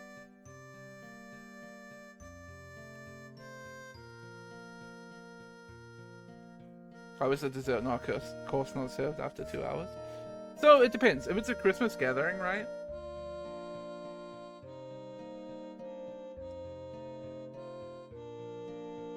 It's a get-together for Christmas. You probably are going to be doing a bunch of stuff, like... You're not going to be eating dinner straight away. You're going to get together, you'll probably do a bunch of family stuff, maybe you should do some gifts and things. You sit around for a while or whatever, food's being prepared. So I'm going to guess the food probably didn't get served until at least an hour had passed after the quote-unquote starting time. And then you sit there and you eat while or you talk while you're having the food, and then you keep talking afterwards and stuff. To me, it sounds like... Yeah, it sounds like they were only there for 2 hours total. And to me, that is a pretty short time. But also, like...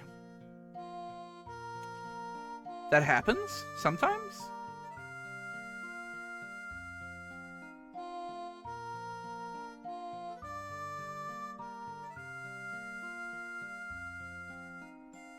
Yeah, probably good to warn and be like, oh, we're not going to stay for that long. We'll only be here for a little while. I don't think there's anything wrong with wanting to leave a dinner party. But also, like...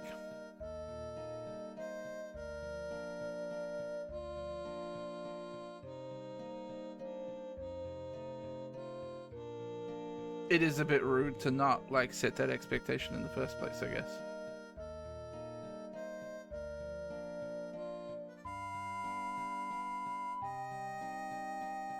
So I'm not just chewing and screwing. Yeah, I mean, I think that's normal for a Christmas celebration. 2 hours is a short time, I think. But, so, like, it would be more understandable, I think, if the people who left had, like, better excuses. I guess that they have a cat, I think, is actually a reasonable excuse. Especially if it's, like, a new kitten or something, and you're leaving it alone for a while. I think that's pretty okay to say, look, we gotta go. The other one's being like, sorry, he's hungover from a Christmas Eve party or whatever. It's not great, but... Man, the asshole proposing away for a group trip that excludes a difficult friend? Oh boy. Ah boy. Our friend group has a particular friend, Henry. Henry loves living the good life, staying at the Hilton when on trips, spending $200 on fancy Japanese dinner, etc. If someone suggests going somewhere to eat that's below his standards, he throws a hissy fit. Proposed a group trip to Europe. Henry was a yes, a few were no's, but the main core were on the fence. I see the main core more than Henry, and I asked what's their biggest worry for going on the trip. They all said they do not want to travel with Henry because he will double the cost of the trip. Henry hates being excluded, and if we sneak away, he'll know and make things worse. We know he has a long-distance relationship BF in the US, we live in Canada, and Henry goes to see him on 4th of July, American Thanksgiving. So we know when Henry is going to be gone, and the idea was to tell Henry and plan the trip the Tuesday before he heads to see his BF. We think this is a good way to tell Henry and avoid him coming. I told another of my friend groups this plan. They don't know this friend group, and they said it was kind of a dick move to deliberately exclude Henry. But if Henry comes, the trip is cancelled, so I insisted that this was the lesser of two evils. TLDR, we want to take a group trip to Europe, blah, blah, blah. Edit, since I cannot respond to comments. 1, we have had face-to-face talks with Henry in the past, and he's been retaliatory. He's typically a calm guy, but very weak to criticism. Henry is a spiteful guy at times. Apparently he's still mad at one of the core guys over something that happened 6 to 7 years ago and is not a factor in his life. 2, this is a one-time thing so far, no subsequent trips planned, should be a one-off situation. 3, we can set a plan, but Henry will force his agenda, Henry will agree, and then try to take control. 4, we've addressed Henry's spending, he failed to pay his cards on time twice, and a couple of guys had to bail him out. That didn't convince him to change. 5, we don't bend to Henry's demands, where despite the hissy fits, he just has a sour look on his face and often says, isn't this better than what you guys pick when he gets his way? Some backstory about Henry. The group was formed out of individual friendships and became by association And the core and I become tight-knit with a couple on the periphery. Henry was the core of the group, but then he became this pissy person I described. We talked to him and he fought back, so we started to phase him out. Multiple people have called him out because he changed, and then he met his BF and reverted back to OG Henry. But if he reverted back to OG Henry, then... Okay, edit 2. It may sound like we give Henry control, but we don't. We just let him sit there and pout and not let him ruin our day. Multiple people talked to him from both his friend groups. First time he got better, then he reverted back to OG Henry. Alright, no, I see what they're saying. OG Henry meaning the bad Henry. OG Henry is bad Henry. Maybe it's time for another discussion, but the fact that the one group already cut him loose, didn't open his eyes, probably a sign that what we say won't have any clout, and his BF and BF's friends enabling him takes priority. You're all adults here. Just don't be friends with Henry anymore.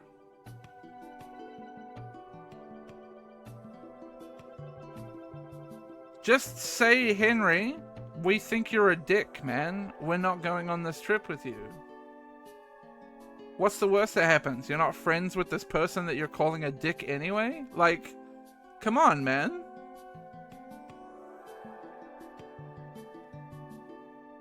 He needs to be more honest and open to dealings. Just tell him in plain terms he can't afford what he wants, and his reactions to that feel like a public shaming. He'll get it. He can't afford his lifestyle because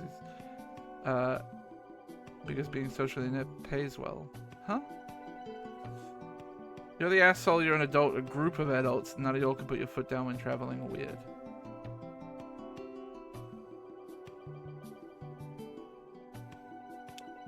Wasn't the plan to... Look, the plan was to organize the trip at a time when Henry is going on a different trip, so that Henry can't come. Is the plan. So, like, tell him, but tell him that you're arranging the trip for a time when Henry can't come. So it's still kind of like conniving to make sure that he's not there. You know what I mean?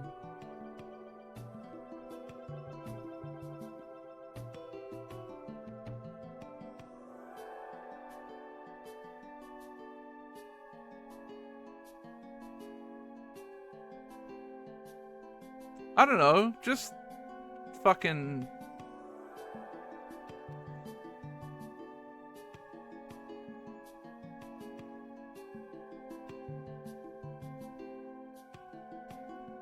I mean, look, I can't fucking speak to a relationship with people who've been friends for years. Like, maybe there's a reason why you still want to be friends with Henry. Quote unquote, Henry.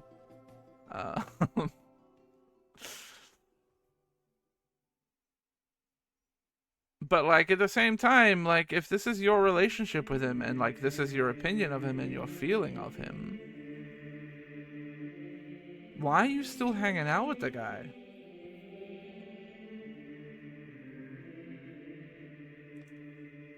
I don't get it. I was waiting for, like, the redeeming feature of, like, oh, Henry's a great guy and gives good conversation and, like, I don't know. There has to be something there, right?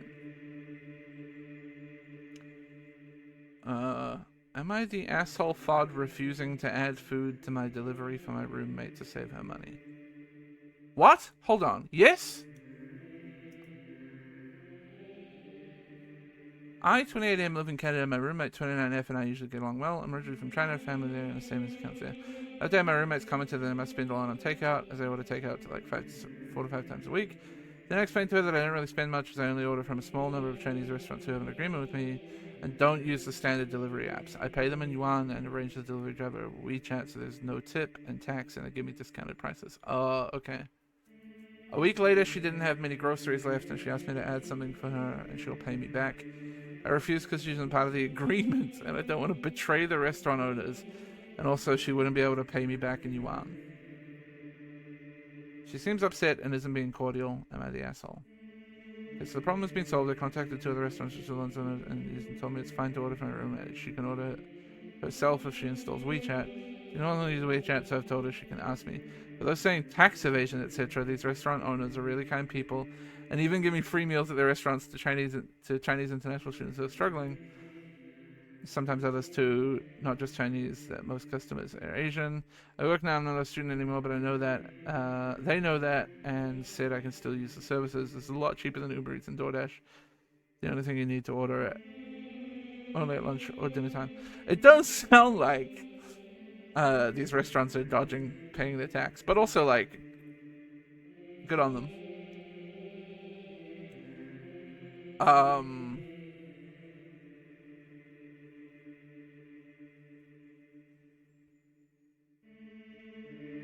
It's a bit weird that, I mean, it's the issue was resolved, so like there's no fucking conversation to be had here. But it is a bit weird that initially you didn't just like order another dish.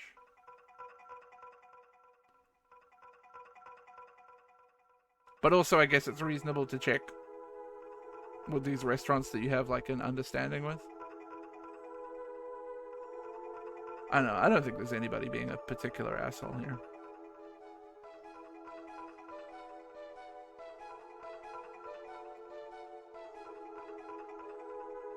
You're the asshole if you're not paying tax for food purchased, prepared, and ordered in Canada. You're breaking the law. Fuck off. I hate Reddit, dude. They're so fucking stupid. Fuck you. Nobody should pay taxes.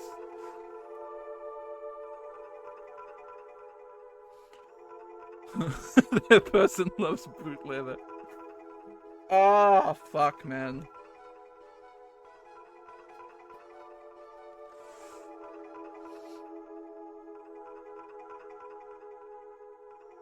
Lord knows what other things Opie is scamming under the table. Fuck off, dude. This is so fucking shit. Bro, under the table friend agreements and shit have been going on for fucking forever and will never stop. Will never stop.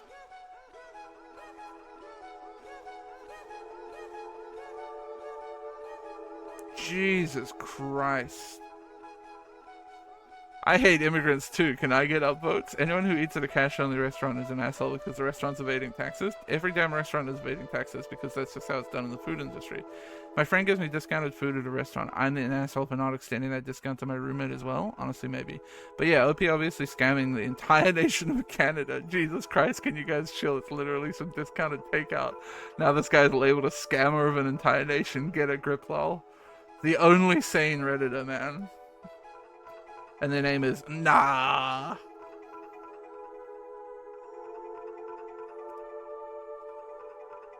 Under the table is offensive somehow, racist and homophobic. See, to me, whenever we talk about under the table, that in the context of New Zealand, under the table to me has always been usually applied to like tradie work. So like if you know a tradie, I should clarify, like a plumber or an electrician or a carpenter or a landscaper or whatever. Somebody who does a trade for a living is called a tradie. So like if you're mates with a tradie or whatever, often you will cut an under the table deal with them where you'll pay them for materials, and then you'll give them maybe a small little handshake for labor and a box of beers or something. And it just like saves the hassle of going through all their business and shit and adding all that paperwork. And yes, it is evading taxes if you want to fucking go down that route, but like it's also just a friend doing a thing for another friend. So that's the context that I always know under the table, and so I don't know, maybe it's different in other countries, but to me it's never been associated with that kind of thing.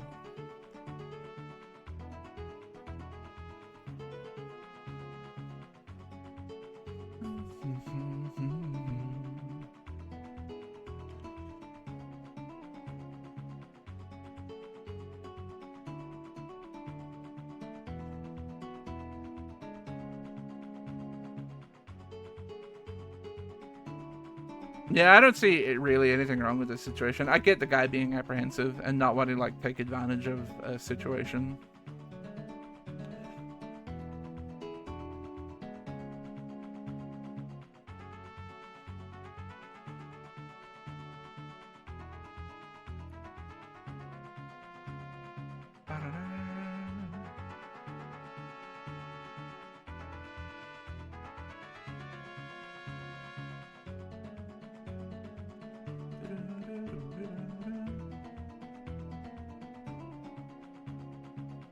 But also, you know, it's cool that the restaurants are chill about it. And are like, yeah, you can order a thing for your roommate sometimes. And even being like, she can download WeChat and order things herself if she wants is like top notch, cool. Yeah, that was my initial thought, Doom, was like somebody was ordering like DoorDash and then like not letting their roommate piggyback on it. I was like, yeah, that's bad. As is always the case with Am I the Asshole, is the spicy ones are always the ones where like they put a title that makes somebody seem like a dickhead and then it turns out it's like completely not what you thought.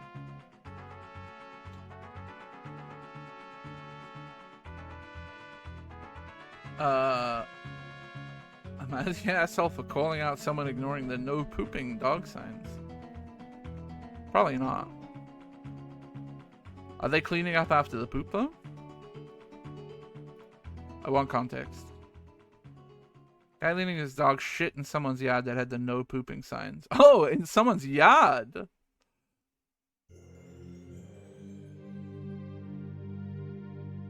Like, regardless of whether there's a no pooping sign or not. For clarification, my neighborhood goes street, sidewalk, yard. This is not the grassy area between the street and sidewalk. The dog was in the yard. Yeah, regardless of whether there's a no pooping sign or not. Why is the dog shitting in someone else's yard? You're the asshole who picked it up. It's a damn dog and they can't read. And it would be absurd if the dog owner to physically drag their dog mid-poop off a lawn. I don't know, man. I feel like that's bad dog ownership if you're like you gotta lead the dog there in the first place to do the shit. It's not the dog's fault, but it is the dog owner's fault. Let the dog poop in your own yard.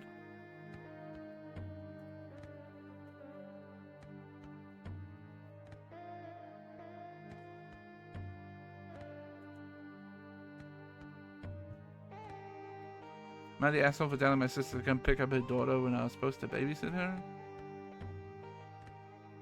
Yeah, maybe. Am I the asshole for calling my mom an asshole because she said that she wouldn't share a bed with me because I'm male?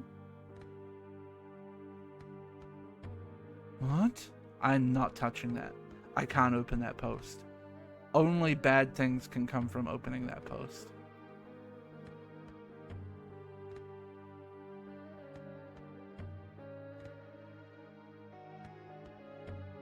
Yeah, no, definitely a hotel bed. But also, like, I don't know. I would not feel very happy about sleeping in the same bed as a parent, regardless of gender. I would be like, I'll sleep on the floor, thanks.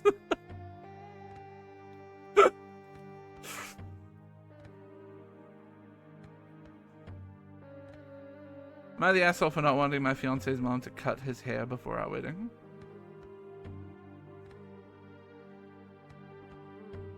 Ooh, I'm interested. I'm here.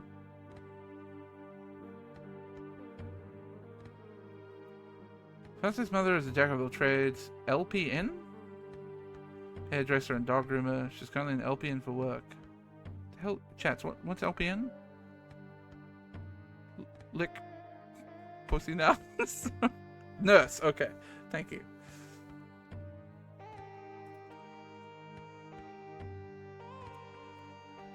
I love her very much, but personally I believe she's outdated hairstyling techniques. She's into very exact bowl cut ties for men, tend to poop out on the sides.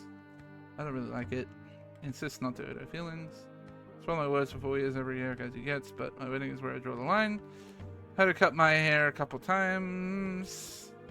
And the last time she cut my hair, I had to take length off. I'm biracial and have curly hair, so I advised her to kind of leave more than she normally would for straight hair. I woke up the next morning, my hair was poofy as a poodle. It looked like Dora, pretty much. It was shorter than chin length, and I wanted it to touch my shoulders. That's the first time I've ever received an undesirable haircut, so it was very devastating for me. Took me a year to grow all that issues with the length. My bangs are also cut very short, way shorter than desired. Ever since then, I'm honestly traumatized. I don't let her cut my hair anymore. Fair. Totally reasonable. To add to this, his mother is very much a worrywart. She seems very perfectionist, so often she cuts more and more and more off her head because she wants it to look even. This type of thing worries me. It's probably why I had such short hair after my last cut with her. Every woman dreams of this day and one night wedding the photos to be beautiful. I just want to see his hair in a more up-to-date hairstyle than I believe his mom can give him, at least for our wedding photos. Am I the asshole for risking that my fiance goes to a younger, more up-to-date hairdresser before our wedding? He claims that it will hurt her feelings, which may be true. She's willing to try a new hairstyle. By the way, no man is his right to his body being taken away from him. He wants enforced. My fiance was just expressing worried about upset his mom. Yeah, I mean, I think it's the answer here is, I mean, just do it and like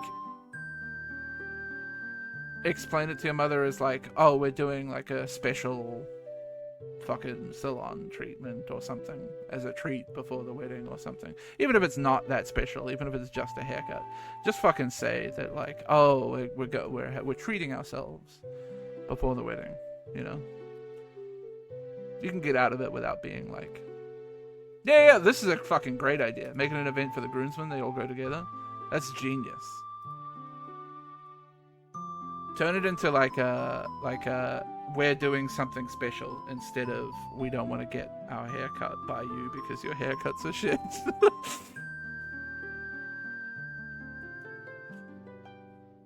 There's a solution there which is elegant. Tell my sister it's rude to send me a wedding dress pic. Meh. Am I the asshole for not inviting my friend's husband to dinner because he eats way too much? Ooh. I gotta read it. My friend has been married for a year now to her firefighter husband. She's the only one in the friend group that is married. I usually host dinners every couple of months and we're gonna do a late one for the holidays on Friday. I'll usually invite him, but money has gotten tight due to holidays and he eats so much. I understand why, but it always results in my having to double recipes or I run out of food. So this time I told everyone I wanted to just do a girls' night. This means my friend's husband is not invited. If he isn't there, that there is enough food for everyone without double recipes. She called me up, asked me how I'm doing a girls' night. Told her the truth that I can't afford to make double for dinner and her husband eats a lot. She called me a jag-off and now she's telling my friends why. Everyone is split and no one is offering to help with the food bill. I will give the group the option to Venmo me some money or change it to a potluck. Never mind, I will be cancelling it. I'll get off Reddit, so last response. Woo! A lot to unpack here. I mean, I think it's reasonable to be concerned.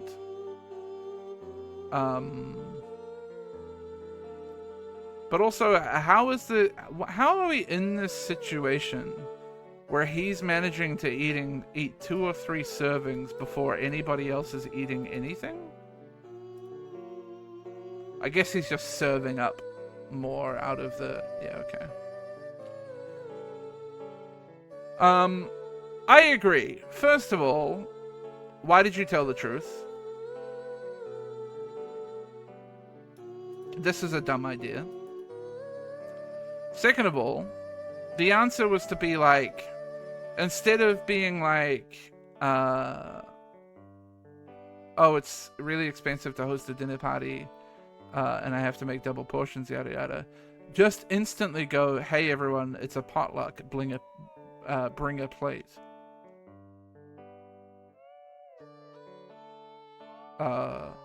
Or yeah, don't even specify that the husband is the problem. Just say, look, money's a bit tight this time of year. I'm gonna struggle to pay for the meal. Can we do a potluck instead?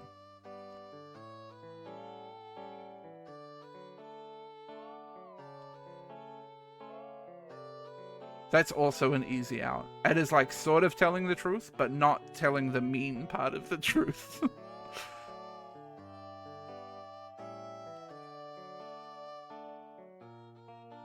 The verdict from Reddit was asshole. And I don't know.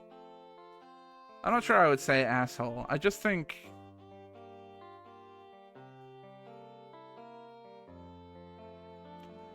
they went about it in possibly the worst way. Other options that he's still hungry, which seems to be a no since that happened to the first time and everyone was upset. I mean, this sounds like a fucking serious issue. How much is this person eating?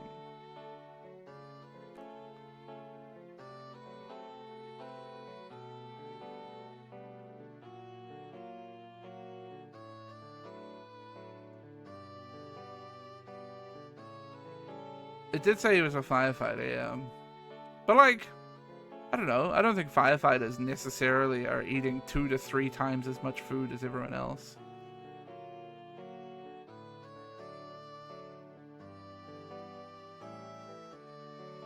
It's funky.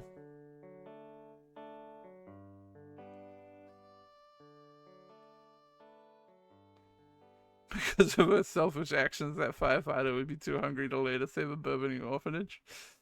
I don't know. I don't think anyone's being an asshole here. I just like...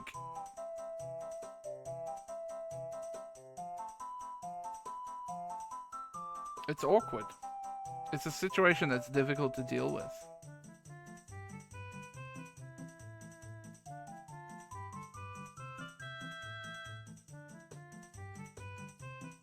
And I understand the difficulty, I understand the frustration, but yeah, you should have just been like, fuck it, I'm making this a potluck, instead of, I need to not invite this one person because they eat food.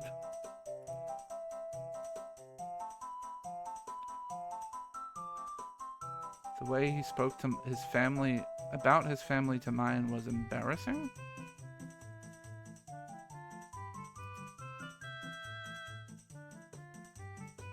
It's gone.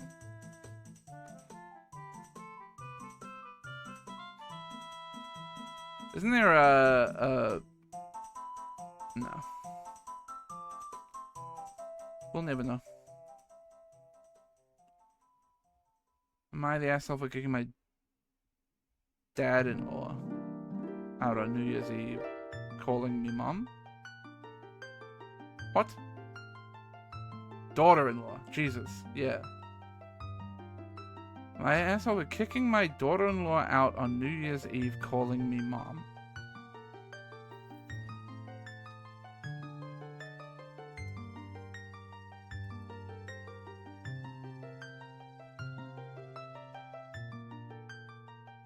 Two eldest son and his wife is called Ed and Edna, and my youngest son and his wife is called Sam and Cat. Context, I have known Edna her whole life. When she was 7, her mom got diagnosed with cancer, so I started to help out with raising her. Her and Ed were best friends, so it was easy. When she was 10, her mom passed away, so I took over. Started to date my son in college. I got married later on. Generally look at her as my daughter, because basically raised her. Jesus fucking Christ, this is dark. Maybe I shouldn't have clicked on this post. Kat is very sweet and she can cook well and bond in the kitchen and we get along great, but I don't like being called mom by her. I don't know why, but I just don't. I don't like it when people or children call me auntie or nicknames, etc. I don't mind Edna calling me mom because I feel like I raised her and earned that title. Ooh.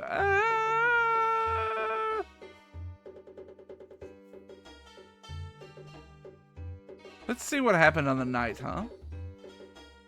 This New Year's dinner, she made it a point to call me mom in every sentence, and I was denied. I pulled her aside and told her to knock it off, and she said, it's not fair that Edna can call me mom, but she can't. I told her that I raised Edna, so it makes sense. Edna has no family other than us, but you have a huge family with a mom that loves you very much. She said that it feels like I'm rejecting her from the family. And I told her, after all I've done for you, this is the thing that makes you feel isolated and you need to be helped to be grateful.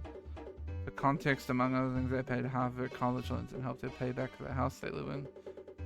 She said that I'm a bitch and that Edna can be my favorite daughter-in-law, and it's creepy that I will babysit pups and not my grandkids because she and Sam won't ever come back. I told her to get out and be a brat somewhere else. Sam got involved and dragged Kat away. Kat lives 6 hours away and I can't drive well.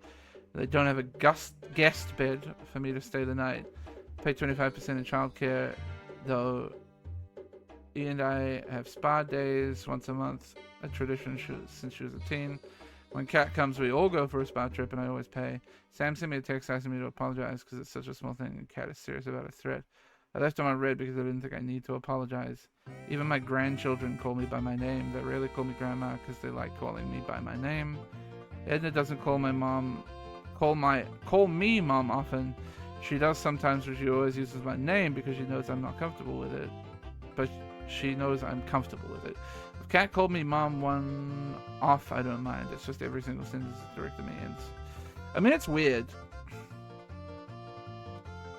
It's weird, man.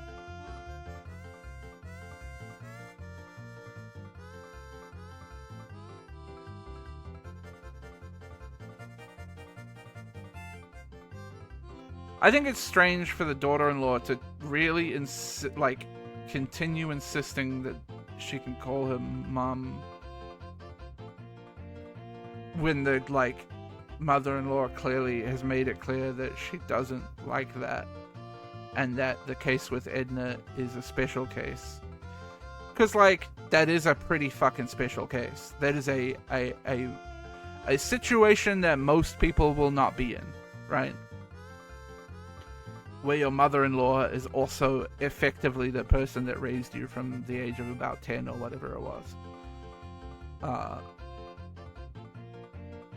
So yeah.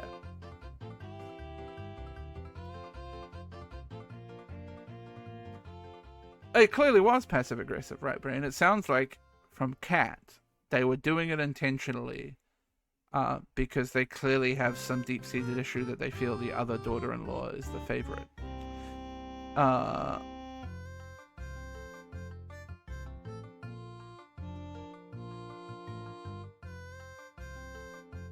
And I don't know, that feels vindictive. Not to invalidate the feelings of Kat, right? Maybe Kat does feel like she doesn't get anywhere near as much attention from the mother-in-law, and maybe she's resentful of that, and maybe that feeling is valid, right? But also the way to resolve that is not to be passive aggressive and prod like that and intentionally antagonize, right?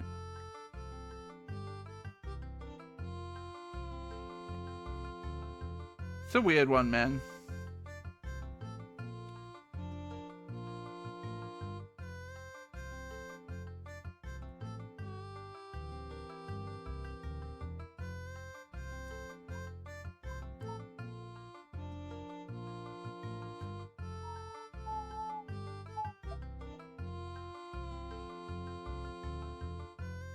This is a good point that this person is making. The response to I feel rejected from the family should not be talk about money and paying for things in gratitude. I think that's fair.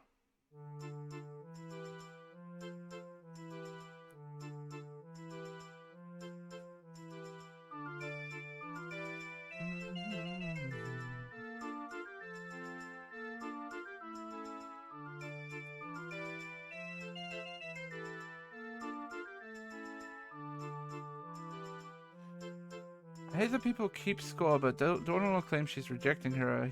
A list of huge gestures done for her is relevant, not transactional. But it kind of is transactional, though, right? I don't know. It's weird.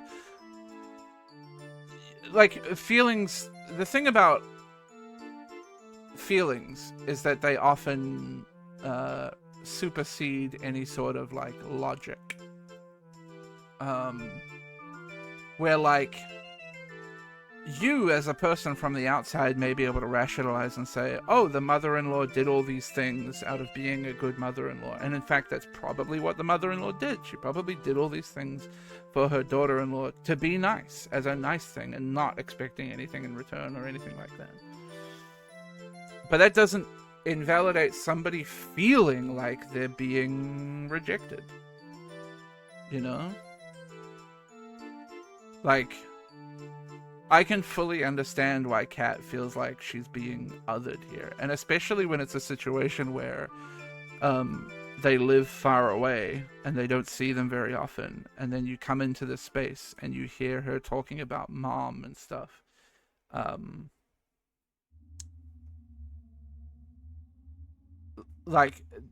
That's... it's reasonable to feel a bit jilted by it, I think. I don't know. Family dynamics are difficult and always will be difficult, and every single one is different. It is again, it's another one of those posts of like, Reddit is not going to give you the answers that you seek here. This is a situation where, without knowing the whole context of the relationship between you and your daughter-in-laws, that like, nobody's going to be able to give you an answer that is in any way satisfying. But I guess everybody loves to live vicariously.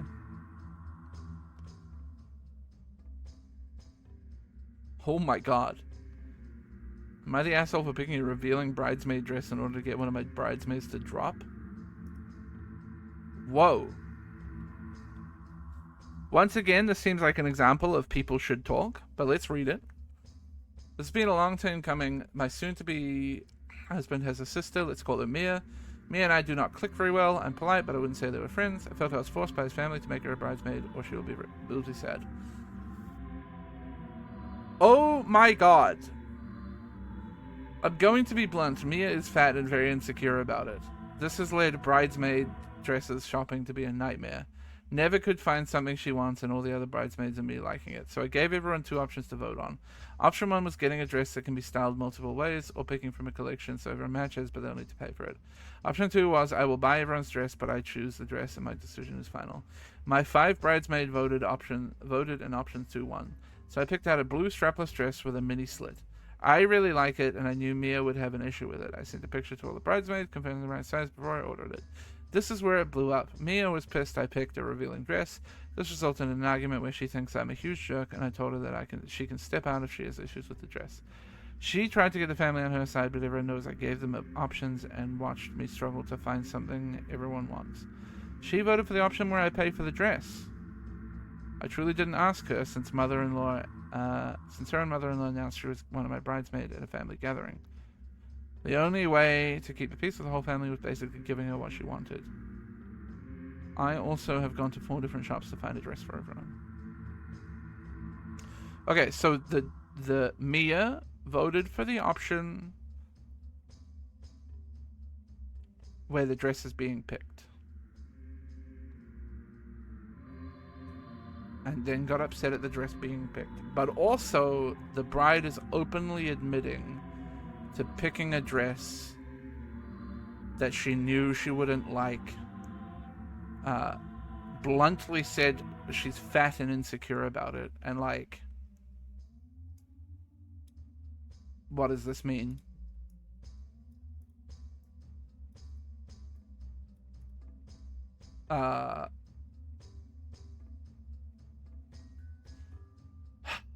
It feels like a fake post.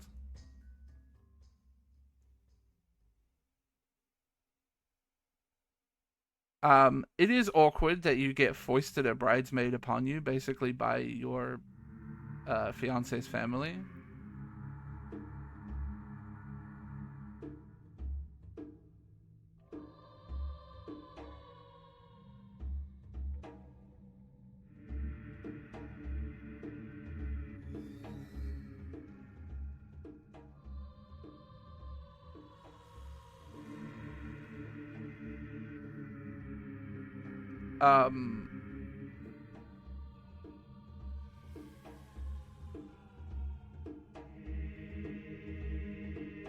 I don't know.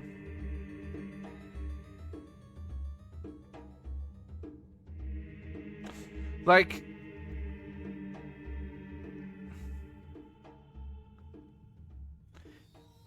if she voted for the option where I pay for the dress and pick the dress, why is she then upset about the dress that's being picked? Well, because it's being intentionally antagonistic, I guess, is why.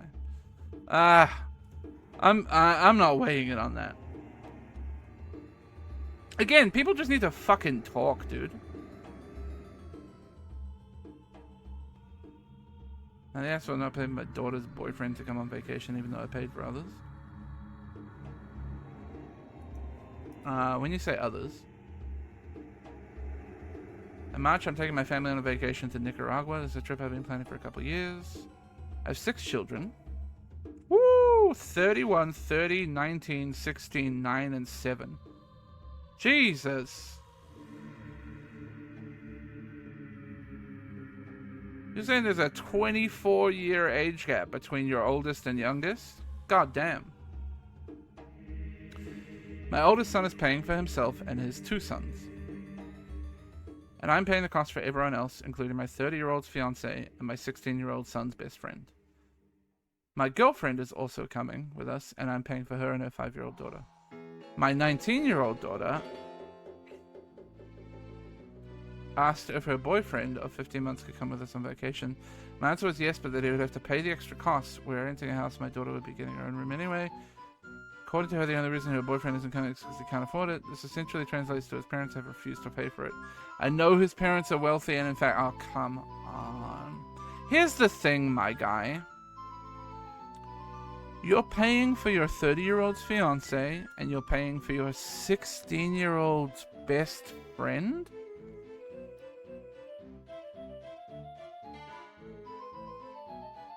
And then you put your foot down over your 19-year-old's boyfriend. Of 15 months, no less. Like, this isn't a short relationship. 15 months is not a fling. This is a deep relationship already.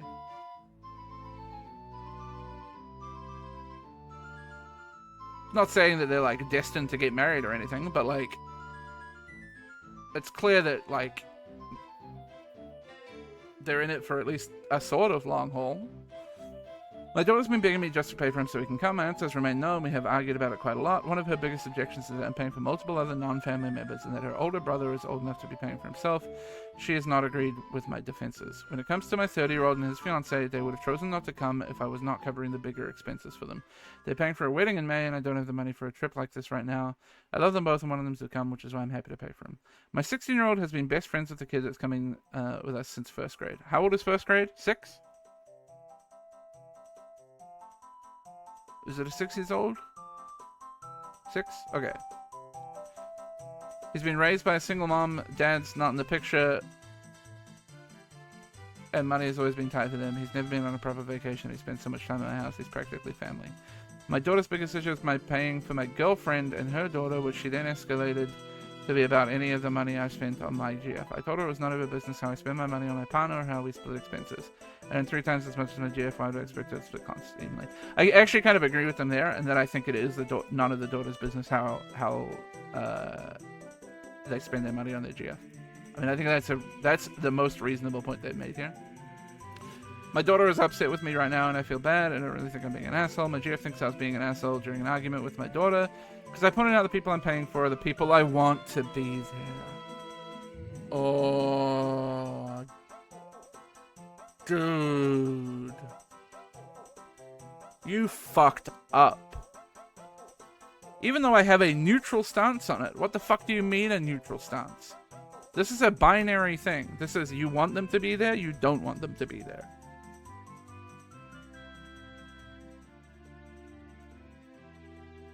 Fucking being ambivalent whether they're there or not is I don't want them to be there. My GF thinks I should cut my losses, just pay for the BF. I think she's saying this because she feels bad my daughter turned it into an issue about her. Am I being the asshole? Yeah! Yeah! Yeah, dude! You're paying for your 30-year-olds and your fiancé and their fiancé to come. And you're paying for the 16-year-old and their best friend to come. And, like, regardless of what you may say about the closeness of the relationship, 30-year-olds getting married, 16-year-olds being best friends with this person for a long time, and they've hung around a lot and are basically family, like, sure. But what that means is if you're justifying it by saying that, what you're essentially saying is you don't think the relationship between your 19-year-old and her boyfriend is as important as the other relationships of the people that are coming on this trip. And that's fucked. That's fucked. You might think that. You might think that privately. You might think, oh, my 19-year-old's boyfriend for 15 months or whatever it was, is not a big deal in my life yet or whatever, but like, it's a big deal to her.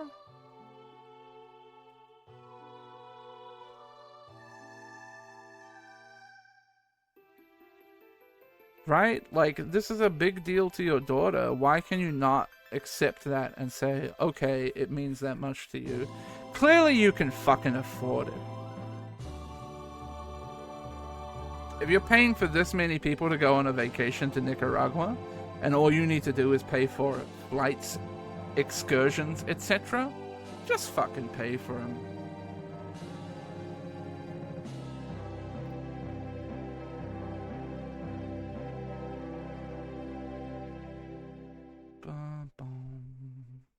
Yeah, you're the asshole because it's one thing paying for a fiance, but it's a bit of a piss take. You're paying for your kid's friend to come and still refuse to pay for your daughter's long-term boyfriend when they've been together for over a year. I agree.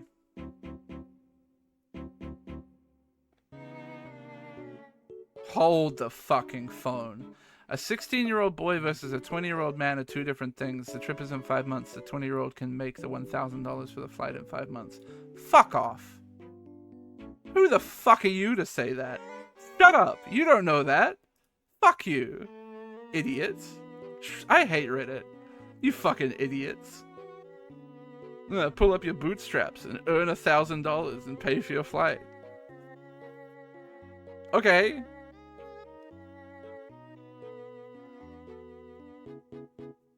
If it's no big deal for the 20-year-old to make the $1,000 for the flight in 5 months, then clearly it's no big deal for the parent to just fucking pay for the boyfriend. Come on, man.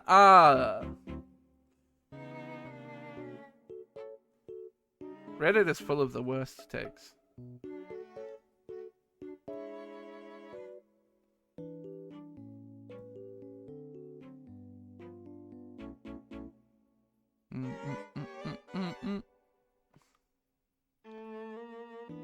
Just a guess, but it's the boyfriend not being paid for so you can saddle the daughter with kid duties. Let's face it, alone she's more likely to babysit on demand for you. However, if she has someone, they'll be off doing their own thing. This is a good point. There's a 9-year-old, a 7-year-old, a 7-year-old, a 5-year-old, and a 5-year-old. 5 kids under 10 are coming on the trip, along with 2 16-year-olds.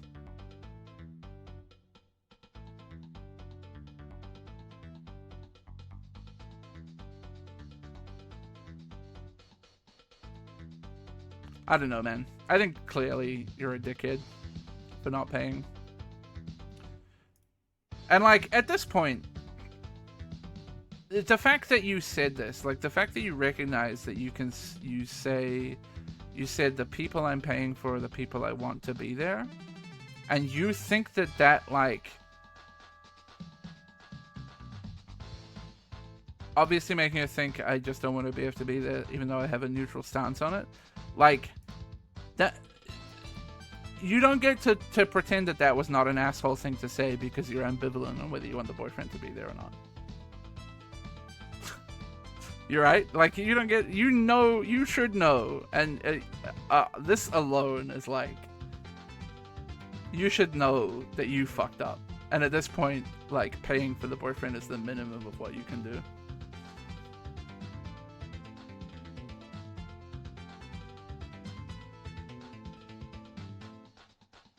It's entitled for anyone to demand that you pay for their companion to come. But it's not even like it was asking and then saying no because for some fucking bullshit reason.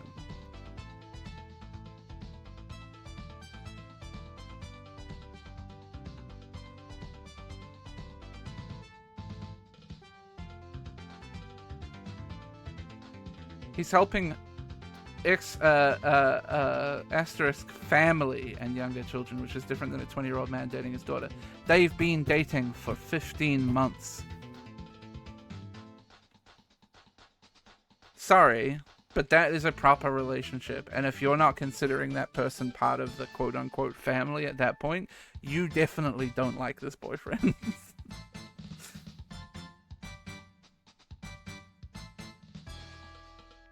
Am I the asshole for saying I won't be attending my cousin's wedding as Mo? Oh, maid of honor. As I'm uncomfortable with her relationship. Ooh. Oh, this one's gonna be bad, isn't it? I have a cousin, Mia. We've been close friends since high school. Mia comes from a very wealthy family. So, since high school, Mia was in a relationship with Derek. Everyone believed they'll get married, but something didn't work out and they broke up in May this year. In June, Mia started a new job to get some experience. She can deal with her family's company when the time comes, and that's when she met Mike, 47. And also the CEO. In July, she told me they're dating. In August, she had announced she's pregnant with Mike's child. Mike has proposed to her that day, and Mia asked me to be a maid of honor.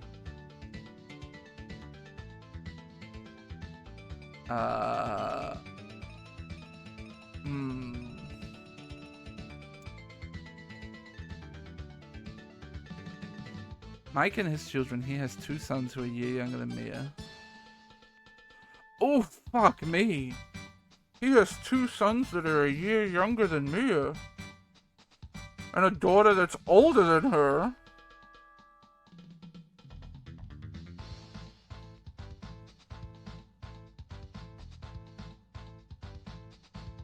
Ooh, yeah, I can understand being uncomfortable with that relationship dynamic.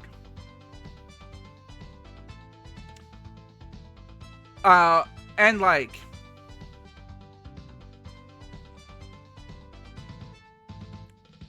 she's working for the company and he's the CEO.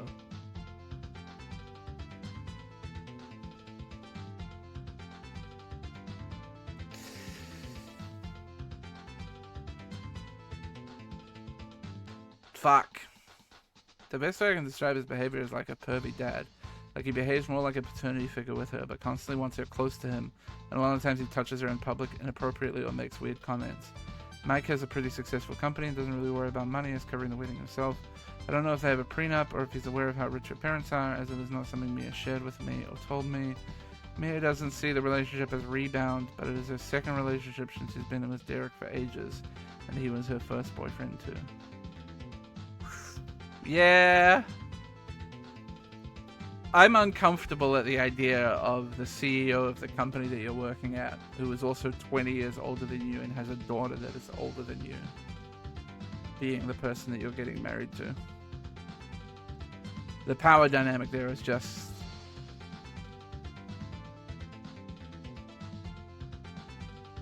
challenging.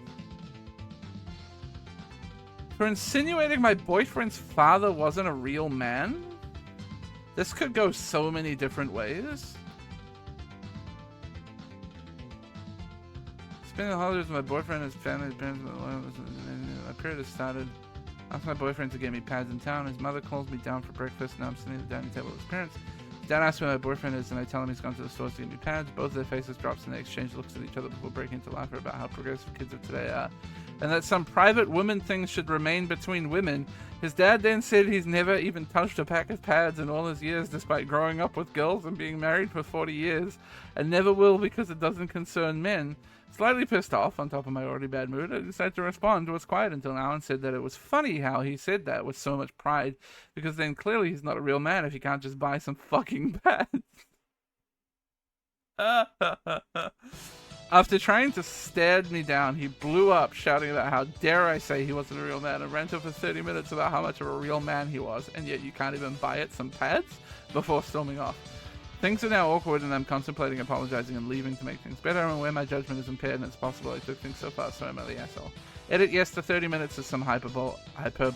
But it was a long speech. I didn't take the time listing all the examples of him being a real man. I mean, yeah, if you... Okay. We're all on the same page that the dad sucks here. Sucks.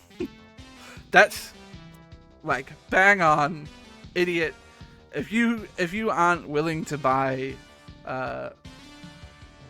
pads or tampons or anything like that for your daughters or your wife, yeah, you're a fucking idiot.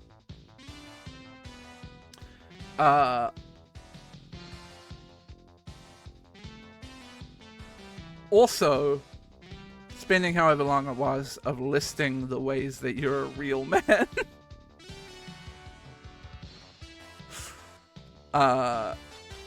Bad. However,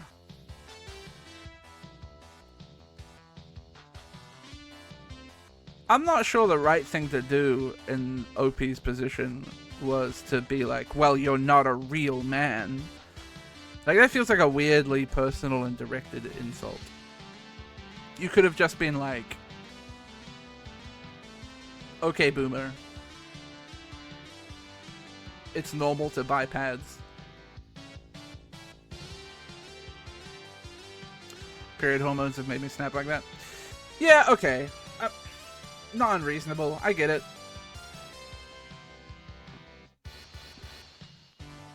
And I would never say the OP's an asshole here. Not in any way, shape, or form. But definitely, like, probably worth saying, like, sorry, I snapped a little.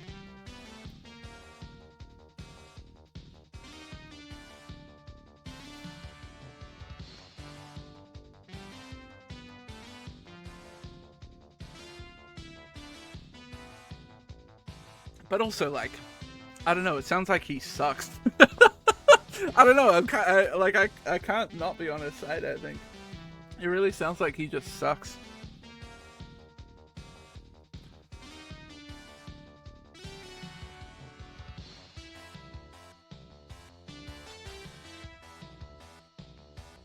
Yeah, very insecure, clearly.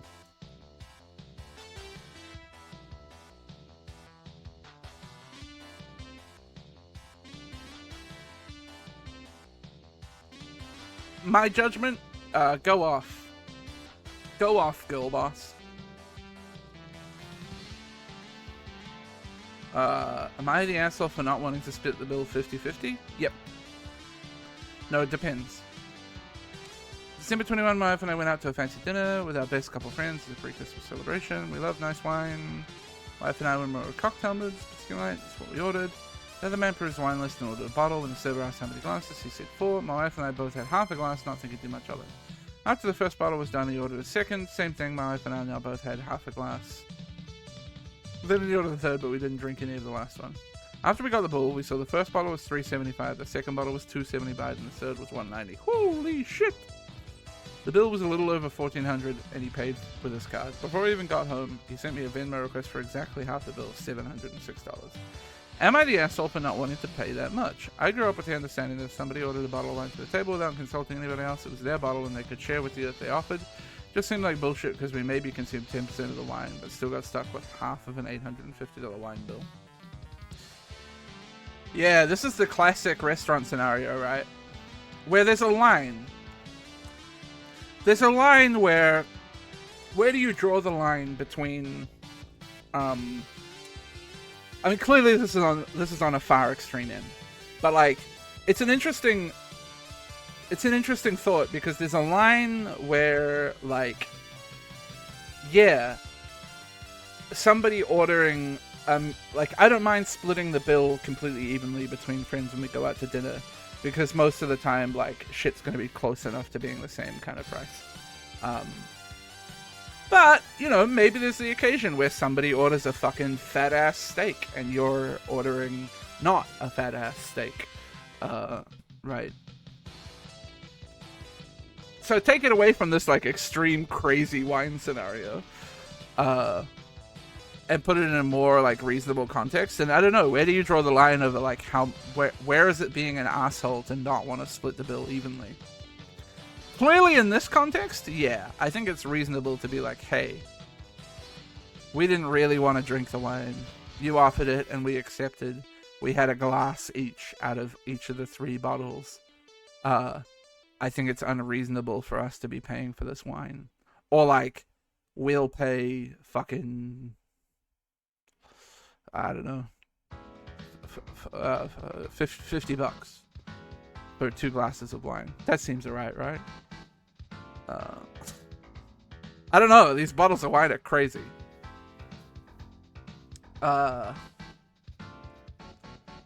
No, I don't think it's unreasonable for them to not want to split the bill.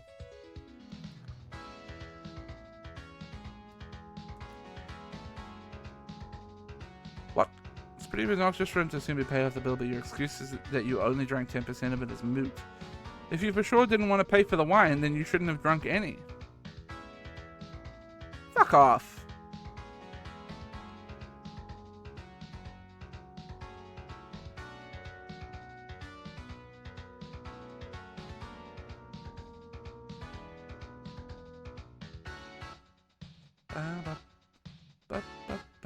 Disagree. OP is not an asshole. When ordering the wine, it's often customary to sample a bottle, and for that, everyone should have their own glasses and taking a sip or two. If OP didn't drink the wine from the bottle by the glass, he should not be on the hook for it.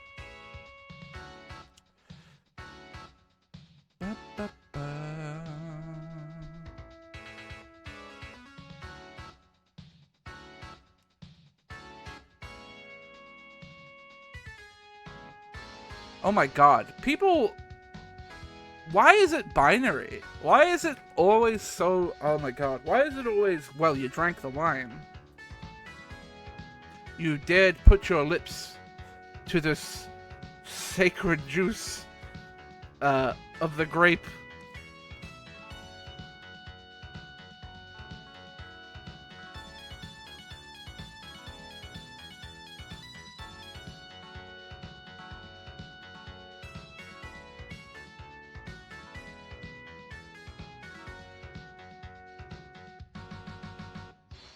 If they drink 70% of the 2 bottles and 100% of the 3rd bottle, that's basically all of it. No, I totally agree. Those 2 people that ordered that wine should be paying for all of that wine. And like, I would, as the other couple here, I would like, as a sign of good faith, I'd be like, look, let's tot it up, shall we? 375, 275, and 190. Hold on. I need my calculator. 375. I could do this in my head, but I'll be slower. Plus 190. 840.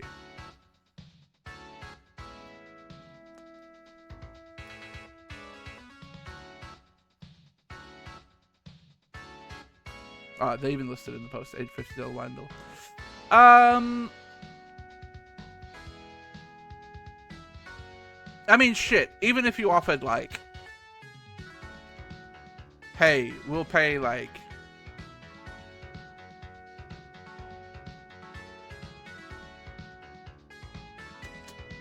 to $100 of the wine, $150 of the wine.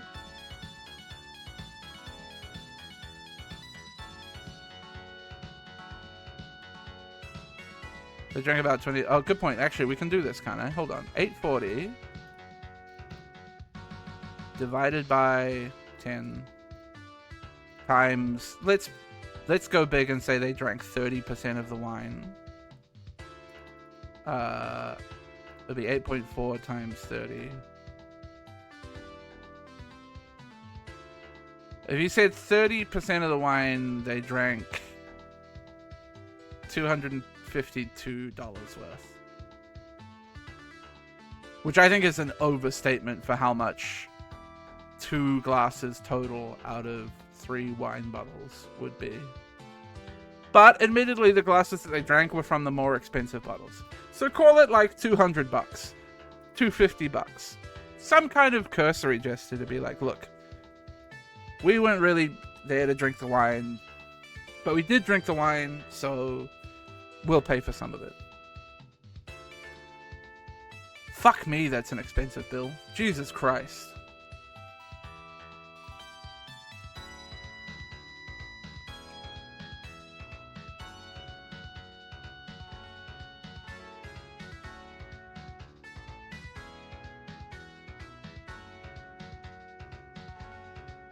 And the big part of it is wine. Like, a huge portion of it is the wine. Oh, I don't know. I guess you pay, like... You say to them, look, we'll pay you $500. That covers your... The food would be about, yeah, 120-ish a person. So that's 240. You offer them another 250 for the bit of wine that you drank or whatever, which is probably an overstatement. So yeah, you'd be like, look, we'll pay you like $500. To me, would be reasonable. But also, it sounds like these people are wealthy anyway, so like, are they gonna ruin their relationship over a few $100s? You're already spending $500. What, $700? I don't know. Depends. Maybe it's a very special night for them or something. Jesus Christ. Yes? Yes? My best friend and her son, 7, were over visiting for Christmas party. Sometime we were visiting, her son went into my pantry without my permission and found my hidden special gummies. Before we'd seen what he had, he already ate a couple. He ended up being fine. Upon finding out, she flipped out at me, wondering how he got them. I explained, and he was very apologetic, but she wasn't hearing none of it. She's still very upset. Holy fuck. If you know you have a child in your house, why are your weed gummies in the fucking pantry? What is wrong with you?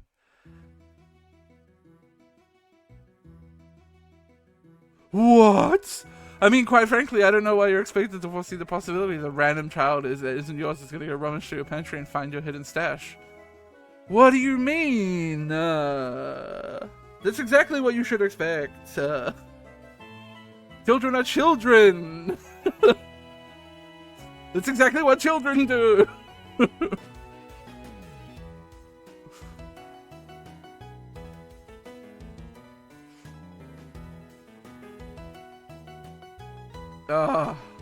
Reddit hates children. Reddit hates children so much. Not the asshole. If your friend's child can't understand that random food in someone else's house isn't theirs to take, then it's a parenting issue, plain and simple. Reddit hates children. A 7-year-old is old enough to know better than to get into other people's things and take food without asking first. They're 7, my guy. This is a 7-year-old child.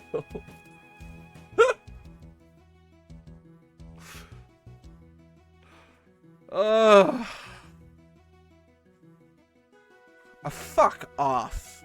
Honestly, it's so disgusting. Anybody who says that they're not the asshole here, it is so simple. It is so simple. That if you have drugs in your house, it doesn't matter what the drugs are, be they prescription, illegal recreational drugs, illegal recreational drugs, whatever they are, if you have those in your living space and you know that a child is going to be in that space for some time, there is no world in which those drugs should be ever accessible by the child. In any situation. They should be hidden completely out of reach.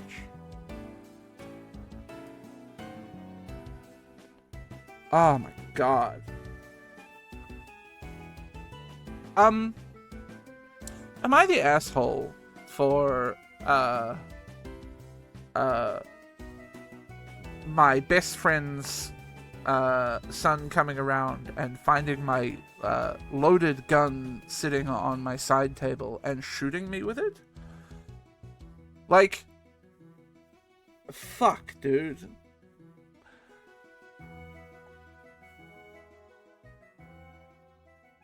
Just whatever.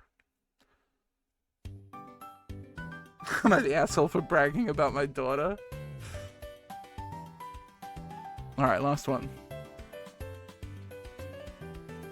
My daughter is very smart, and doesn't treat that lightly. She pushed herself as far as she can go. She's in all the AP classes her school offers. She takes 3 electives, social studies, economics, and computer science, and 1 self-study elective, law. My husband is a lawyer, so he helps her. She takes 2 second languages outside of mandatory English. English is the second language in my country. She takes Italian and Russian. Obviously, I'm very proud of her for doing all of this, and I talk about it a lot. This has never been a problem until recently at a family dinner. I was telling my mom about my daughter's recent 100% in AP Math, and my sister snapped at me to shut up about my daughter already, and that she's not that special. I was shocked because my sister was always one of my daughter's biggest supporters. I don't remember her saying one bad thing about my daughter before this. My mom tried to calm my sister down, but her face was red, which is a big tell of how mad she was. She scolded me for bragging about my daughter's accomplishments when I know her daughter was just kicked out, her words, from AP Math for a few too many bad grades. Ooh, no! Again, this is like deep-seated personal issues that explode at one point. It's never the title, it's always something else. I apologize. I didn't know about it, and she never told me, but she obviously told my mum, so she was on her side. I apologize because I wanted to keep peace, but I guess it was obvious that I was still confused because she just kept scolding me. After a minute of sitting there, my husband just excused us and we left. We've been getting texts from relatives berating me and insulting my niece like that. I'm so confused, but no one listens when I try to say that I don't know. It's starting to feel really bad, and I think that I should apologize again and talk to my sister, but I need to know I'm an asshole. And Reddit says everyone sucks.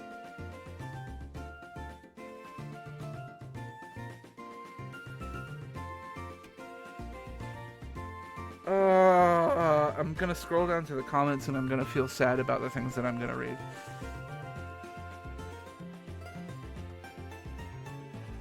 Gentle, you're the asshole for bragging too much to the wrong audience for not reading the room. Save the extra bragging for when it's just the grandparents and not the other parents whose kids aren't at the same level of accomplishments. Everyone sucks here is my phone loan because your sister crossed the line by falsely telling other relatives that you were actually insulting her daughter. I have super smart kids as well. It's really nice to have a friend group of parents of smart kiddos so we can share accomplishments. Jesus Christ.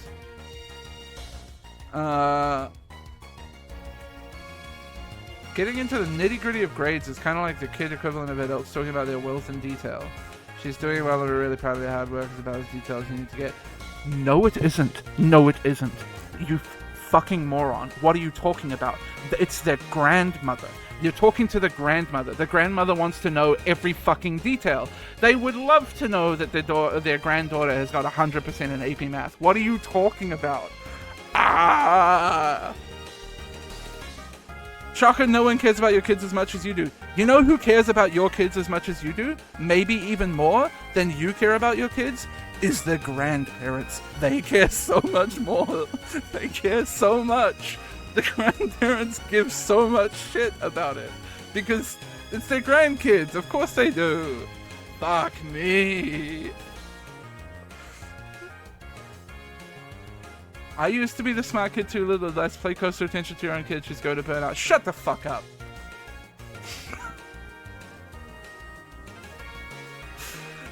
Everyone sucks here, obviously. It got through the family grapevine that your niece is struggling in school, but the news didn't make its way to you. That's not your fault. Your sister shouldn't blame you for hitting a nerve that you didn't know was there. At the same time, I understand that you're proud of your daughter, but you need to stop bragging about her all the time. I'm just gonna read this post again. We're gonna go to the bit.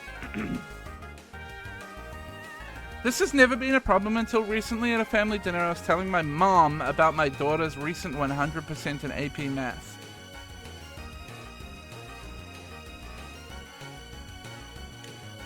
So they're at a family dinner, talking about family, and they shared with the grandmother of this kid that she got 100% in AP Math. A very normal thing to do.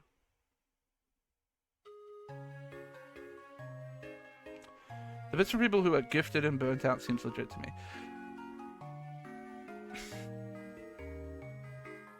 Not the point of the post is my thing. This person is making a post about a situation in which her sister blew up at her. The kid is not involved here. The kid shouldn't be mentioned. I don't like it when Redditors take it upon themselves to go, I've read this. I've read what you've written in your post there, and I'm reading between the lines because I'm an armchair psychologist, and I'm going to tell you that your daughter is going to burn out and is going to face these problems later in life because you're pushing them too much. And like, fuck you. You don't know that. Yeah, there's gifted kid syndrome. I get it. I was a smart little shit when I was younger. I was good at maths, and that completely fell off by the time I was in the latter years of my high school.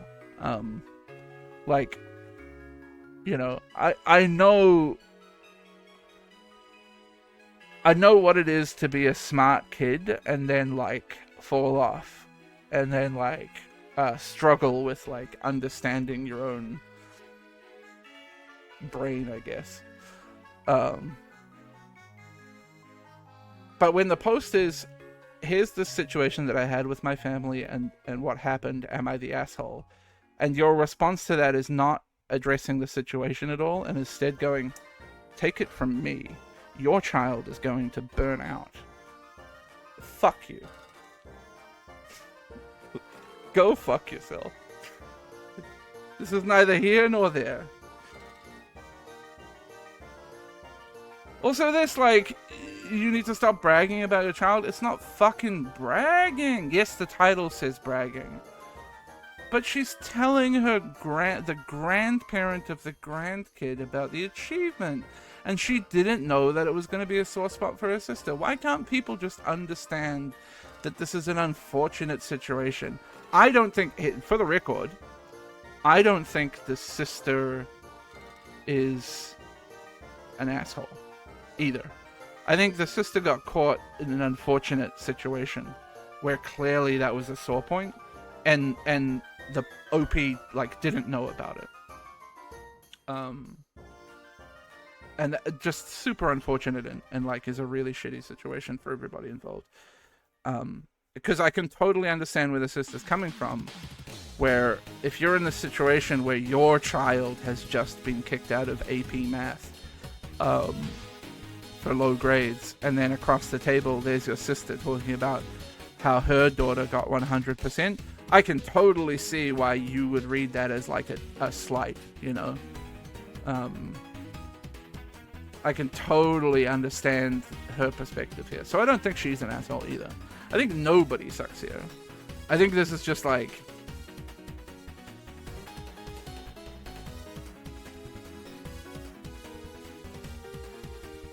an unfortunate blow-up over what normally would be a pretty normal family interaction. You know what I mean? Yeah, I fucking hope the kids were not there. I agree. I really hope that this was just the older people. Jesus Christ, read the room. You must have known your niece isn't as academically gifted. They were telling a grandparent about a grade that their child got.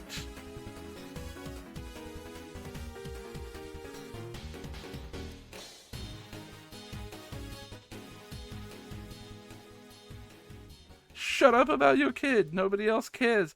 Oh my god, Reddit hates children so much.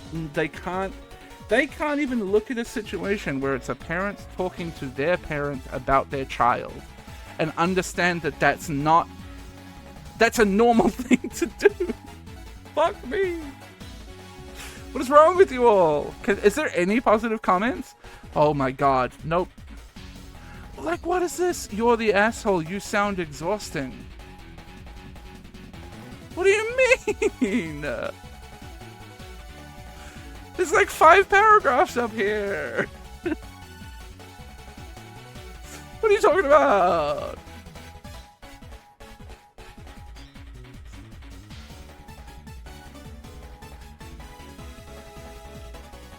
Oh my god. Food for thought. My mom used to brag about my sister's AP courses the way you do about your daughter. Sis had a mental breakdown and flunked out of school, didn't get a GED until her 30s. Your daughter loves learning, cool, but stop complaining your love / pride in her with academic achievements. It's a recipe for burnout. You've drawn that conclusion, man! Bro, you've drawn this conclusion. You've decided that this parent only is showing love towards their daughter because of their academic achievements. You don't know the relationship that this parent has with their child. I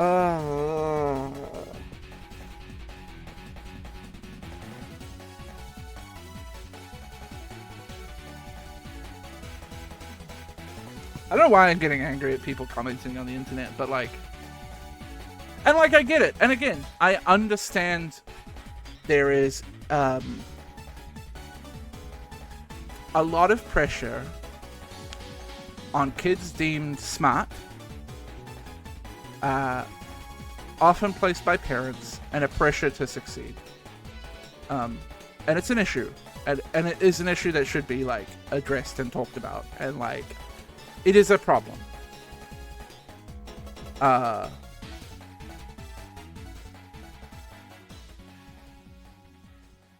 And like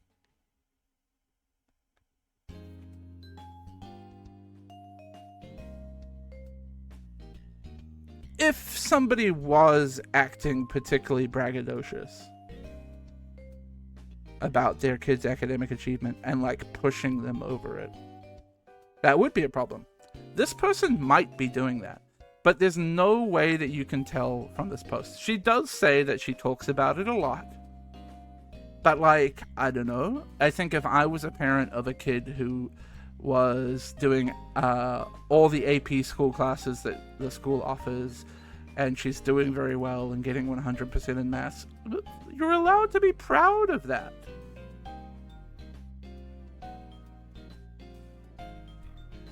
Bragging is in the title, I'll give you that. But again, these titles are always provocative.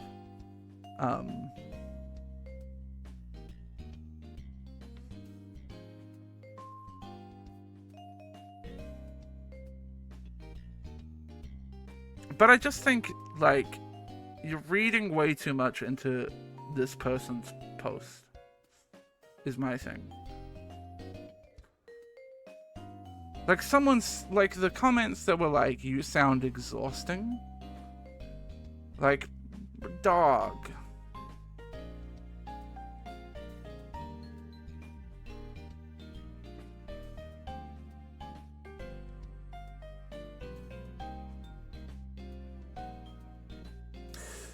The truth of the matter is, this is probably bait.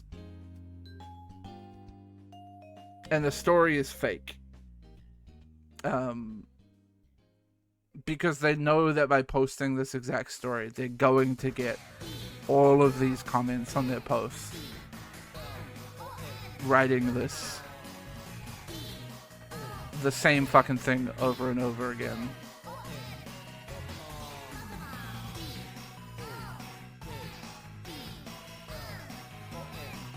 So that's probably the truth of the matter, that it's entirely bait, and they know their audience, and they know that Reddit hates fucking kids. That sentence was passed wrong. Reddit hates kids.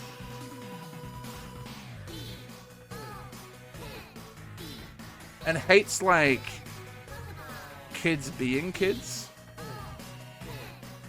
G'day, Raz. Like the, what about the weed gummies? Like a 7-year-old child rummaging in the pantry in a house that they're probably quite familiar in. And being like, well, that kid should know better. It's a kid, man. There's just no,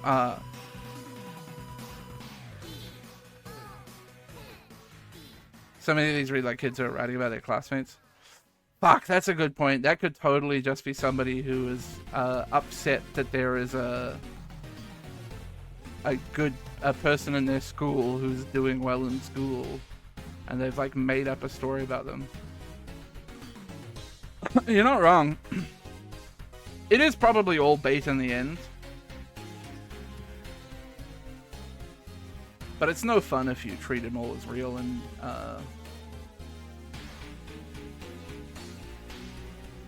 or if you don't treat them all as real.